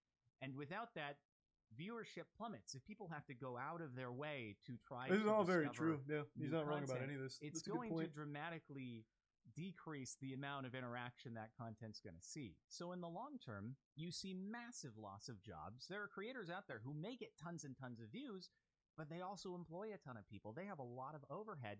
And all of a sudden, if you decrease that viewership even by 10, 20%, they're not able to meet their payroll. And the thing is, if YouTube falls, that's the final domino, right? They are the biggest, most well-capitalized entity to be able to try to defend against this and keep the site running without changes for the longest in the event that this case is ruled against them. Every other site at that point, smaller websites that are dependent Anything on algorithmic algorithmically recommendations, based, yep. they're done. They're gone. They're not operating anymore. It's impossible. And so it's not just creators who get destroyed. There's also going to be employee job loss at tech social media companies across the board. And so while I'm not a constitutional scholar who can really determine how Section 230 applies to algorithmic recommendations, what I focused on in my contribution to the amicus brief was simply that these algorithmic recommendations, despite Tier 1 maybe Sierra. having an occasional shortfall, have contributed tremendously to job growth and people being able to make a living and are necessary for these sites to be able to operate the way they do and are, I think, a net positive. Despite, again, everything that I've complained about in the past, I do believe that content recommendation systems are a net positive to websites and helping to allow creators to do what they do. Again, though, I do just want to remind that is an absolute worst case scenario. And in my I still don't think that's the worst case scenario, though. Because again, going back to here, the legal question at the heart of this matter is to determine the following. Does Section 230, mentioning 230 by name, which is the protections in place for websites like YouTube, Twitter, whatever, where they're not responsible, like legally responsible for the content that users generate to protect them from things like a terrorist uploading a beheading video or something. They're not responsible for that. By mentioning Section 230 here and then talking about how content currently works, it feels like it's more of a threat to the protections put in place on the website as a whole, even if it's mainly like focused on the targeting. So does Section 230 immunize interactive computer services when they make targeted recommendations of information provided by another information content provider, or only limit the liability of interactive computer services when they engage in traditional editorial functions, such as deciding whether to display or withdraw with regards to such information? Like, to me, all of this seems much bigger. Should they rule against Google, it feels more like not only will the algorithm have to completely not exist. I don't see how they'd be able to anymore, because you'd never be able to make an argument against it once that's overturned. They would also then have to strictly moderate what goes up, because it's such a gray area on what you can consider targeted content, like what is getting recommended to you. It's just such a huge risk I don't see any companies taking.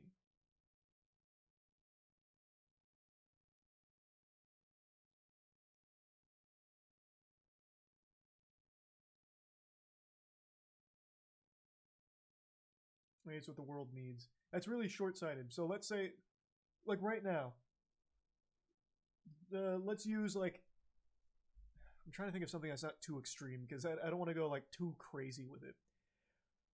Right now, someone is being real politically incorrect. He's saying like some real bad things. He's making points about like, oh, this group is so inferior. They're such shit.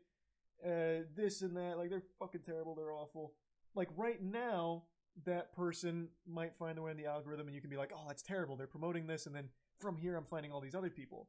But now let's envision a future where that algorithm's not there. And now they have to strictly moderate every piece of content. Obviously, they wouldn't approve of that guy. But who's to say that going forward, they would then approve of someone else who's just saying something kind of innocent that's not nearly as bad? It's like, oh, you know, I'm playing this game and I made a joke about this guy being real bad at the game. I'm like, oh, bro, you fucking suck. Like, this is very toxic. Is that allowed? Should we allow? Like, does that open us up to any kind of possibility? Or like, CoffeeZilla did an investigation on Logan Paul, but it's not an officially conducted investigation. Is there a chance that we just platformed a completely fraudulent, defamatory statement? Like, it becomes this big gray area where it's like, fuck, what's going to open us up to that responsibility? That's just free speech, which is threatened here. Because the 230 section is about protecting it.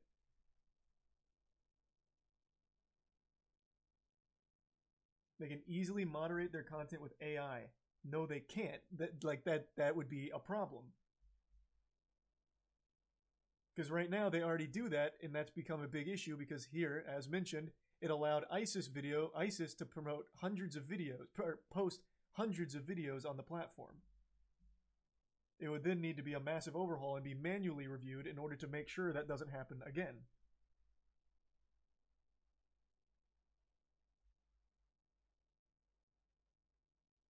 And it'd be much more serious.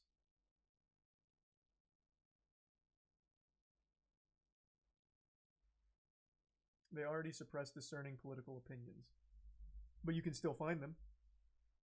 Like, imagine like, if you right now search for discerning political opinion, you can find it and a ton of creators and keep yourself in that bubble. You can do that for anything. I mentioned that monkey torture ring. If you look into the monkey torture ring, watch a video, you can find the entire echo chamber. It's all still there. Which is obviously like a bad thing. You don't want that to be promoted, but that's the reality of it at the moment. And then if they rule against YouTube and it's like, this is no longer protected by Section 230, you are responsible now because you have recommended this, it is you endorsing this content. They're going to be very, very, very, very selective on what can even be posted in the first place. They'd have to be. Or they'd constantly just risk being open to a lawsuit.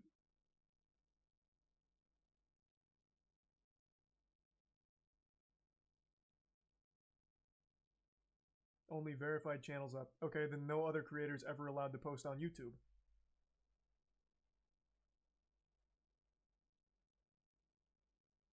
So then you have no small creators anymore, you have no new creators, and you have no new viral videos because you're not a verified account. There's a prime harrowing.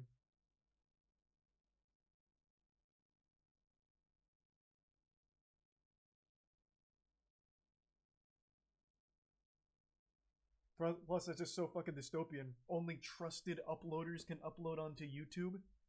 I'm hoping that this article I'm reading is kind of like overly fear enticing, and it's actually much more grounded in the things that Captain Sparkles is focusing on what it means for like the actual creator atmosphere. But it just seems to me like it's a lot bigger than just that. Because this, he does mention it, this would affect anything that uses an algorithm, which is every social media platform, really every platform.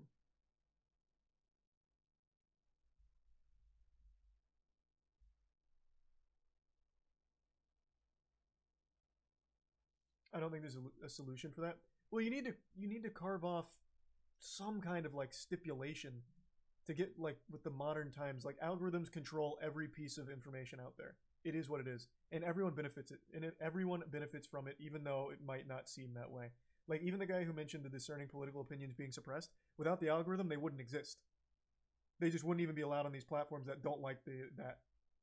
Like let's say it's run by someone who just doesn't like your political opinion. They would probably just not allow it because it opens them up to a potential liability with it. So no matter where you stand, you do still benefit from it.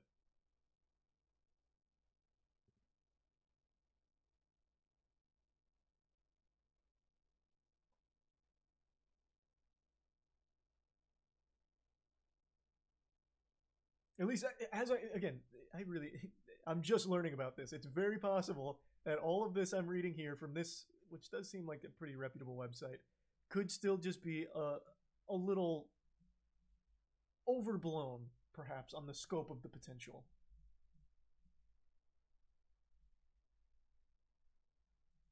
I would like to hear more from like lawyers and stuff, as Captain Sparkles mentions. I think he's done a great job breaking it down, like in its like most plain state. Like, here's what it means, here's what it is. 12, almost 13 years now on YouTube. I feel like we've seen enough legislative scares, SOPA, PIPA, the end of net neutrality, that have come and passed and not ended up being nearly the apocalypse they were promised to be. So I also have hope that that will end up being the case here, but it's also good not to get complacent and be aware of things like this. And even though in this case there isn't quite as direct a way to participate, you can always call up your local representative and voice your concerns in the matter, in the hope that maybe at some point there can be legislation that is actually passed in order to enforce that algorithmic content recommendations are concretely protected by Section 230, despite what may end up turning out from this case. If there are elements that are ruled against Google, there could always be legislation in the future that is passed in order to protect this sort of thing. So it's good to be aware of. I haven't seen too much coverage on this, interestingly enough. I didn't hear about this shit at all. Yet it was the first time that I was asked if I wanted to get on a call with YouTube employees and other creators to discuss it, which I did find interesting. Maybe as the trial gets closer, we'll start hearing more about it, but I still thought it was worth making the video, putting it out there, putting it on your radar in case it's of interest, and we'll just have to wait to see how it plays out. I do hope that algorithmic content recommendations will be able to remain. As much as I've complained, again, I do think it's necessary. So with that said, thanks for watching, and I'll see you next time. That was a very, very informative video there. Jesus.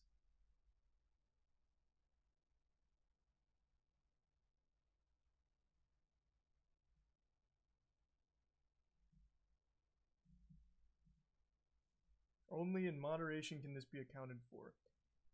That's just so delusional. Billions upon billions of billions of billions of minutes of content is uploaded every hour to YouTube.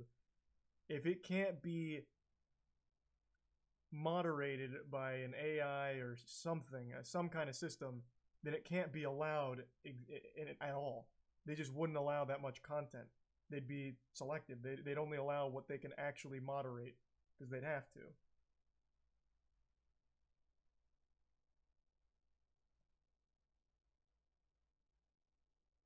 It's a lot, but not that much. Probably exaggerated, but it is. Here, actually, why don't I look it up? They have stats on it.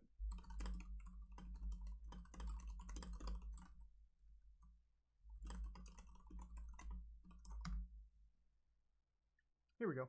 How many hours are uploaded? This was June 28th of 2022. How many hours of video are uploaded to YouTube every minute?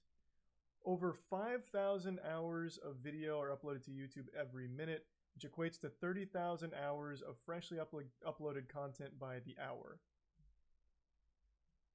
So 30,000 hours of freshly uploaded content every hour.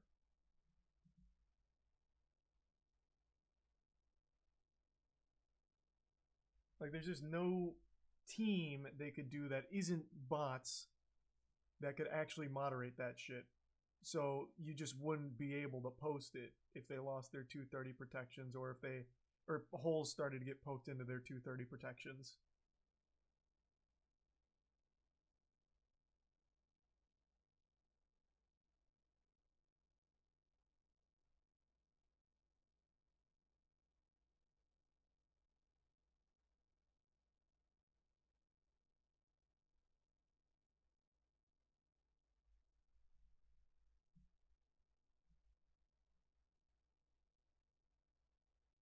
If I'm an idiot and trying to find out if the Earth is flat and YouTube algorithm suggests flat Earth content to me, the algorithm has contributed to me believing the Earth is flat.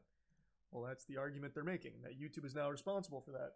Though on a much more like serious scale about like ISIS videos and recruiting. But yes, that is the argument. They are now no longer hands off.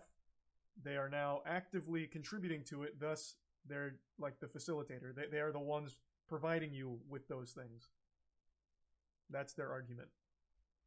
Thus, they no longer get the 230 protections in that case.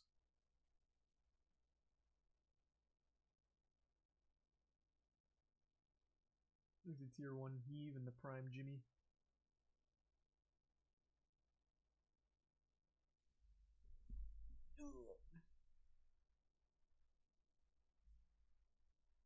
Very, very interesting. Who do I think should win? Well, it'd be absolutely disastrous should this set the precedent about algorithmic generated content, because that affects every single platform currently out there. So that would be super rough. I hope they reach some kind of middle ground where they can recognize that, yes, this is a problem. Here's how we can fine-tune this to ensure these awful things don't happen with the algorithm. So they carve out like a stipulation like, okay, here's how you can keep these protections in place while using these things, and this is how it's going to work. I think that'd be better for everyone. Because the algorithm's not, it's not great right now. Like, under no circumstance should I be able to look into monkey torture and find thousands of channels and videos of people torturing monkeys. Like, that just shouldn't even be, like, a possibility. So, like, the algorithm needs some tuning. So hopefully they can find a way of actually tackling the problem with the algorithm, the overall issue, and stop suppressing things as well. I don't like the suppression of content. I do understand it in cases where it's, like, dangerous, where it's like one that I used to watch, God rest its soul, was the man who was calling for action against the reptilians. Like, that kind of shit is dangerous, and I get why you'd not want to, like, not have him super frequent out there. But I mean, as just like genuinely differing opinions that aren't like the mainstream ones, suppressing that shit I've never agreed with. So the algorithm needs tuning. And hopefully that would be the best, that'd be the best outcome here, I think, as opposed to just the complete abandonment or the complete throwing away of the 230 protections because of it.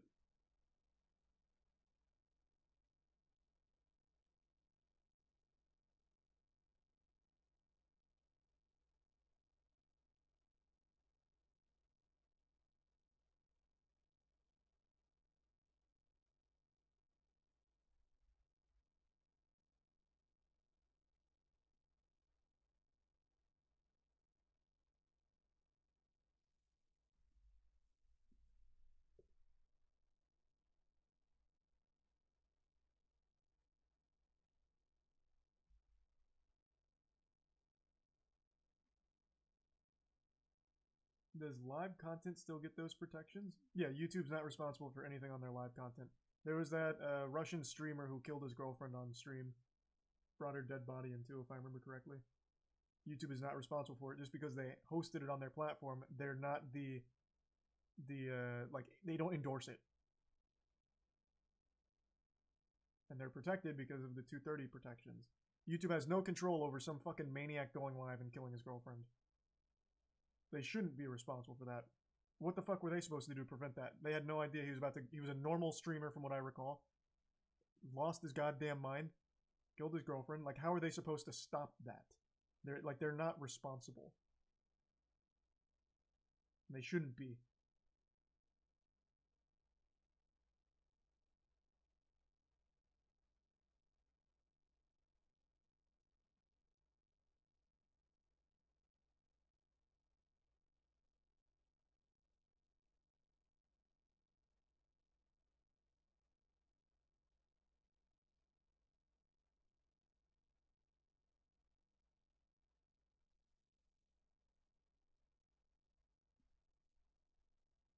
Why shouldn't they be?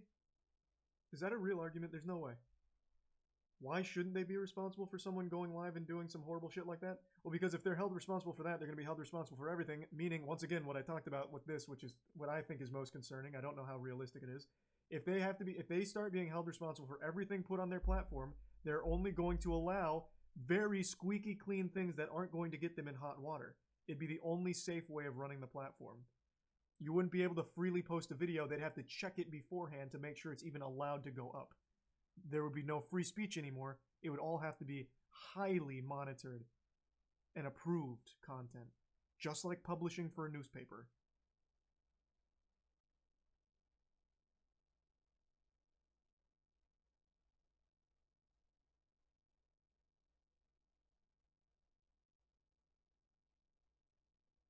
There already isn't free speech. Everyone likes to say that and exaggerate. You right now can post a video on YouTube about anything. Legitimately anything. And you might find an audience for it. Unless you're doing something legitimately illegal, you can do it. And it can stay up. And it might even get recommended. Now I know there is suppression, which again, I always lobby against. But you can. You absolutely can. You're not getting punished for it. Unless of course it gets suppressed, which very well could happen, I suppose. But you can right now.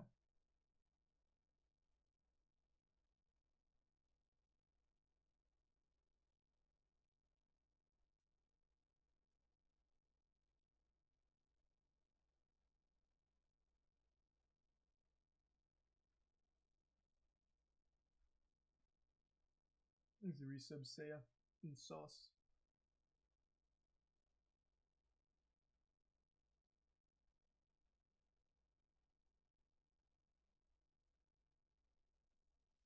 It's such a dumbass argument though. Sure, they program the algorithm, but it's designed to send you shit based on your interests. Obviously, YouTube shouldn't be liable in the first place. You guide the algorithm most of the time, not the other way around. Yeah, and the argument is trying to poke holes in it because, again, getting recommended an echo chamber of ISIS recruitment videos is probably not the best. Like, it's not a dumb argument to make. Like, that is a problem. Like, even, like, let's say one of the ISIS recruitment videos was disguised as a fucking Minecraft Let's Play. Like, I'm playing Minecraft, also, I was just reading about ISIS, it was kind of interesting. And then all of a sudden, you are getting recommended more ISIS recruitment videos. And now you're in that echo chamber, even though at first you didn't want to be. You did find yourself there. Like, there is a problem with algorithm recommending shit like that. There was even a problem with the algorithm recommending, like, children doing very questionable things.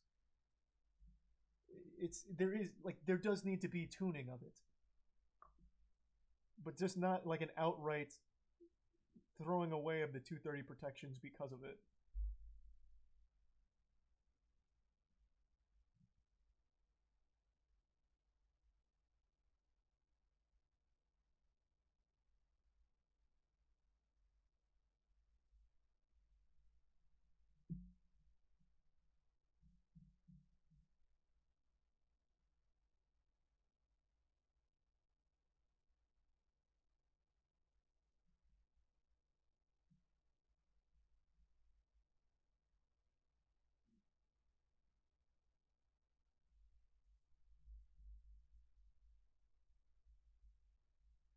But yep, I had never heard of this until Captain Sparkles, so that's huge.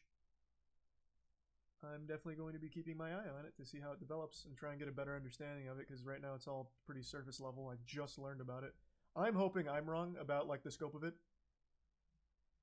Like in the Doomsday scenario, I hope Captain Sparkles is more accurate on it, where it's mainly just instead of like a complete destruction of the entire site, like I feel it would be.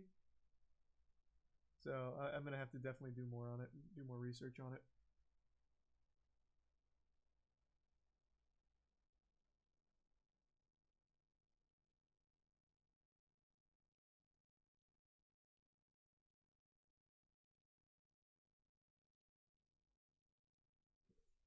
Did you find the video from the algorithm? Chat recommended it.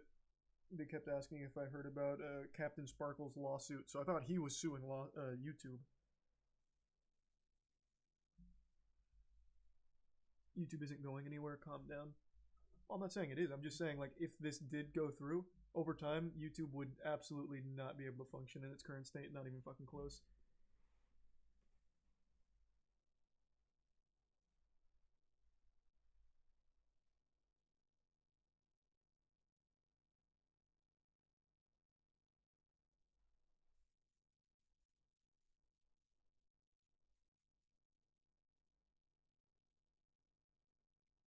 honestly surprised this hasn't started rolling out sooner. There's been certain things that are kind of close. Like I remember, like, what was it, SOPA or COPPA or some shit? I don't remember. Just not. I don't think they've ever tried to go for like the Section 230 protections until now. At least not to my knowledge.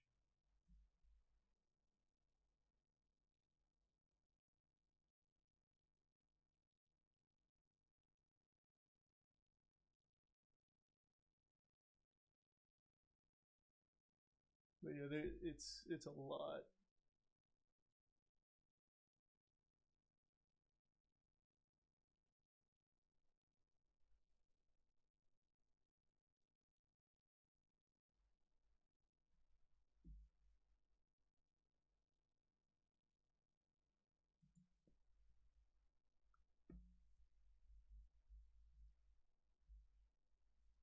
How would they fix some of this stuff? What, like with the algorithm? I don't know, man. I'm not a fucking engineer. If you want like my dumb little reptile brain idea, let's say, like, you again, anyone can post anything to YouTube. That's the beauty of it. Let's say someone posts like, I'm getting people together to commit this mass murder. Sign up here so we can go do mass murder together. Like, let's say that video gets made. It shouldn't ever get recommended. It should somehow be identified, ideally. But let's say it doesn't and it slips through and some people find it. Well, with the algorithm currently, like, it would give you, you'd watch that video and then the recommended videos would be similar things like, hey, talking about mass murder over there. You ever heard of, like, ISIS? It feeds you more things to keep you in that loop. Whereas, like, ideally, the algorithm would be like, oh, you just watched the video about, like, you know, joining mass murder. Well, that's not good. How about we recommend something to get you out of that headspace? Here's Roblox or something. I don't know. Steer it away from those kind of things. Sounds impossible. Probably. I'm not a fucking engineer. I also think some of the things the algorithm actually does seem impossible to me, but I'm just not smart enough to comprehend it. Things are just a big bubble.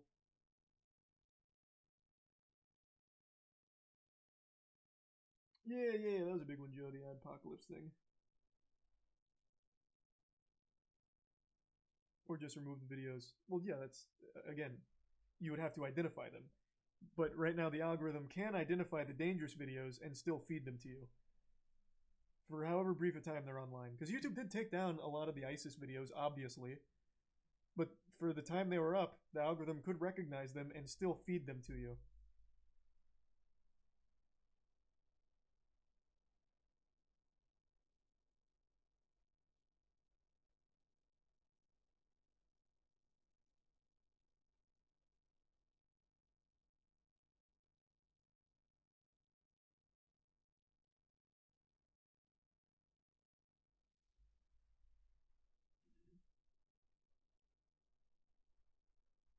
Is there a subword?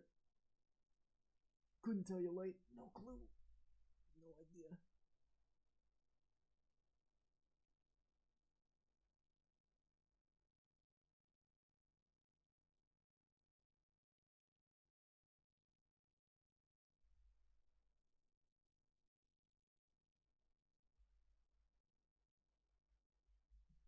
Obviously, the algorithm is shit right now, but arguing that because the algorithm recommends it, it's a direct endorsement by YouTube is a dumbass leap in logic. I can't believe it. Well, I mean, that's the argument they're trying to make, man. I don't know what to tell you.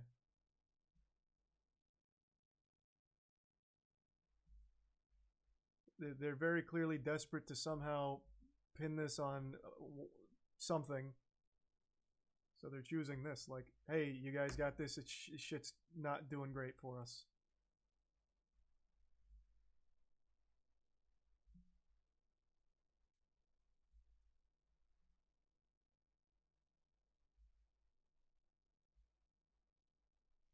Don't forget, Logan Paul's Japan video was #1 trending when it came out. Oh, the Suicide Forest thing. That's true, that was #1 trending video. That was pretty big.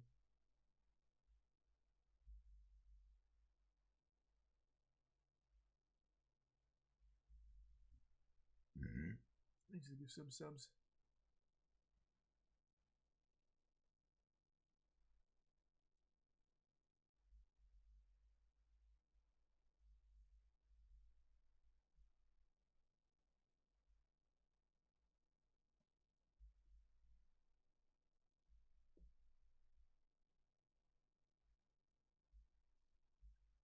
Yeah, I saw Afroman made that song after his property got broken into. He's made like 3 songs on it. They're bangers. Will I make a video talking about how serious it is? I'm gonna need to do more research on it. Again, I could be totally fucking wrong about all of this. I have read 2 articles now because I got another one up that I've been going through. I've watched 1 video on it and read 2 articles on it. I could be way overestimating the magnitude and the severity of it. I could be. Like, it's very, very possible. So yeah, I just need to research it more myself.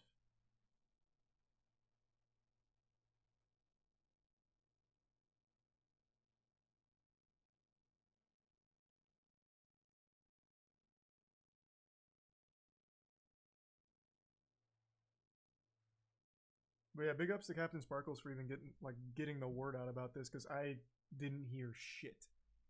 And this sounds like a very big deal. Alright, I'm going to bed though. It's 3 a.m. Alright everyone, thanks for tuning in. New subs, welcome aboard. Sub means a lot. Thanks for subbing. Enjoy those emotes. I'll see you all tomorrow. Have a great rest of your evening. I'll see you all tomorrow. Who's doing AMOC runs? I'll toss you to an AMOC runner tonight. Who's still on? Holy shit, everyone's still on. No way. Yep, Distortion. Yeah, literally everyone's still on. Distortion, Ouija, Maxi, Zach, Matt, Golden Spat. Jesus. I haven't tossed you to Distortion yet, have I? He usually goes to bed by this time. Oh, he is just now getting off. He's raiding Maxi. Alright, who haven't I tossed you to? I tossed you to Zach. I've tossed you to Ouija. Let's see. Let's give you a new face here.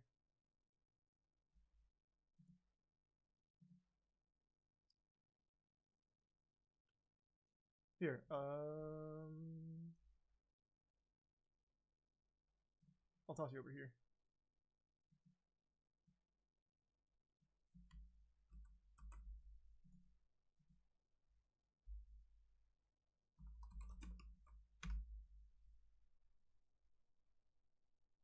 Right. Thanks again, everyone. See you tomorrow.